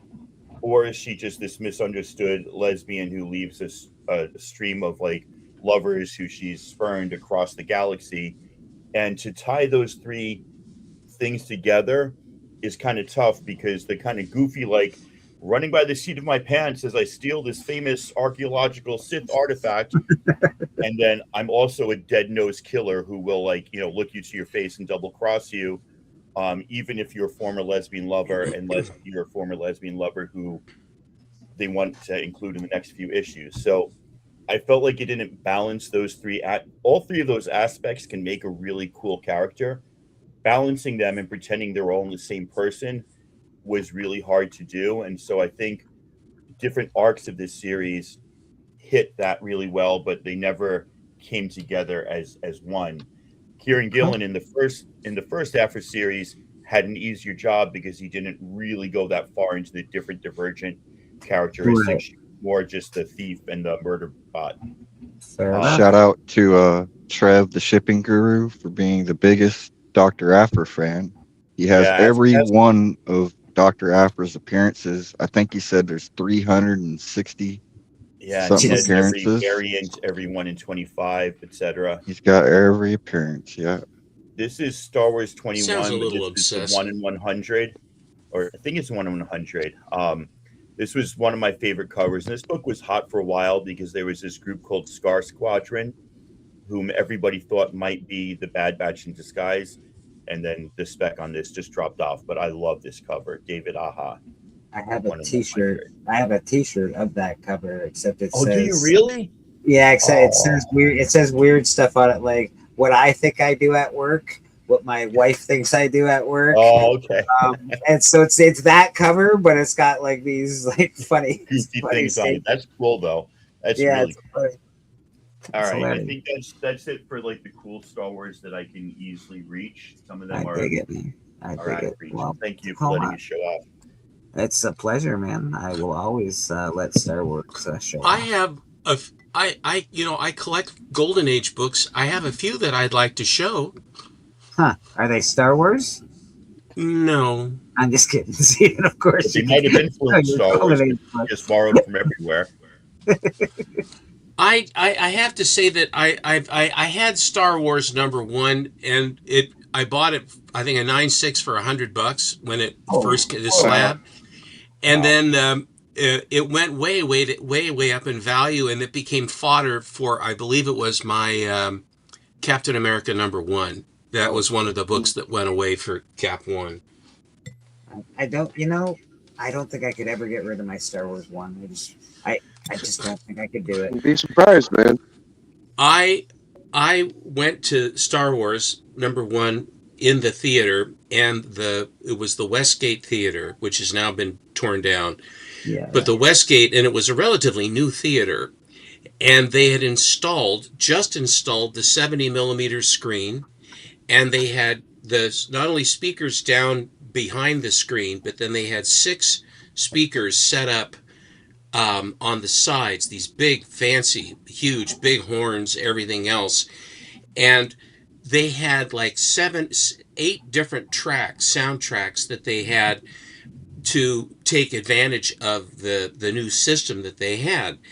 And so the ad before the movie started was Close Encounters of the Third Kind.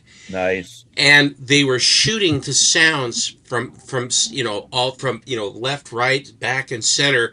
And then they have that scene where there's the mountain, and then this big gyroscopic thing, the saucer comes around that corner, like that. And it was just like, wow. And then, in fact, that was the first time that I tried mushrooms. Oh no! A buddy brought over some Rocket Tops, and we ground them up into strawberry milkshakes. Yum. And I still had to gag it down, Bitter. And I'm saying, this is, God, I want to barf. He says, wait, you'll see. I go, oh, fine. So we went to the show, and then at the time that the Star Wars started, the stuff came on. I didn't watch Star Wars. I was in Star Wars. I did not think we were going to get a Stephen Mushroom story today, and I can't. It was the damnedest thing, and then sometimes it became too much. It started to it started to cascade too high, and all I did was close my eyes and relax a little bit, and I calmed down, and then when I opened, then I said, well, no, I want it back. Don't go away. And then it come back up, and then then the bar scene and all that stuff, and the monsters and everything else. So that is my memory. That's my memory of Star Wars. You saw Yoda's first appearance way before anybody else. 3 years. Before. I was there. Here is Joe Yank. Yeah, I know. I can't help it. I didn't know Steppo was. That's hilarious.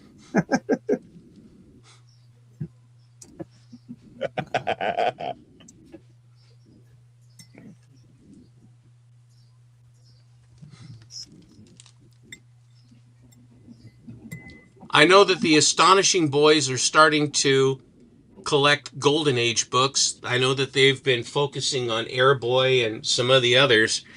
And there are a lot of Golden Age books that are available and accessible. A lot of the Fiction House, a lot of the later numbers of Fiction House, depending upon grade and what have you. And there are certainly Westerns and any number of different genres in the Golden Age that are not terribly expensive.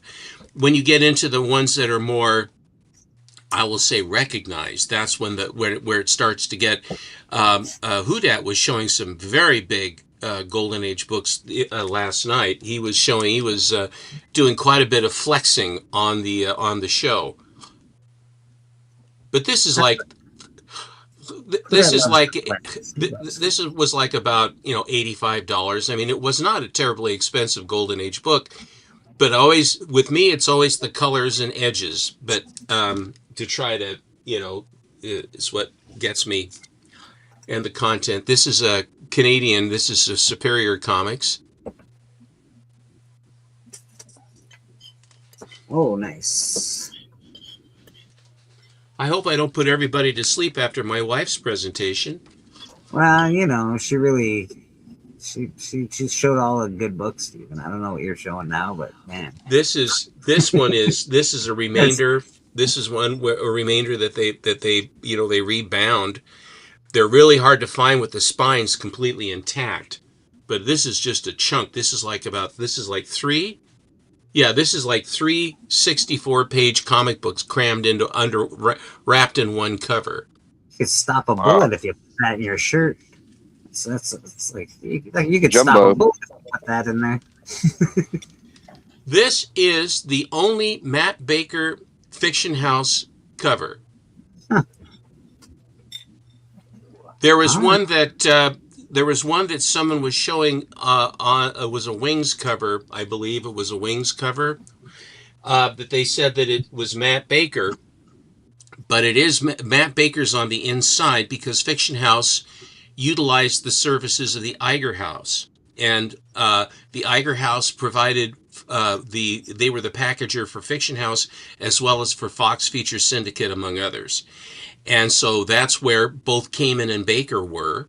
But also then they sort of had a different team, like Joe Doolin and a lot of these other, Lily Renee and these others. They were there as well, but they worked more on the Fiction House side of the program. Victor Fox wanted the more lurid stuff, Feldstein, Fritz Jr. and all that other stuff. Here's Junie Prom #1, very, very cute book. Adorable. Here is a Ken Bald copy of Junior Miss.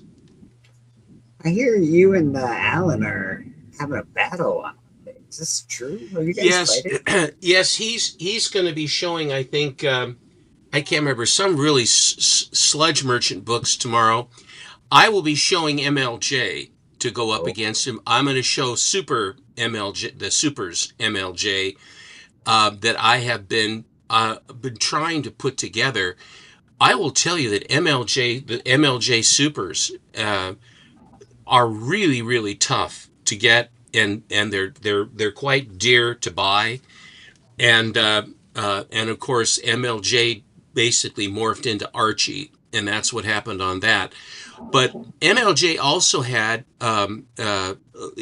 Archie also, but he's going to be showing the MLJs, some of the Super MLJs, not MLJs, but Archie's. Harvey books, because there are some of those that are quite good, Speed comics and stuff like that. There's some pretty good stuff. They're all new, I think, also. Just fun stuff. This is a standard comic, standard Nidor. You want to see two close friends fight it out as rivals. Tomorrow's the show for you. You can see Steppenwolf. I've pummeled him several times. He just doesn't understand. I must punish him tomorrow. I will punish him. They'll be voting in the chat. You can vote for your favorite books. 2 groups of 5, and we will. I'm sure that Alan will say all sorts of talk, real trash. He's very trashy. But God damn it, I'll keep it elevated, okay? Gosh darn it all, the Heckfire. Gosh darn it all, the Heckfire HE double toothpick on that boy. Dang it all. That poor redhead's always in trouble. Sorry, the red dress is always in trouble. She's just hanging around there. I love Carrie Drake's. I love their covers. Now, this is a Patsy Tyler. Patsy Tyler was a collector in the Golden Age. I have a couple Patsy Tyler books that have just come into my collection. My best one, I have Phantom Lady 14 as a Patsy Tyler book. So she collected Phantom Lady and Carrie Drake, among others. And Patsy took good care, as this is no knock on the girls, but the girls are always real hard on their books. They would, but not Patsy. Patsy took very good care of her books.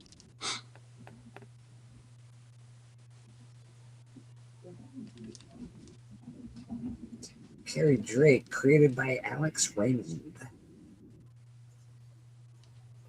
So Mr. Apex. Yes.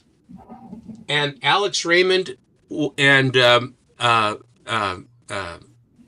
Hal Foster and a few others were the ones that were most copied and swiped from in the very early Golden Age. I don't view the Golden Age, the Platinum Age to me is not something before Action Comics #1.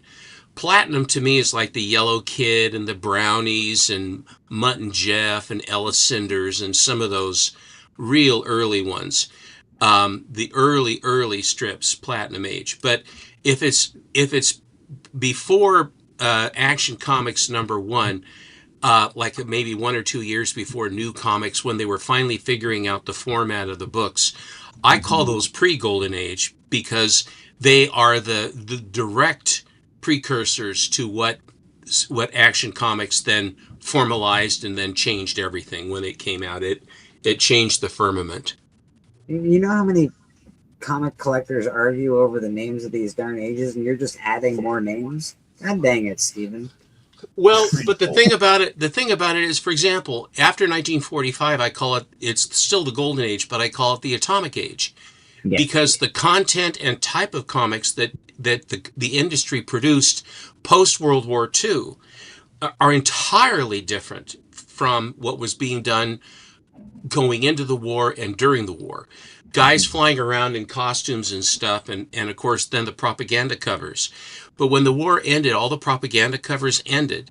And then one of the reasons why Timely had such a hard time getting anywhere was because DC Comics had a wonderful supporting cast of characters, having in conjunction with the main star. Batman had Gotham City and Commissioner Gordon and his beautiful Rogues Gallery. Same thing went for Superman, the Daily Planet, and all the characters for there. And because of that, they survived much more readily because they had a lot more plots they could fall back on. Actually, during the war, in Detective Comics with Batman, a lot of times they were just crime covers. Crime stories. They didn't really do a lot of the fighting the Nazis and they did somewhat, but nothing approaching what they did at Timely. Or Standard Needor, for that matter. Says me.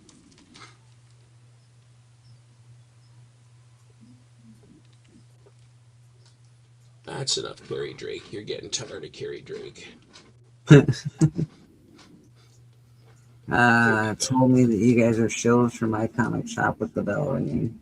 Well, I don't have a bell, but you know what? I will shill for my comic shop any day of the week. My comic shop is a great place to buy comics. Not only are they well priced, they undergrade their comics on purpose. In fact, it's built into their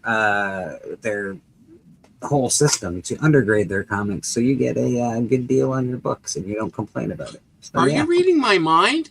That's my speech. What do you? I got you, buddy. I got you. I'll shill for my comic shop, no problem. Now, my comic shop, if you heard that, we could, if you want to be a sponsor, they would enjoin you. If you want to be a sponsor to Bleecker Street Comics, we would certainly appreciate that. Lily Renee was with Fiction House, and she did a lot of Planet covers and some really, really good interior work all the way through Senorita Rio and a lot of that stuff. But then when she left Fiction House, when Fiction House left New York or whatever it was, she went to work for this company. I can't think of what they are, but they had like Elsie the Cow and some other stuff. But this was one that Lily Renee did. There's only one issue of this that she came out with her own, called Kitty.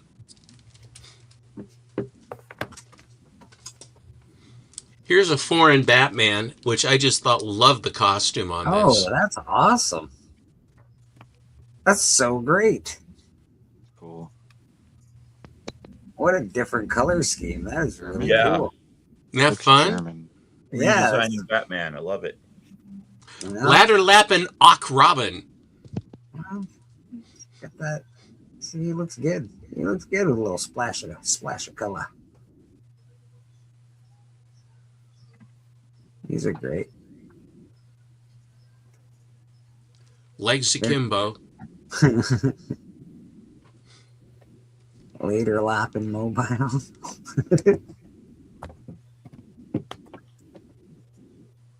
This is an Oxner cover.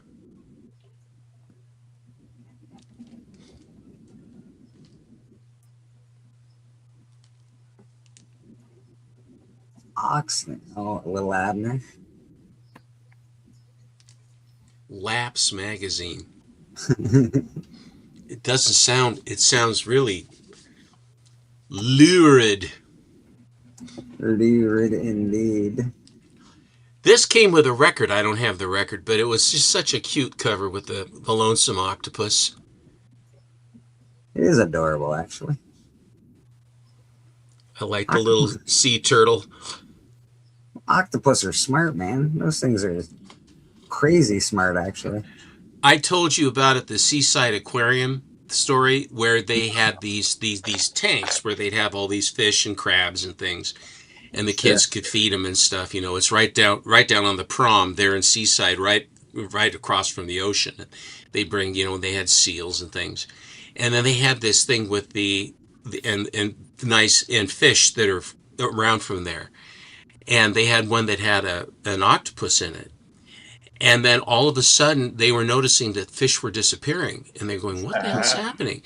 So they set up a camera, and the octopus crawled out of his tank, went across the floor, crawled up into the other tanks, and was eating the fish. Yeah, and then when it was done, it would crawl back into its own tank. And then I don't know. Don't ask me. I don't know where they are. I've been in this tank the whole time. Did you know that every leg of the octopus can think on its own? Thinks on its own? I didn't know that. Yeah, every leg has like its own brain system. Jesus. No wonder they're they all know how to shove stuff down to the center where the beak is to eat, though. I know that. I mean, it's the circuitry is to catch and feed, I thought. Yeah, no, these things are super smart. I like what what we got going on here. Platinum Archivist. Platinum, gold, and silver discussions are kind of like how metalheads started arguing over metal genres. Once upon a time, it's death metal. It's grindcore. It's death metal. It's grindcore. This is real heavy metal, bro. This is real heavy metal. My son John, his handle is Metalhead, and he knows metal like nobody knows metal, truly. And he would sell. He had a record store that I helped set him up. It fortunately didn't make it, but down in Astoria, Metalhead Records, and he knows this stuff. So I'd go in there and he'd have some Norwegian death metal going on in there. I said, John, what are they saying? He says, Dad, it's not exactly that you understand what they're saying. It's the emotion and what they're emoting as they're singing. I said, and I'm listening to this thing, and it's this dark, screaming, hoarse, Odin. And he says, now that's black metal. This is white metal. And then he gave me 15 differentiations in metal. And he would play the different ones, and they were kind of different, but he really has that stuff down. Don't worry, Stephen. They're all saying drink your milk, go to bed early, go to school, kids. That's all the lyrics. They're really nice lyrics. They just don't, you just can't understand them. That's all. Bleecker, I don't think the medication is working for you. I have to tell you.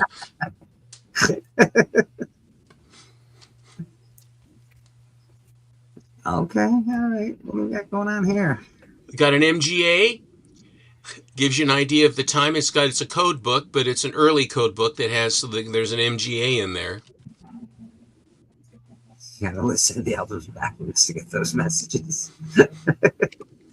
The message backward is it screws up your stylus. This is a Canadian Ace Comics. That's very pretty. That's nice. Very lovely. Yeah, that's really nice. It looks like a picture, for Pete's sake. That's beautiful. It looks like an ad for like fingernails or jewelry or something. This is LB Cole. Okay. Exciting, intimate confessions, secrets of love, popular teenagers. And these are all reprints, as you know, because he had the rights to reprint and he made new covers for them. And that's what Star Comics are. That was his brand that he did all the covers. He just basically cranked out covers and rewrapped, reprint books. And the reprint books are all pre-code. And there's a lot of really good stuff in Star Comics. Oh my God, Striper. I haven't heard the band Striper in a really long time, buddy. Oof. in ages. Kiss They me, were like- Frank. Tell me it's me you love. But what about Sharon? She's your best friend and my fiance. To hell with her. Torn Yeah. from the annals of annals of true life and love. Screw that Sharon gal. You want to be with me. The women Annals. fighting over the men is Yeah, always something about a annals. wonderful male science fiction story. Yeah, never happened in the history of life. Oh, I remember Apex. I know. I grew up in that. I guess that the love titles of L.B. Cole now have started to take off along with all the others. It was a matter of time, really. Yeah. We're fortunate enough that his sports comics hasn't really picked up as much, though. You can still get those pretty cheap. Some of them. She's got a cute face, the blonde in the background there. Everybody's concerned about who everybody else is dancing with, right? This is Yeah. Canadian. Yeah. Of course, Canadians would be concerned about Having other people, problems, but Yeah. a lot of the ads on the backs of their comics are to know how to dance. That and fun balloons. Sometimes you just want to dance with fun balloons, so you got to know about both of them. That's it. You just have to dance with it. It's interesting how you connected those. It's Listen, we're just doing a lot of PSAs, service announcements. Too late for regret. Yeah. You can see that I go in for this stuff. I know. Kind of a genre, good girl art. You gotta get them all. Gotta dance to stay warm in the Great White North. That's all. Dance or die. I'm not gonna lie, it's actually one of the most. It's beautiful out today where I live, so I'm very happy. I went outside to take out the garbage this morning. And I was like, oh my god, it's lovely. It's lovely out here. Hence the hashtag that today was sunny days. It's already too hot here, and it's not. It's a Shawn Michaels quote, right? Bill Ward cover. Yes, that was a Shawn Michaels quote. You are correct, Miss Piggy. He said that about when he was messing with Bret the Hitman Hart. Yeah. Canada's Hulk Hogan, Bret Hart. Yeah. Hey man, that guy's That's enough. That's enough out of me. All right, we got a little sidetracked. Steven, those are beautiful comics, my friend. I got a couple I can show off as well. I don't really show these off too much because I don't know, they're not like, oh my god, look at those books, they're so expensive. But I do like a few things in life, and Dune is one of those things that I like. So I did get a lot of the Dune stuff. Do you like the new Dune movies? Yes, very much. Do you like the guy that plays Atreides? No, I hate him as an actor. I really, really don't like him in anything he does, and I don't know why, because I know he tries really hard. Not the kid, the father. I don't like the father of the kid. Timothy Chalamet. Oh, you're talking about Isaac, the guy that was Moon Knight. Yeah, I don't like him at all. I can't stand his acting. It's like I liked him in he's had a couple movies where he played really good, like that movie about the girl that's a robot. Okay, Megan You or know what whatever. I'm talking about? Oh yeah, Alita Battle Angel. Oh, jeez. yeah, that was a good one. Now I'm unlocking all kinds of movies. No, I was talking about they test. It's got that Isaac guy in it. He's got a shaved head. It is a. But they test this robot to see if she's becomes smart as a human, and then she ends up breaking out and killing him and breaking out. Machina, that's it, Machina. Oh, Machina. Yeah. Brian K. Vaughan. Alita was a good movie. I liked it. A little too much CGI, but it was still a really good movie. Alita, the Battle Angel. I really did like that. It's a guilty pleasure, but I really liked all the slice and dice. Well, Stephen, we've talked before. Guilty pleasure. I still watch the original Dune movie from time to time. Oh, I do too. It's a guilty pleasure. Yeah. I love it. Yes. I think. And who's the main actor that plays a Muad'Dib? What's his name? I can't remember his name. McKinnon. Oh, the original. Yeah. Oh, I don't know his name. But awesome. he had a nicer ass than the Italian cheesecake that they put in there. Oh, Buddy, the singer. Who was? No. The guy that he's whatever his name is. Patrick Stewart's in there. Harrison Ford is one of the soldiers marching around. Gurney Halleck and what have you. And then and then Max von Sydow is in there, and the Baron is so awful, spitting on her and stuff, and then Sting is, "I'll kill you! Oh, your little playmate! Oh, I will get her too!" I like the Baron in the new one. They really made him dark. Oh God, that is so dark. It is unbelievably dark. And again, but I still like the original too. If you've read the stories, the face dancers, they don't really go into any of that, and they only hardly even touch on Ix in the original one. Many robots on Ix, Yeah, the face dancer is being played in the part 3 or whatever, the newest one they're making. Okay. The face dancer is the guy that's Batman, Robert Pattinson. Yeah. That's my little Dune collection of books because I like Dune. I'm a fan, man. Is it Kyle MacLachlan? Is that his name? Yeah. The guy from Twin Peaks and Portlandia. Yes. Blue Velvet. Portlandia. Here's one Twin for Peaks you. was great. Here's the Spawn universe for Rad. Rad likes Spawn. Oh yeah, Redeemer. I did like the show Grimm that was filmed here, though. That was fun. Grimm? My wife. Grimm. It was kind of like Fables before Fables. It was just fairy tales come alive. Yeah, I like that kind of stuff, to be honest. And the main star, the romantic lead, the romantic gal, Juliet, with the main guy, and they ended up getting married. I don't know if they're still married, but they were falling in love during the filming of the production of the show. Department of Truth. Yeah. All I know is a lot of these characters severely need dental work. All right, let me get out of here. Anybody watch that fight last night with Nate Diaz and Mike Perry? Yeah, I sure did, buddy. I sure did. That was a gusher, wasn't it?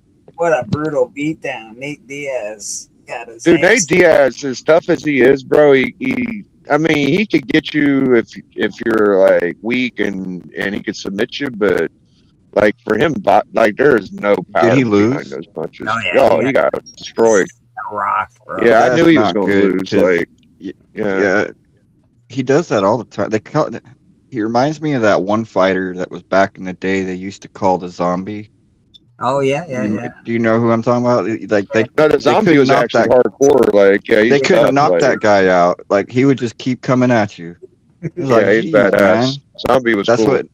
That's what Nate Diaz kind of reminds me of. But like you said, he has no power in those punches. Yeah. It's like you don't even want to throw the power. Like his whole thing is like, I can take a beating and keep getting beat. Like, get him out of there, man. He's got to stop fighting, dude. He really should. There's something to be power in fighting, like the way those guys fight, is a lot like power in baseball. It's not necessarily how like the muscles. There is like the correct way to punch. He's a very good boxer. He's just old, man. He shouldn't be fighting. He's been retired for a couple years now. He's been fighting since he was a kid. He just shouldn't be fighting anymore. Yeah, when he lost to Jake Paul, that's enough, dude. You did it. Perry's still fighting bare knuckle in his sport and has been knocking people out for the last 2 years, like really knocking people out. So you can't go up against a guy like Mike Perry and like you just shouldn't do it. I would like to say that I was right the whole time about Ronda Rousey. She destroyed. Oh, that was easy. She destroyed Gina Carano in the first. Yeah, I round. didn't even know who that girl was, honestly. Like, okay, she's the first person on the card. Congratulations. Like, what the fuck is going on? I don't know, dude. That was stupid. Sorry to Matt. I'm sorry to all the. Was Carano? Was she hurt? No. She No. just got like Ronda Rousey is a master of like the armbar basically, and she. that's Yeah, how she just jumped her and double legged her and put her in an arm bar. She could have broke her arm, but she didn't. And No. for as good of a fighter as that girl is, why did she roll away from the arm bar? That's the worst thing she could have done. Agreed. Did you notice that? Like, she twisted the wrong way. Like, She's are a you trying to break your Muay damn arm?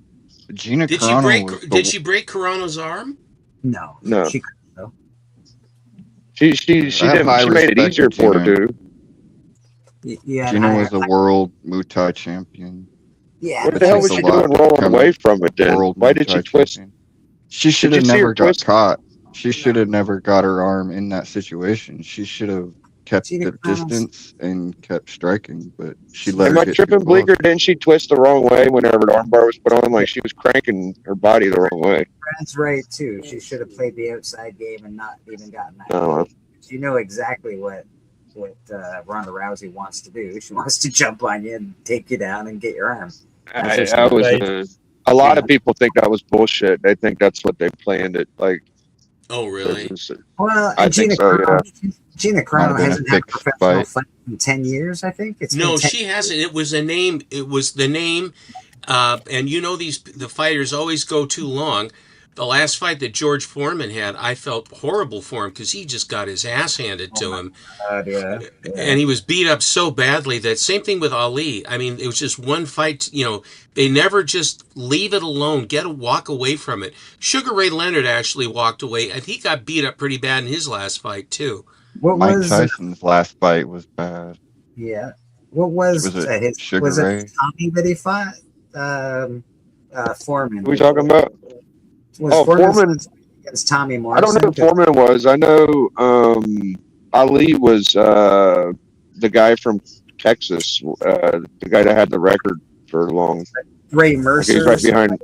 He was right behind Rocky Marciano with the 50 or what? What the hell was that guy's name? Yeah. He did the turtle I know Mike shell Tyson. technique or whatever. I know Mike Tyson beat him up eventually. He was like, he beat Yeah, Tyson beat the guy that beat him. You're right. Ali. Yeah. I know nothing about this current topic. Sorry about It this. is nerd alert for sure. Yeah, we definitely do nerd sports. We do all sorts of things. I do watch UFC quite a bit, so I'm sort of up. Or not, you know. I think that they're doing a good job. But for that not being a UFC card, it was just damn good, or maybe better than a UFC card, actually. It's a good card. It was a fun card. It got a lot of watches. Yeah, Nagano. Yeah. UFC fight at the same It'll help her get her. I think it'll help Carano get in her acting career. I think that she was screwed over, and I don't know if she won her lawsuit against Disney. I think she did because it was a contract. Yeah, pretty sure she did. Yeah. And Yeah. were they going to bring her back now, Biggie? Do you know? I don't know, but I could say this: like when we said that it was 10 years, it was actually 17 years since she fought. Yeah, I think she's done 17? enough. Yeah. She. Oh my God! Talk about long in the tooth, especially for a fighter. You should not be fighting that. Like, if you haven't fought in 17 years, you should not be going into a professional fight. It's just, I know you look good and she's got a great body. She works out, but like, what Well, she the can story was she was pre-diabetic, and she was thanking Ronda Rousey for even mentioning her because she got back in shape because of it. So that should put you in perspective of how far off she was. Well, that's good. Good for her, man. Yeah, I good for Gina. I didn't think she'd win. I wanted Gina to win, but I just knew Ronda would win because that's they've You, run around. sometimes you look at their faces when they go in there and you go, "Oh no." But anyway, those were the Yeah. fights last night. They were fun. Biggie, did you hear the PSA scandal that I started it with this morning? No, sir. Apparently, somebody mailed PSA a box of box of cards. About $1,000 a piece. It was like 15 grand worth of cards, and PSA opens the box 115 days later and says, "There's no cards in here. There's nothing in Oh this my box." God, that's another one now. And so what that does, 115 days, what that does, it null and voids the 90-day. If you use FedEx or you use one of those companies, they have a 90-day policy on like when you can make a claim to get your money and stuff like that. So it nullifies that, so you can't get your claim back from them. And they're claiming that there's no cards in the box. There's footage of him packaging up the box with the cards. There's footage of him at the station putting it, the guy bubble mail wrapping it and putting it on the cart. And there's footage of that cart all the way up until the driver picks it up and puts it in his truck. Well, I mean, I hear you, and it's really interesting, but it's one of those things where you got to trust and have faith and honesty, and like you could go by weight, and people scammed out of that shit. Like it's scary, man. There's a lot of ways to scam. There is. I get freaked out now. Like I'm freaked out as it is to send away comic books to CGC. But PSA, I haven't even skimmed the surface on PSA. This is just 3 immediate scandals that have popped up in my feed. The one about the $45,000 card that they damaged, made it on offer for 20 grand, and then sold a $45,000 card of that. The exact card that he had in the grade. Yeah. He was told his card was damaged. They sweetened the pot, got rid of him, and then basically allegedly sold his card for full freight. That's the one that I heard about. Yeah. It was they sold it beforehand, but it's very close to the same time that it would have been at their facility. So they made the last sale, which was 45 grand, and then they were like, as far as we can tell, it's only worth about $20,000. I'm like, are you kidding me? You're the one that made the sale. You're the one that made it worth 45 grand. You can't just lowball somebody after you destroy their PSA 10 that they already had. They just sent it in to rehold it. So that's some. And then there's another one. Can't remember what else I watched something else this morning. I won't use them. I wasn't going to use them anyway, but I won't use them. Screw them. They got this guy's cards. The guy got all graded and they all came back 9s. None of them came back 10s. They hadn't come back yet. They were still in the system. You know how your comics are in the system and you can look and you say, oh, this is what the grades are. Well, they were in the system. And generously, they were like, hey, we can buy them off you if you want. They're about $35 a piece if you want to sell them. And he's like, yep, I'll sell them, get rid of them. They're only 9s. So he goes and looks a month later and finds out his 9s were regraded to 10s. All of them were 10s. And they were resold by PSA at a much, much, much higher value than their previous graded 9s. Do you realize what this does by them doing this? They're trying to get the foot in cold. They have just killed themselves. It's what PGX did. That PGX had problems too. Now with CBCS gone, and then there are all these weird little ones that don't really work. Basically. That means that everything is now going to go to CGC and slow it down even further. Yeah, agreed. I just hope that with all these weird, I know CGC has their scandals. Somehow they're Teflon Don and all this. I don't know how it happens. But I just hope with all of these scandals with PSA, they already have a foothold on the market for cards. They have it. They own Beckett. They own this. They own that. They own all of the companies, and it's just so they can really screw you over, and they can really dictate the market. So that scares me quite a bit. So I hope that as comic collectors, people stop using PSA and they use CGC a little more. Even though CGC also has its problems, let's be honest. We gotta keep a monopoly out of the market because they already have enough of a monopoly as it is. Is there at any point that all of the grading companies mess up enough to where collectors start suggesting not even using them? Is there anything they could do? There's no chance. No, I don't think there is either. because the commodification of the book and and for the liquidity, that the perception of a disinterested third party providing that that's what adds value, because that makes them transferable and liquid because the grade is not in question, or the grade is pretty damn close to what it is, rather than have a book, particularly in a golden age book that is raw, that may have restoration that you don't know about, which I've had that happen to me.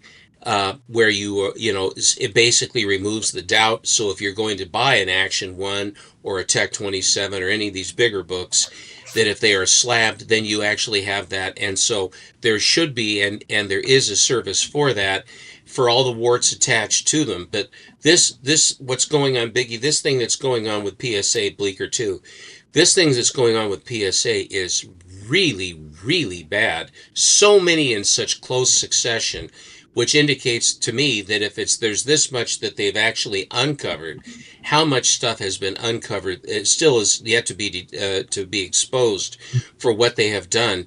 And any guy that's been screwed is going to tell everybody, because you're going to say, hey, this is what happened. And, and then you just go, well, it's a cautionary tale. I won't even touch them. Well, and that 20 grand that they offered the guy came with an NDA, so he's not getting his 20 grand. He got his 6.0 Talk too much. lenticular. He'll probably wind up suing them. There's another person suing them. They're in a big lawsuit right now. That's the other one I was watching this morning. So, hey, Entropy, how you doing, brother? So it's there's a lot going on there, and I think I hate thinking things are underhanded. I hate thinking football, why gamble on it, because they already know who's going to win at the end of the season. I hate thinking that a company like that doesn't care about my books and cares more about the market and manipulating the market to make even more money than they already make, because they make fucking unbelievable amounts of money. But to think that there's more, they need to be more greedy, that bothers me. So I hate to think these things. I mean, here's the other side of it. The guy that said that they got a box and have cards in it. I mean, there's a small chance that he didn't send any damn cards. There's lunatics out there, man. There really is. So you're right. I try to be open-minded. Right. That's true. They have that guy on camera at the post office packing his. No, I hear you. The cards. He could manipulate. He could take that home and he could use AI and change it around and all that, which they'll probably say you can't. It's not really verified and all this other stuff. And do you know who's going to make money on all of this? They are. The attorneys. Well, yeah. Yeah, it's a racket, man. And I just don't like to think like that. I really hate to think like that. I like, I'm a dreamer, man. I enjoy thinking the world's filled with butterflies and rainbows, but apparently it's not. So it just is what it is. Yeah, I think Stepo's right. As long as there are slab books, people are going to want to pay for them. So it don't matter how hard it's going to be or how many horror stories there are. It's always going to be something collectors want to get. You know what I mean? So I know that if I am buying a big book, I have to go with a slab. I mean, at this point, back in the day, I didn't mind.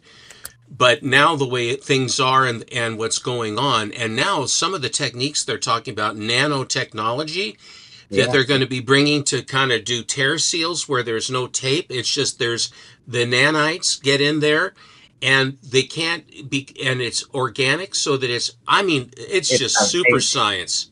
They got fibers that attack. Like it's gonna be, like they can really. It's gonna be hard for them to tell.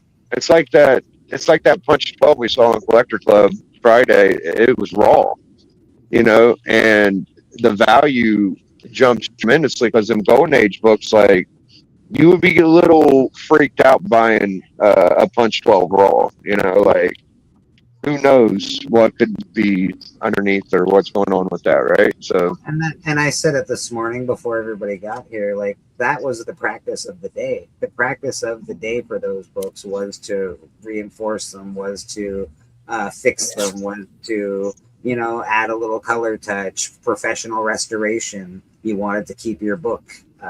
So it's probably harder to find one that's not touched up than it is. You know what I mean? If it's raw. Well, if you look at what you're saying is true. If you look at the census, yeah, and you look at the big books, look how many of them are restored. Well, the reason why is because that's what you did. So before 1990, and there was a lot of paper, Susan Ciccone and a lot of these other people, that Matt Nelson, and they were doing these things, and properly so. But then they have to have the prescribed method. And then they say, well, it was clean, but it wasn't clean the way we like it to be clean. So that gives you the purple label. The other thing about it is, too, that if you have a rough edge and someone had one of these micro cutter things, you know, and they slice the one rough edge, then your book is trimmed. And that is really, my Phantom Lady 17 was trimmed on all three edges. And you didn't know it. And I found out.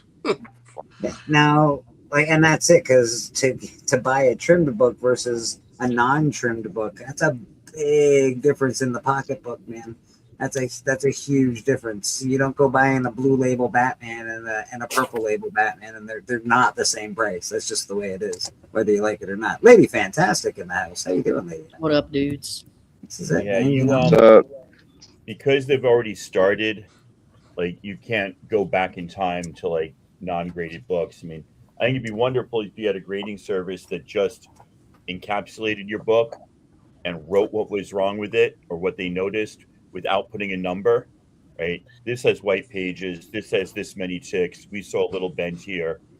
Have at you. But it's too late to put that genie back in the bottle now. Everything has to be about the condition. Any collectible, either cars or anything else, cards, whatever it is, a quantifiable condition is how you basically have the bragging rights over all your buddies, and I will pay extra to be able to do that in that mindset. I don't have that, but because that is not a very satisfying collecting technique in my mind. What I don't like, though, are the Frankenstein books. Like, I would rather have a crappy 1.5 but know that the book was intact and never touched than a Frankenstein together, like it's new, like it didn't have a cover and then you put this one on it and then added staples and this and that and the other. Depends, like there's certain ways you can Frankenstein that's impressive, like Archivist. So that's what you can actually create the paper that was actually used. I agree, but I think, like you said, it takes an artist. Cheap Frankensteining is. Ugh. I don't like the Frankensteining. Well, and that's it. You just don't want to. Like, okay, I'm sure there are books definitely that I would buy a purple label in. I would buy a Batman one in a purple label because, well, let's be honest, I'm not getting a Batman in a blue label anytime soon, or a purple label for that matter. But I would buy one. Like, there's certain books that you would, right? But I don't know. You don't want every book like that. I don't want every book restored. I don't like all my books restored. I don't know. Maybe I'm picky, Stephen. Am I too picky? No, but the thing is that what gets you a purple label in some instances, or the vast majority, is conservation. So if you put the book into clean to stabilize it for the acid in the paper, but it wasn't clean in the prescribed manner, you get a purple label. Well, if I have a purple label because it was cleaned with distilled water and vinegar rather than dry cleaning or whatever it is, it's to me, it's very subjective how they did that, because the way that the the way that like the Smithsonian and a lot of these other outfits would do it, as far as to maintain and to preserve, then you should, the fact that they have a purple label has had an amazingly chilling effect. And the implication is that if it's a purple label, someone was trying to commit fraud. No. And that's- no, but that is the mindset of a lot of true. these people, and it isn't true. No, that's not. It's not. It's completely different. I don't see it like that, but A lot of people do, sadly. I guess because I'm I guess one of those more purist types, I guess idealist, that you want to just find the entire intact article, and that's like ideal, right? Yeah. But there's some cases with some books you're never going to get that, okay? You're right. Never going to get it. And so what do you want? Do you want to be right, or do you want to have the best thing, okay? So you could say never gonna get it. yeah, never going to get it. It's never going to happen. Well, that's not true if you have the ingenuity of archival experience, and you can piece something together, and it is very valuable and worthy. It's not the same, but it should not be detracted because it did not come in that original form. You have to appreciate it for the ways you can get it, period. Yeah, and it's still an Action 1, isn't it? You know? It's still a Tech 27, right? Well, someone put some color touch on it. Well, I can't have that. Oh my goodness! Well, I can. Yeah, me too. I'll sleep with it just Yeah. fine. I think a lot of purple labels are a lot of times people submit their books and they assume that they have never been touched up, and then they come back purple and it feels like a scam. So it's just like, oh no, purple label. You're right. They feel that way, but that doesn't mean that that's what it is. No. Like, you know, it could be a feeling, but you know, people have lots of feelings about stuff when it doesn't go exactly the way they want. It's not even necessarily a feeling. It's I bought a book at a certain price, and I didn't know this market- information. Yeah, the market has dictated that an untouched book is worth this, and a touched book is worth this, and I Right. bought at this price, and now my book is worth this price. And then you have to assign blame, and you have to ramp it up. I have been on the. I always try to buy the book and not the label, because I always go by the colors and everything else.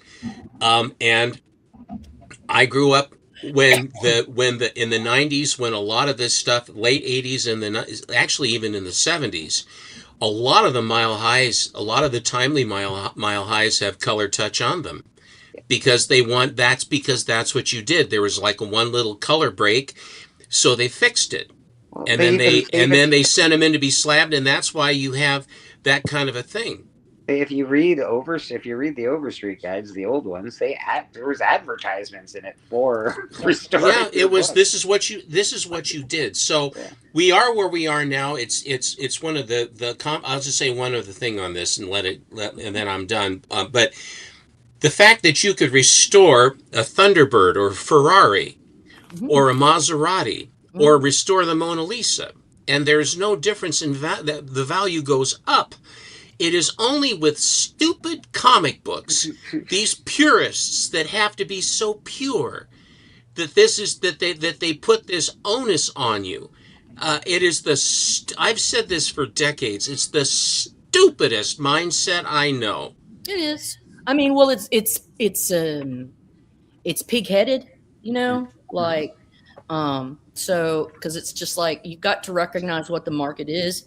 And because we acknowledge time is real, there is going to be like the fact that there are certain things that you're never going to be able to get again. Okay. And they're always going to be worth more and more with every passage of the hour. Yeah. Like that's just the simple nature of the book. It's the simple nature of the timeline in which it was created. And because of that, I think people need to really reevaluate their feelings on purples.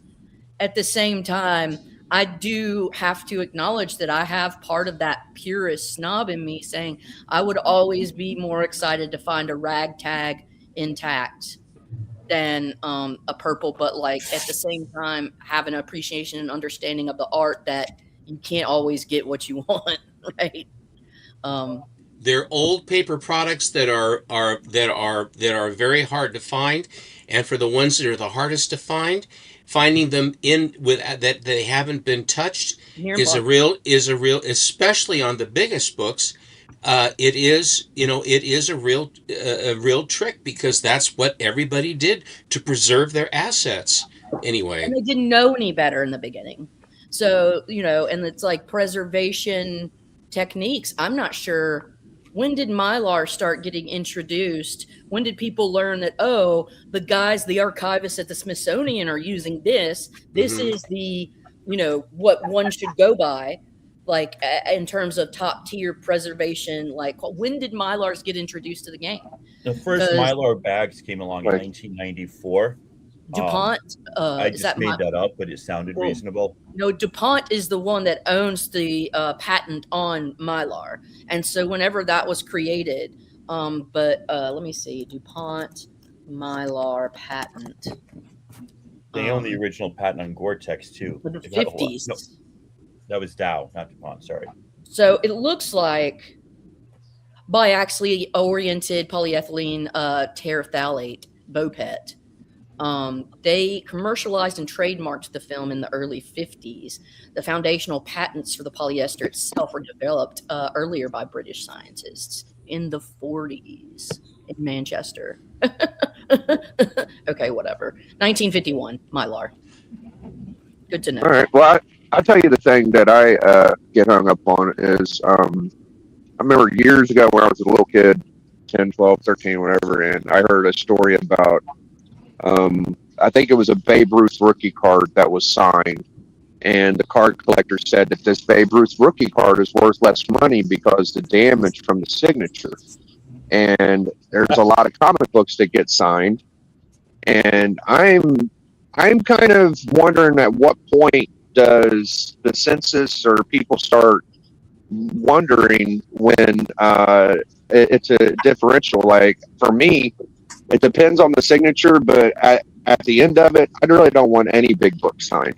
Honestly, like that's my opinion. So I just throw that out there. You don't want a big book signed by Jack Kirby and the Not particularly. No. Okay. I gotta say, I would kind of rather have it on paper than on the book. To tell you the truth. So That's why they used to sign inside when they started doing signatures, not on the cover. Who was the Spider-Man artist that wouldn't? You couldn't even get him to sign books. You get him to sign a letter though. Yeah, Ditko wouldn't sign books. He'd sign your letter though. Regards, Steve Ditko or whatever. Yeah. Well, I think he was a critter. Like, all Ditko those was a Star Wars quitter? books that I showed. Ditko was that a got critter. signed, Oh, a critter. like I don't think. I'm sorry. I was gonna say I don't think those books are worth more on the market. They're worth more to me. That's why I was telling Chris, like, I wouldn't get somebody to bring my books to sign, even though I'm going to miss some like huge guys that I need at Washington State SummerCon. Like to me, it's the experience of meeting the voice actor or the artist, and it's kind of cool that Ashley Eckstein, wrote "I Am No Jedi" on my Clone Wars #1. The only way that would be worth more is if I had CGC following me and I had to stand next to this guy I don't know for an hour in line. And then he goes and tells the company, yes, he really did get it signed by this person. And since I have those like quadruple and quintuple signed, I'd have to do that 6 times, 5 times over. That's not worth it to me. But I know. Of course, you that can that send them in book- now, and they'll authenticate now. Yeah, but I don't want that because I don't know that it increases the value that much, and I didn't get those books because of the value. I got those books because they're meaningful. It's all to me. personal. It's a personal thing for sure. Yeah.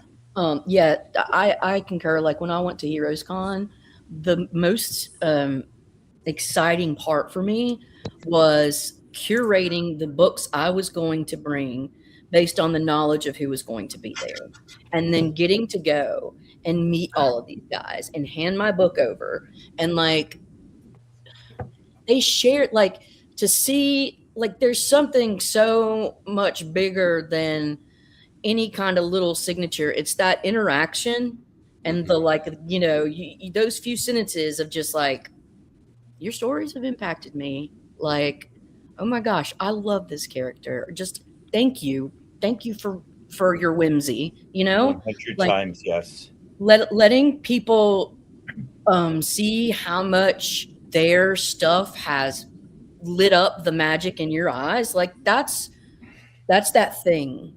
And so that's that thing that I value the most. And I want to hand them my little nerd book that I loved so much and tell them my few sentences of how they, you know, spark some joy in my world.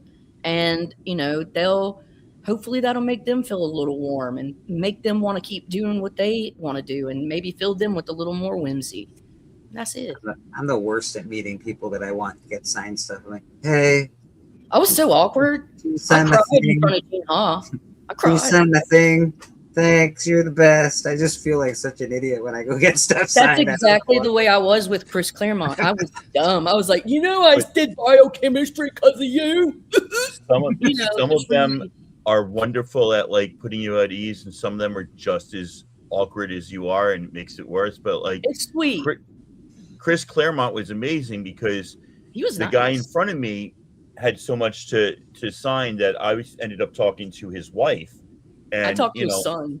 I ended up talking to Chris Claremont's wife about the religious stratification of the yacht clubs in my hometown because I had him sign Big Hero 6, which was, he's like, oh, the final battle of this book takes place in Plum Island, which is where they did Anthrax, just off the coast of Long Island. I'm like, God, oh, it makes me Plum freak Island. out that he knows those kind of things. Because I'm just like, he's so Project Mockingbird. But then it's his not wife even is funny. like, oh, I used to work at the yacht club in Port Washington. I'm like, oh, I grew up in Port Washington. She's like, did you know that the yacht clubs were like separated by religion? I'm like, yeah.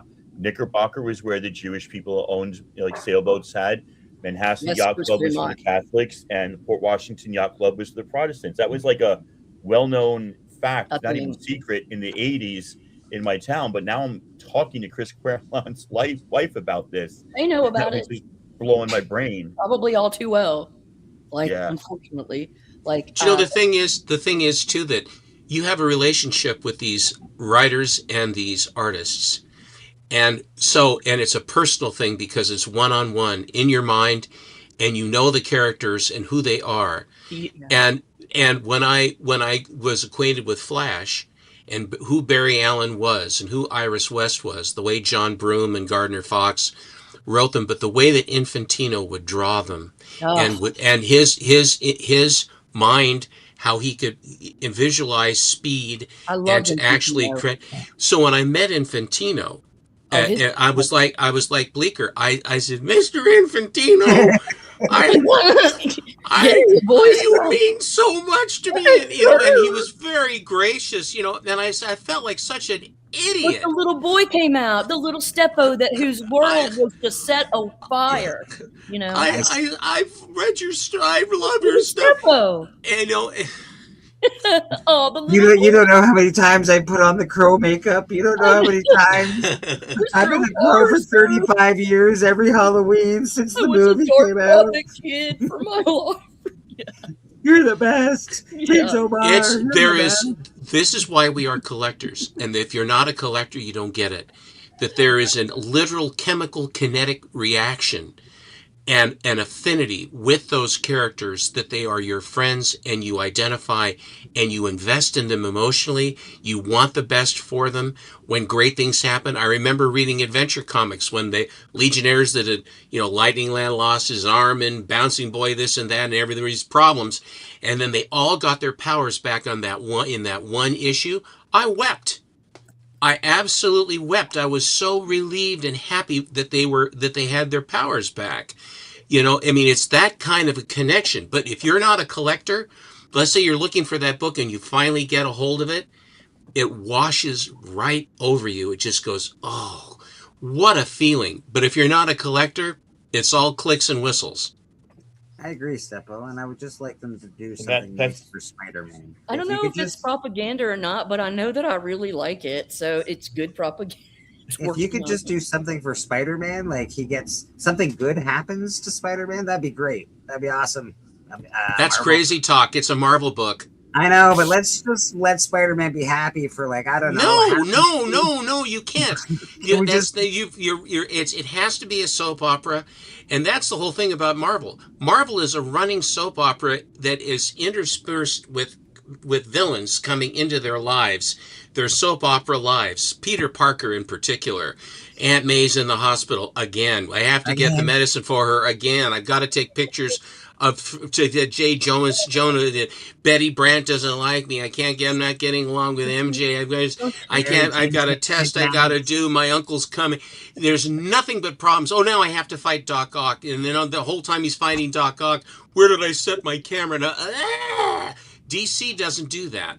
I gotta tell you, that Brooklyn Bridge has seen a lot of Spider-Man. I'm just saying. He really can we just fight somewhere else, guys? The Brooklyn Bridge is getting a little old. But I'm going to challenge you, Steppo, because this is what I would say.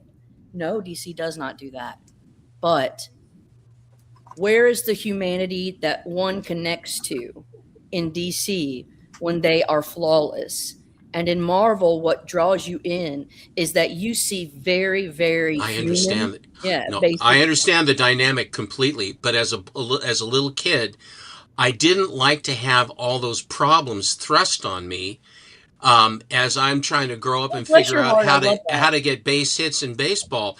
I wanted to be enraptured with the interpersonal politics of it all. For me, I felt that was. I mean, it made you feel like you could relate. Palace Intrigue. Boy, this guy's got real problems. I don't feel so bad about myself now because are like, what's he gonna do? Because he's really mad and he likes her. The relating is a big deal for me. Actually, that's one reason why the George Lucas reinvention of Star Wars with the midichlorians really sucked ass. I'm like, because as a kid, you're like, I could be a Jedi. Everybody could be a Jedi, but no, not anymore. You got to be born with these weird midichlorians to make Jedi. So and I agree. That whole being able to put yourself in the position as a kid, that's what draws you into Spider-Man. I was a huge Spider-Man since I was got bullied. That's what that's what draws you into Shazam. I'm a kid, but I can be a wicked strong adult. I don't like the. Come on, man. I appreciate Marvel for their whatever or creativity and shit. I'm not really huge on Stan Lee, honestly. He wrote some really good shit. Don't get me wrong, but I think some of the storytelling is kind of crappy. But I've always appreciated DC's they know who's good, they know who their best is, and they present it. Marvel, you're not sure. There's more powerful people than Spider-Man, but they write it for Spider-Man to be number one, so that's what we get. I appreciate the forefront honesty with DC. Superman's the best, and that's the way it goes. So that's the way I go. Yeah, so I'm right with you, man. I appreciate that now that Steppo said that, because I can now understand how a little boy very much would like not to have to be burdened with the yaya and wants to get straight to moving locomotives in a single, so that makes me appreciate it in a way, in a new light, and not because I as a little girl, it was just, I was in the early 90s and Batman was gritty in the early 90s and DC was really gritty in the early 90s. And so it was just like, ooh, you guys are mean. And I was in the X-Men, Wolverine will be my older brother, Kitty Pryde, I had that such kind of a thing. crush on Kitty, you wouldn't believe. Oh, I related to her. I understood and felt like I was always screwing up and saying the goofy things and doing oh my God, I'm so awkward. So Kitty was very much I feel you, girl. Anyways. I'm going to let Roll Shack out my phone. I'll catch on in a little while. Thanks, Blake. Okay, Thanks, Big. Be safe. Bye, guys. But now I could see little Steppo really just not wanting any of the drama and just being like, I need to see powers. I need some kryptonite. I need some faster than light. But the thing was, I'll just say this: the thing about Flash and also with Adam Strange, that they were thinking men. They were problem solvers, and this was the thing. He says, how is he going to figure this out? And that was where I'm pulling for him because I liked the character and I enjoyed him. And I said, how are you going to figure this thing out? Yeah. And then and the writing by John Broome was very good that way. And it made a difference to me. Now, don't get me wrong. I have a lot of Marvel books, and I do appreciate Marvel. I know. I mean, I do. I have Strange Tales and Doctor Strange and all that other stuff. I mean, I have a lot of Marvel books. It's not the same though. Because I have now gone being an adult and reading now DC. But I read it then, but I only read like Death of Superman. But it's harsher. There is, like you said, these are these things. There's no ambiguity. They're going to always be these people. And so now we need to focus on the task at hand. So it was a very external materialization of events to come. Whereas in Marvel, they got a lot of time stuck in their heads, I think, if that makes sense. Yes, and that was how people would then identify with that they have problems too. I have problems, they have problems, and it was cathartic.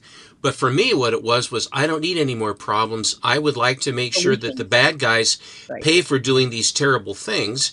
That was definitely. And the other thing too, when I grew up, it was the Code. I had the Code, and the early Code books are very, very pasteurized. And because of that, the storytelling had to be better. Can I ask you a question about Sure. that? Were you consuming before the Code? No, because I wasn't born I was born in 53. Right. I was 1 year old, almost to the 1 year to the day, almost. Okay. That the Code then came in September of 54. So like the Code came into being, and so did you. Correct. Okay, got it. I'm actually pre-Code by a year. He's a PCB. He's a pre-Code baby. -1. Okay. All right.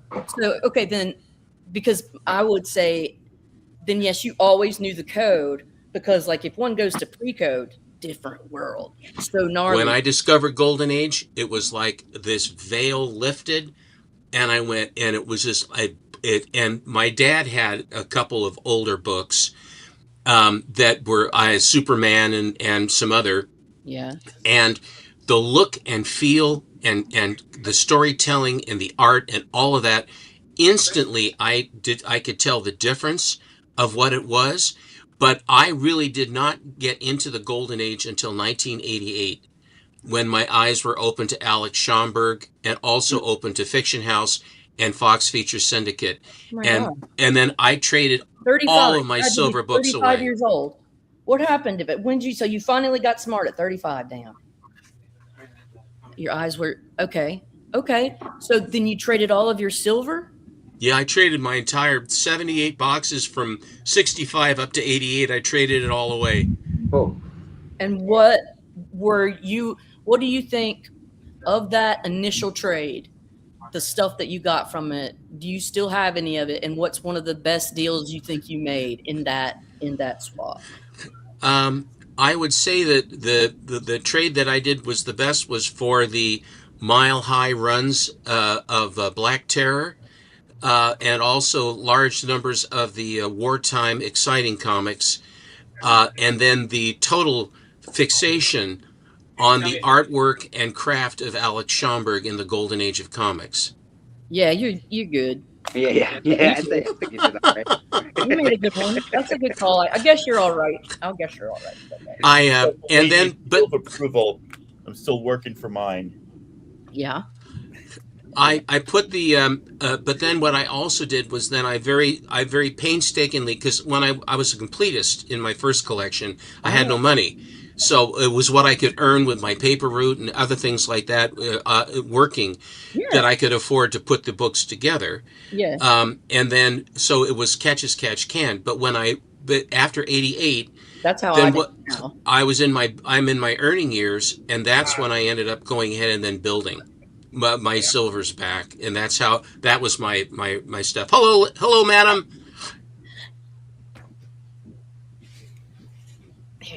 Well, we all go through. What's up, you guys? What up, dude? I've said it before. I've said it a bunch of times on this channel. I think collecting, you go through different stages of it. You start one way, the middle's a different way, the end's a whole different ballgame. So I think you definitely go through stages of collecting.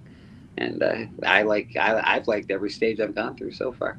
But the books that you had growing up that were the things that lit you up by reading a comic book, always sentimentally, and that's what sets the hook to you as at least for me, it's what has set the hook as a collector, that those books have special meaning to me as far as how that whole thing goes.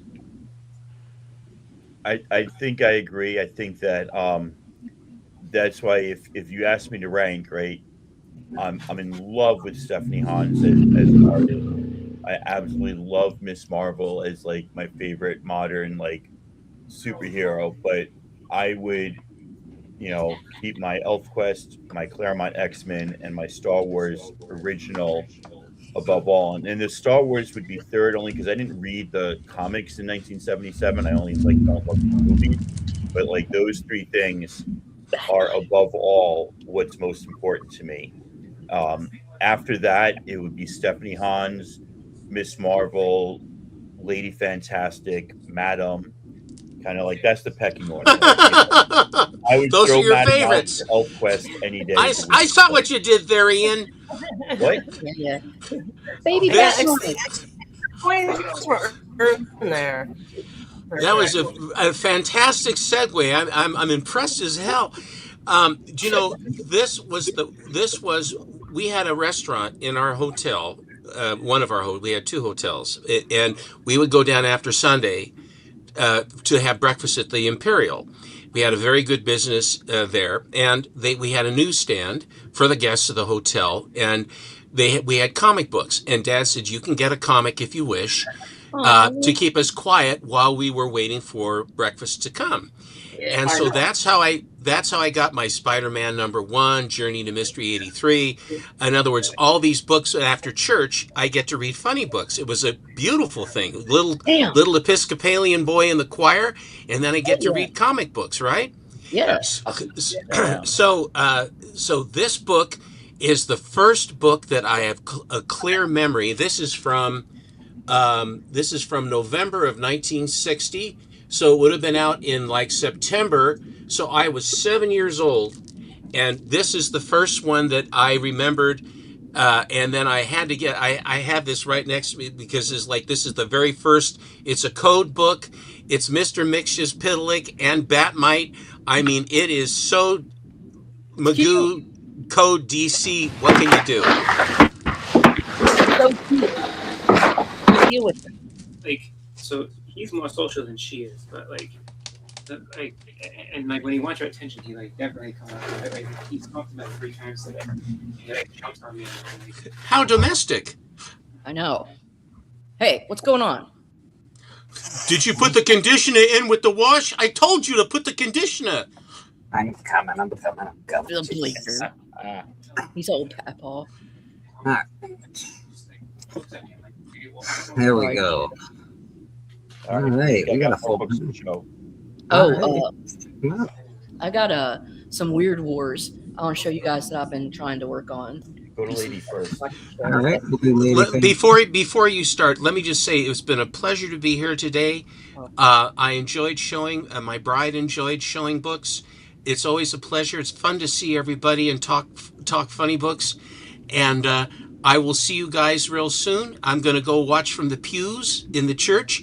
And thank you very much for having us on. Hey, thanks for being here, my friend. I appreciate it. See everybody. Check out Steven on Monday. He'll be with Alan for the Monday night special. They'll be fighting it out. 2 friends battling to the death. Harvey versus whatever. They act like they don't like each other, but they're in love. Adam's good to see you. Thank you. Good to see you guys. Yeah. All right. Can I I show like the you? ladies parting her hair differently. Or you didn't. You I don't just have got it it pulled back. sharp. I just got it chopped off today. So. Right, but you don't usually have it pulled back. And you got it pulled apart and hanging out. It's hanging out. I got it Stick hanging with it, out. man. Yeah, I'm telling you, I know hairstyles. It gets wavy. It gets wavy because if I was born with naturally curly hair, so I need to I have no hair, so I really studied other people's hairstyles very well. Okay. Weird War, number 3. Slowly piecing this together. These Weird Wars are some of the best. Right. I love this whole series. Yeah, I love these covers. Cubert. They're awesome. Yeah, so yeah, Cubert. And then so I'm just gonna show you guys how I've been stacking them. Oh, that's great. These are so good, man. Yeah, I've been slowly, so I haven't really showed anybody how the progress I've been making on these Weird Wars. So I'm gonna show my deck. Number 7. Yes, please. I know. I really want to get issue 1 and 2. Thank you. I'm trying, but they're not easy to get in nice condition. No, they are not. Especially for a decent price. They're and sometimes like expensive. Yeah, I can deal with it. I love this one. I think it's issue 17. So good, dude. I think you need a hat like that, Bleeker. The red on the trade dress. Yeah, I'll get the hat like that. You need to get the hat and wear it with your long hair. I think it would look fucking awesome. Mm-hmm. Be the Red Baron. I'm cool with it. Yeah. Maybe get you one like that. Put a little feather in your cap. It's a little too Czarish for me. Yeah, it is actually. Okay, I like this one a lot. Issue 20 or 19. Yeah, give me that red, baby. Give me Yeah, that. they just look like a biker gang, like a gnarly commie biker gang or something. It's a great series, man. It's a fun read too. Actually, it's really awesome. They're all like, they're wild. Yeah, the covers. Not only are the covers really awesome, the stories inside are freaking great. So. Look at that. Yeah, these are too good. That's a great one. I actually have that one in my cart right now on eBay. Man, well, you got good taste, Bleak. It's a good one right there. I like this one a lot. It's very meta. Yeah. I Hey, see check what's this going one on. out, Aaron. Norm Rad. This one's like, I think this is kind of an Aaron flavor. Yeah. I love the shit you're doing, man. You're doing really great work. So don't stop. That is for some reason. I've seen this one a lot. It's a good cover. It is, isn't it? It's Yeah. The blacks on that really hard to get this in a nice cover. I've seen it in shitty condition. A lot He's eating his veggies. He's eating a veggie burger. the big foot there. Very That's a nice. burrito. It's a burrito that got packed by a foot. A very packed burrito. Is she 20, 30? Sorry, it's issue 30. Biggie says these are too good, baby. Thanks, big man. I've been working on these. I've been piecing them together for a while now. So I'm showing my hand, showing you what I got. Issue 41. Showing off a big dick on church today, baby. Yeah. I'm doing a cock slam. Boom. There it is. These are great. If you're gonna collect a series like some of these 20 centers, this is one of the I'm best. boots in the 50-cent bin, dude. 50 fucking cent bin. Like in skull covers, just skulls alone on covers just make it like, oh, that's a $20 book. Yeah. I like this one. Man Cave in the chat. How you doing, brother? Good to see you. Hey, Man Cave, what's it going on, brother? Hey, this is I've been working on piecing this together, Man Cave. This is issue 59. So these are just all my Weird War tales. I'm just yeeting them out, doing a big Weird War tale yeet. Like that. I am Spartacus. Ooh, this one pops. Man Cave is now the proud owner of almost my entire Deadpool collection. Is he? Man. Yeah, he bought a ton of Deadpools off me, man. It took me a Poor hot Man minute. Cave. It took me forever to ship him a box, but I finally Dude, got yeah. one. I had to bust it into 4. There were so many. I had to bust it into 4 boxes. So I was like shipping one every couple weeks. So I got another He was one. patient with me. He was very patient. And he's a patient man. He's a kind man. As a kid was a Weird War? Which Weird War was it? Come on, Pawn. Which one was it, Pawn? My sister gave me my first comic book, and it was a Star Wars comic book. Oh, that's sweet. Yeah. 91.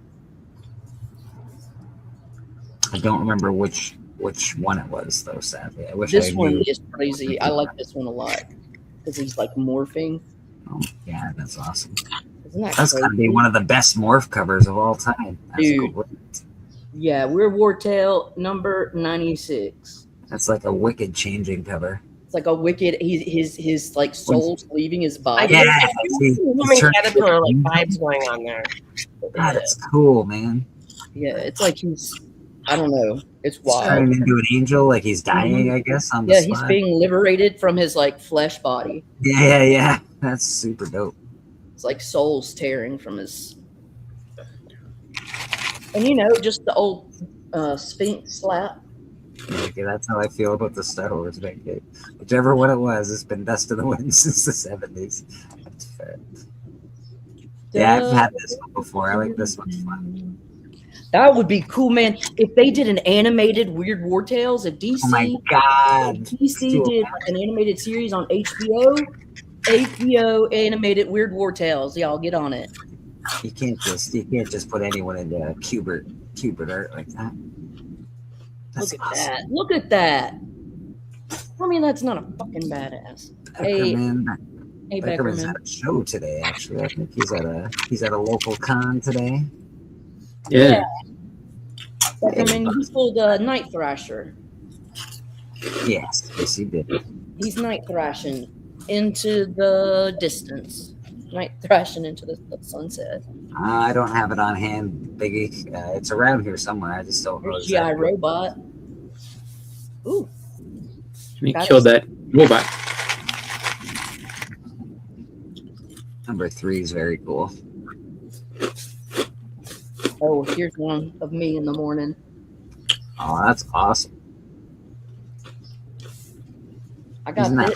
isn't that all of us in the morning? Let's be honest. Yeah, 4 of you won 4 of the raffle prizes? You lucky son of a bitch. My This one- only true memory of the Weird War was the trade dress. It tripped me out. Tripped all these dead bodies in the trade dress as a 7-year-old or so. Jesus. Look at this. And oh, you know what? I just sold that, but Steppo just bought that book off me. Steppo bought this book from you? Yeah. Steppo, Well, yeah. Steppo, I guess you're cool now. Hey, MT Comics in the chat. How you doing, MT? What's going on, brother? Look at that. Ooh, Gil Kane. Bro, he was on every cover in the 70s. Gil Kane did like every key comic in the 70s. It's Look how ridiculous. badass that is, though. This is a sick cover. Beckerman says Bobby is still collecting my win. What is he? A loan shark? Hey, I think you owe some things to Beckerman. Let's go. Hey, it's probably oh,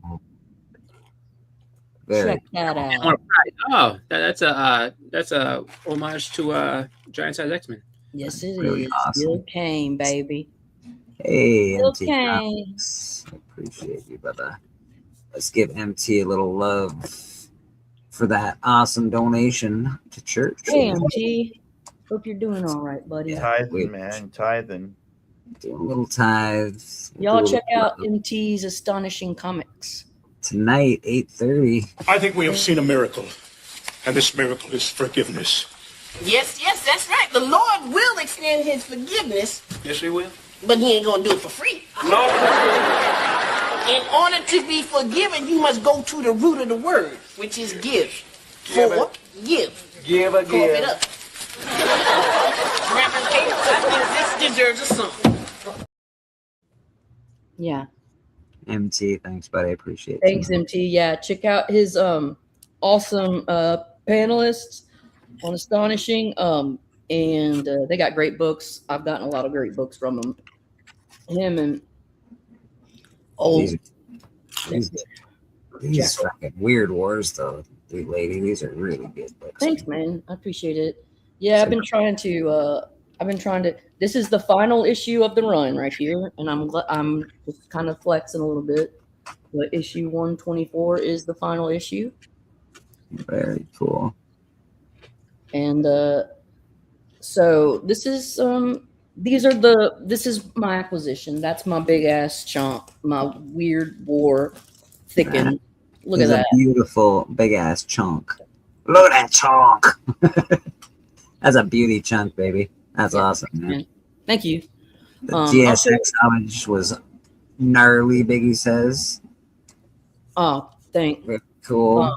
Here, I'll show you a couple more Jeff DeCals. These are ones that I want to bring this year to Heroes to get him to sign, because these ones were from earlier in his career. But this is a Hulk that he did a really awesome She-Hulk. She was like gray. Yeah, I like Jeff DeCarl. Yeah, Really he's so cool. I love his stuff. Nice shit. And then he does have an unruly group of degenerates, MT and the Astonishing. Yeah, but they're great. They're lovable degenerates. That's them. That's the Astonishing members. And It'd be degenerates, but yeah, I've heard of us. Yeah. look at that. I just love the cow. Highly recommend him. Lady Sif, just going batshit on. I want to say that might be Hercules, but I could be wrong. I need to check just to be Should sure. be execution too. Yeah.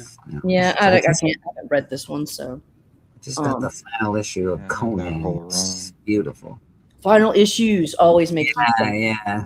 And, you know, they make me sad too, but they're, for some reason, sometimes they're very difficult to come by. Wow. You know. That's Cool. awesome.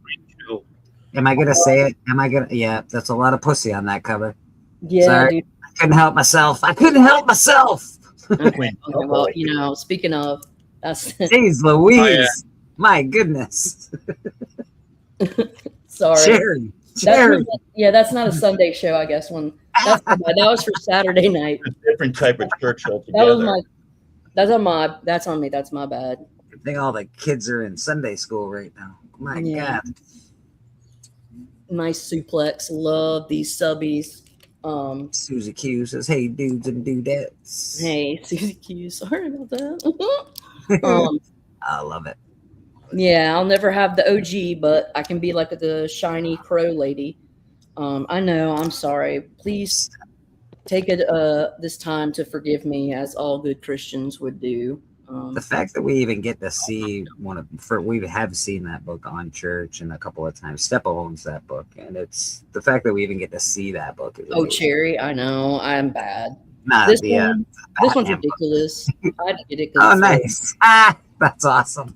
Like, It's ridiculous, but it's sort of you got to have it.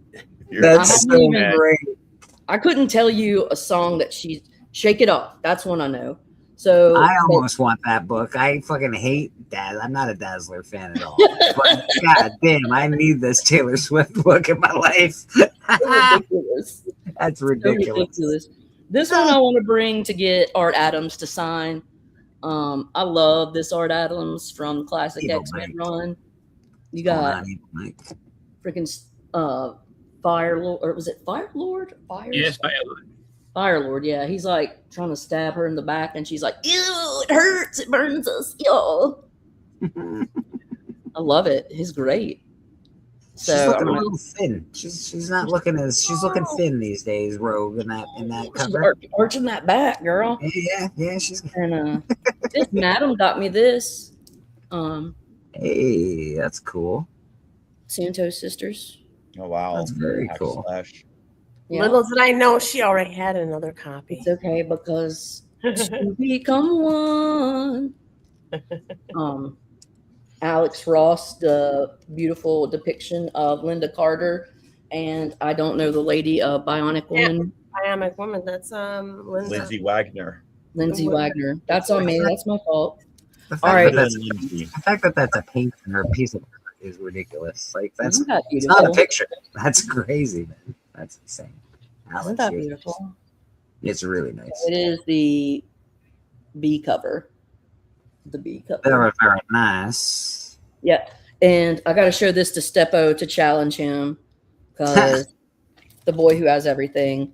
But do you have these, though? Do you have the DC Dark Digests? The Army. Oh, very cool. Mm.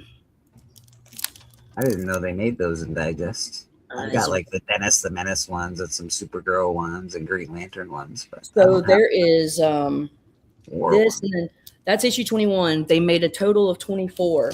And then I also have the very final one, issue 24.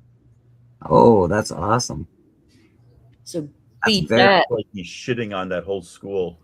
He really does. It looks like he's Y'all. shitting. That's his shit is the school. Look at that. Oh, Kubert. Yeah. If Lindsay Lohan makes a comic book cover, I'm quitting the hobby. Trollfire. Yeah, love for Kubert in the chat. That's a cool book. But they made a Spider-Man book with Spider-Man and Yeah, they did like 3 or 4. I think there's a Doctor Strange Captain one too. America. Yeah. This is their early Proto Defender. You're a Proto Defender. I am. I'll Proto Defend all day long, bro. Wicked burn. Proto Defending till the end of the day. And then the first full Defenders is that Marvel feature #1. We got Splash in the chat. How you doing, Splash? Good to see you, brother. Tiger Shark. Pew. He's got a nice physique, old Tiger Shark. And then look at this, laid out like JC. Yeah, I've seen a couple of covers like that. There's a Jimmy Olsen like that as well. Yeah, there's a Jimmy Olsen. Yeah, it's the first Dark Side. That's right. Technically not anymore, but it used to be considered. Cameo, whatever. I don't know. Yeah. What is it now? Yeah. Ooh, love these, baby. I love these, baby. In fact, that book that I'm talking about is a giveaway for Who Dat's membership giveaway this month. So if you're not a member of Who Dat Comics channel, That's an early appearance of Starfire. I think that's only like or Sunfire, my bad. Starfire. It's like Sunfire. second or third. Second or third, yeah. Cover. Oh, here's another badass cover of him. Sunfire. Look at that. very nice. You got the evil Mike in the chat. Hey, what up, Mike? And then look at that squid, bro. We were talking about octopi before. He just likes the tentacles. Hey, Mike. I love this guy right here. I feel like him in the morning. Madam says she's not looking at the squid. She's looking at the green underoos, probably. Oh, the package. Yeah, that old Namor has got the hell of a package. Just there it is. Look at it. Boom, Mr. Nimbus. Full of semen. But bump. Woo! See, man. All right, that's it. All right, Lady F, thank you so much. I appreciate you. Tacoma, you say you got some books to show. Yeah, you keep me here long enough, and I keep sorting books. I'm going to find more books. So, See, Tacoma cheats and goes to half-price books, and the reason I say he cheats is because I don't have one of those near me. So it makes me sad. I never had this book, and I kind of knew what it was, but I bought it with a pack of Secret Wars. So this is the preview of Marvel's Superheroes Secret Wars. But more importantly, this was when Jim Shooter, as editor-in-chief, paid, what was his name, Ralph Newman or Newman or something, $220 for the rights to this concept of putting Spider-Man in a new black suit. So this is the prototype or preview of Black Suit Spidey. That's cool. So that's a pretty very darn cool book. That goes in the Secret Wars collection that I'm not selling this time. If he had better foresight, he would have got more than $220. This Stephanie Hans kind of took off a bit. I think all her covers are great. This one is a little bit greater than great. Dude, this one's got me all bothered. That's a beautiful. Oh, it's beautiful. Dust is beautiful. Did you see the hers one? Hey, did you that see that Black Cat #1? So you've asked me that twice, and I've answered you twice. Once in DMs, I said yes, I have, thank you, and then once on the show today, I showed it earlier. Sorry, bitch. Okay, no, I appreciate your enthusiasm. Yeah. I do have it. This one is a 1 in 100. Oh yeah. Not worth 1 in 100 prices. Like, here's the thing with a 1 in 100. Immediately after it comes out, it's either going to be an $80 book a month later, a $60 book 2 months after that, or it's going to be a $500 book that you're not going to get for 5 years. Most of the time, it does not shoot up; it drops. I paid like $99 for this, pre-order, and now it's an $80 book. Next week, it'll be a $60 book. But sometimes you do that. Like, here's an example of 1 in 100 that took off and took forever to come down. Yeah. Oh my God, that's a perfect book. It is perfect modern cover. But it did take forever to this. But for it's this so come hard back to down. find. Into, I got a reasonable- Shazam book like that. It's a It 1 in goes. 100. It's a beautiful cover. One of the most beautiful covers I've seen, actually. And So earlier I showed you this. yeah, the $100 at the top, and now I think it's like a $30 book at best. So all this scroll ball I got in those mystery packs I already had. Hey, separate Tacoma, how much did you pay for the 1 in 100? for the Corpse Night. Yeah. I think I paid close to the 100 for it. Like, it was like, pre-order from somewhere for like 90 probably.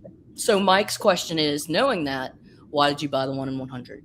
Just in case this book became a hit, and then this was a $400 book. But this is a Stephanie Hans cover.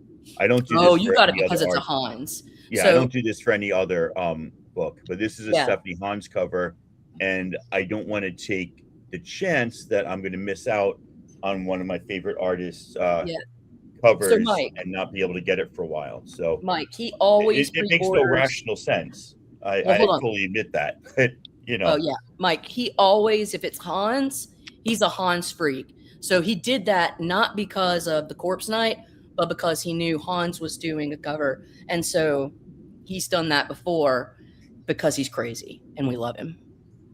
Yes, with Stephanie Hans. Yay! You got the fucking design variant. this one I did not have, and this one I did not Battle have. Lines variant. Got them both. So I love Tippy here. Oh Tippy God, Toes. yeah. That's so freaking She's awesome. so funny. Yeah. So that was cool. Like Did you I know said, issue there was 36 no is issue a whole silent 43, issue? which is what I need. And I've now got doubles of these without finishing. I've got one full set of this, but now I've got 2 partial sets. Yeah. Eats, nuts, kicks, eats, nuts. I don't have Kicks butts. There's butts and there's an exclamation point, and I'm trying to complete the sets so that I can sell the sets since I keep coming up with partials.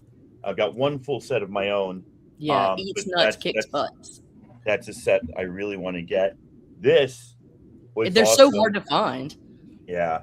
Roman Curtis had a little silver action, and so I got Chubby It's Watchers, Tales Priozimbic to Watchers. Astonish.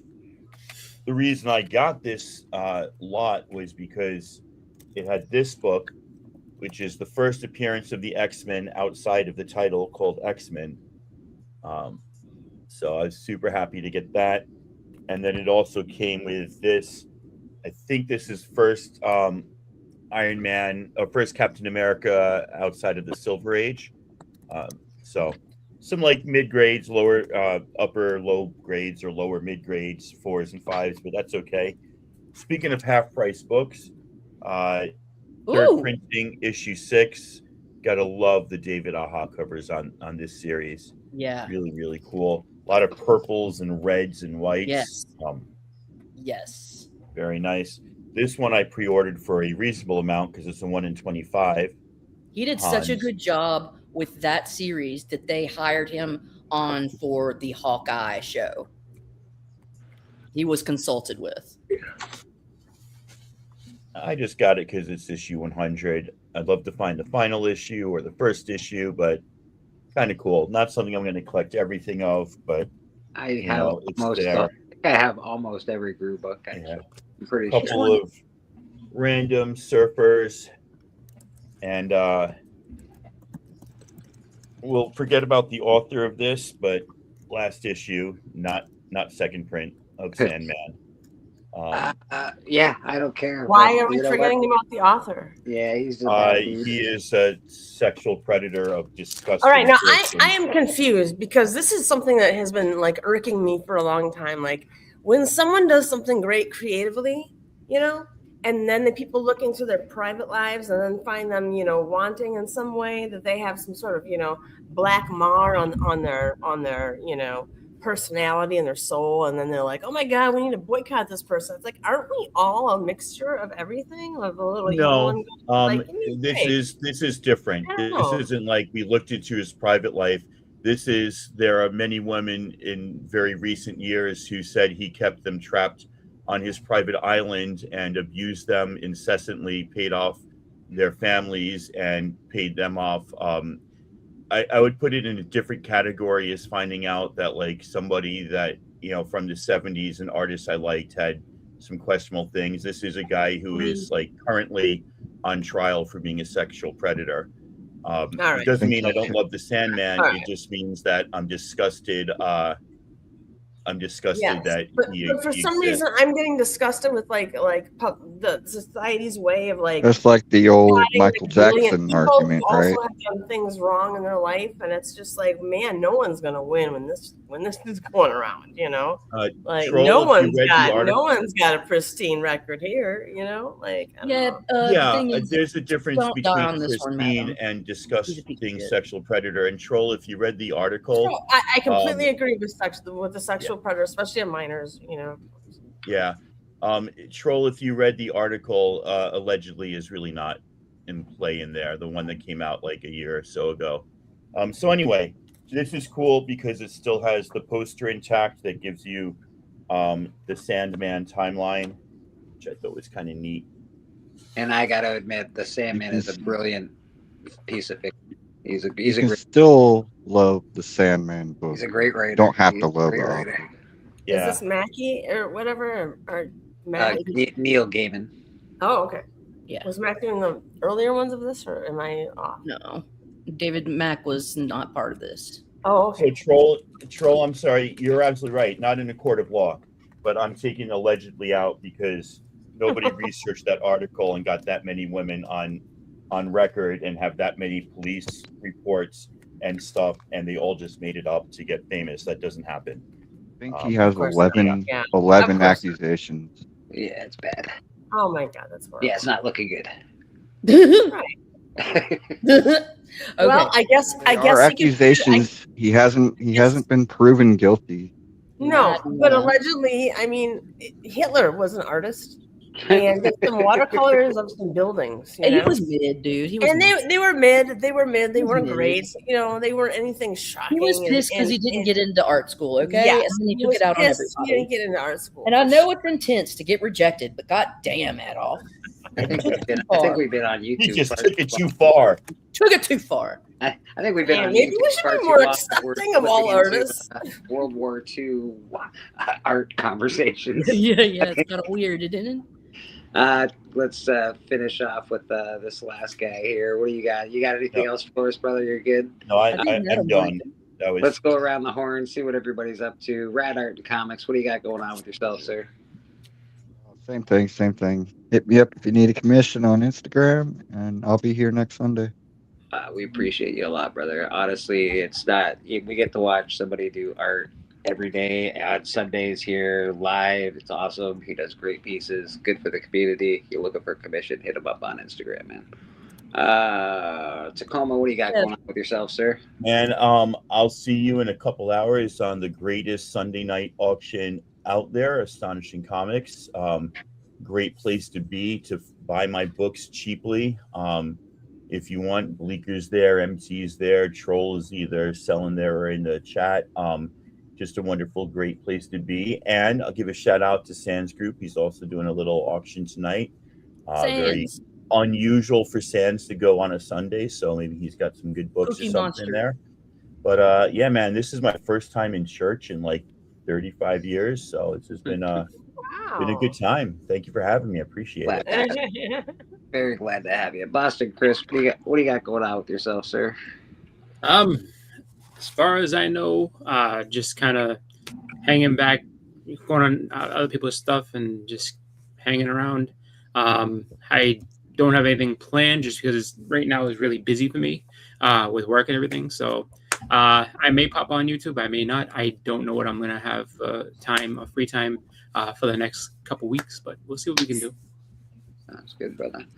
Hoodat, are you there? Are you hanging with the fam dam? Probably hanging with the fam dam. Hoodat's on Astonishing Auctions on Sundays as well, and other days of the week. Watch Astonishing Auctions. Great place to get comics. Good fun group. Always a good fun group of people. What else is Hoodat doing? He does the show with Boston Chris. They haven't done it in a while. What's your show called? As well. Graphic content. Graphic content. He does unboxing. I call it Hoodat's favorite of Boston Chris. He does all sorts of unboxings. Awesome. And again, he sells a lot of comic books. Hoodat's got a great bunch of comic books that he's selling right now, so check him out. Lady Fantastic, what do you got going on with yourself, my dear? Oh man, I've got Madam showing some books going on. And other than that, I don't got anything. Is Madam showing books? Yeah. Yeah, and before we do this though, I have an honest kind of poll for the chat and the panel. I want to know, when Bleecker does his show for church, right? He often will take the whole screen up for one person and leave everyone else in the panel out, right? I think this is problematic. I think you would get more chat from the panel if they were on screen. You would get more interaction, and he disagrees, I think.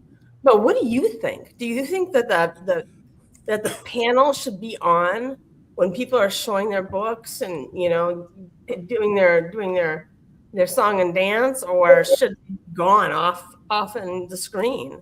For me, I'm a visual person, so I like to see who's on screen and what's going on. I don't know. The books look better in isolation, says Tacoma. MT says blame Bleecker. Nice. Yeah. Nice. Yeah. All right.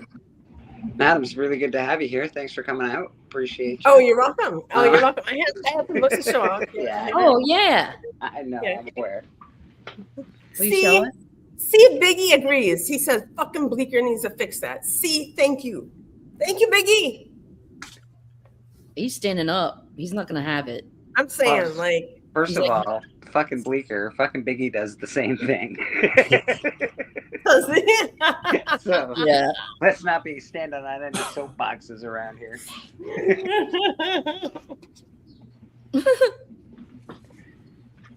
All right, this is from Mark Legion's Lair. So I won his giveaway. Yeah, so I thought Thanks, Mark. Yeah, I know. I was so happy to win actually something. He's the weirdo that loves Avatar and Tom Cruise. He's got a And channel. Tom Cruise, and I gave him a wicked Tom Cruise thing. Legion something.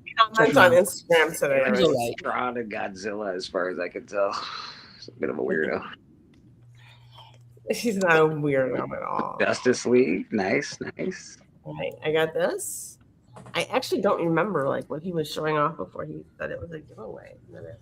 Miss Caroline, when you coming on the show again? Apparently, Ugh, I don't know. I got lots of stuff going on. My sister's gonna have a kid in a few weeks. I'm gonna be an aunt, and that could be tonight. You're a present. And then my dad. Oh, that's perfect for you. I love it. And then my dad's partner just got diagnosed with liver cancer, and so there's just I know, a it's lot horrible. going on. God damn, I'm sorry, honey. Yeah, so I don't know, MT. There's just a lot going on.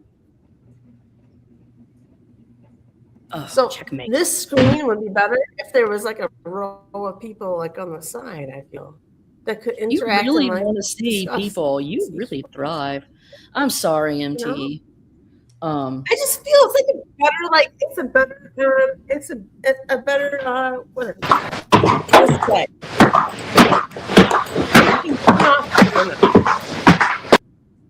Jeez, What the ugh. heck? I don't know. Were there Sound like horses? Washing machine. Something was getting ridden. See, I think Yeah. flopping down the mad now stairs. when he's like If I tearing ever apart heard his one. No, now you're just gonna be up the whole. Now you're gonna be up the whole time by yourself. So take that, madam. Vicky So, says that those are really good giveaway books.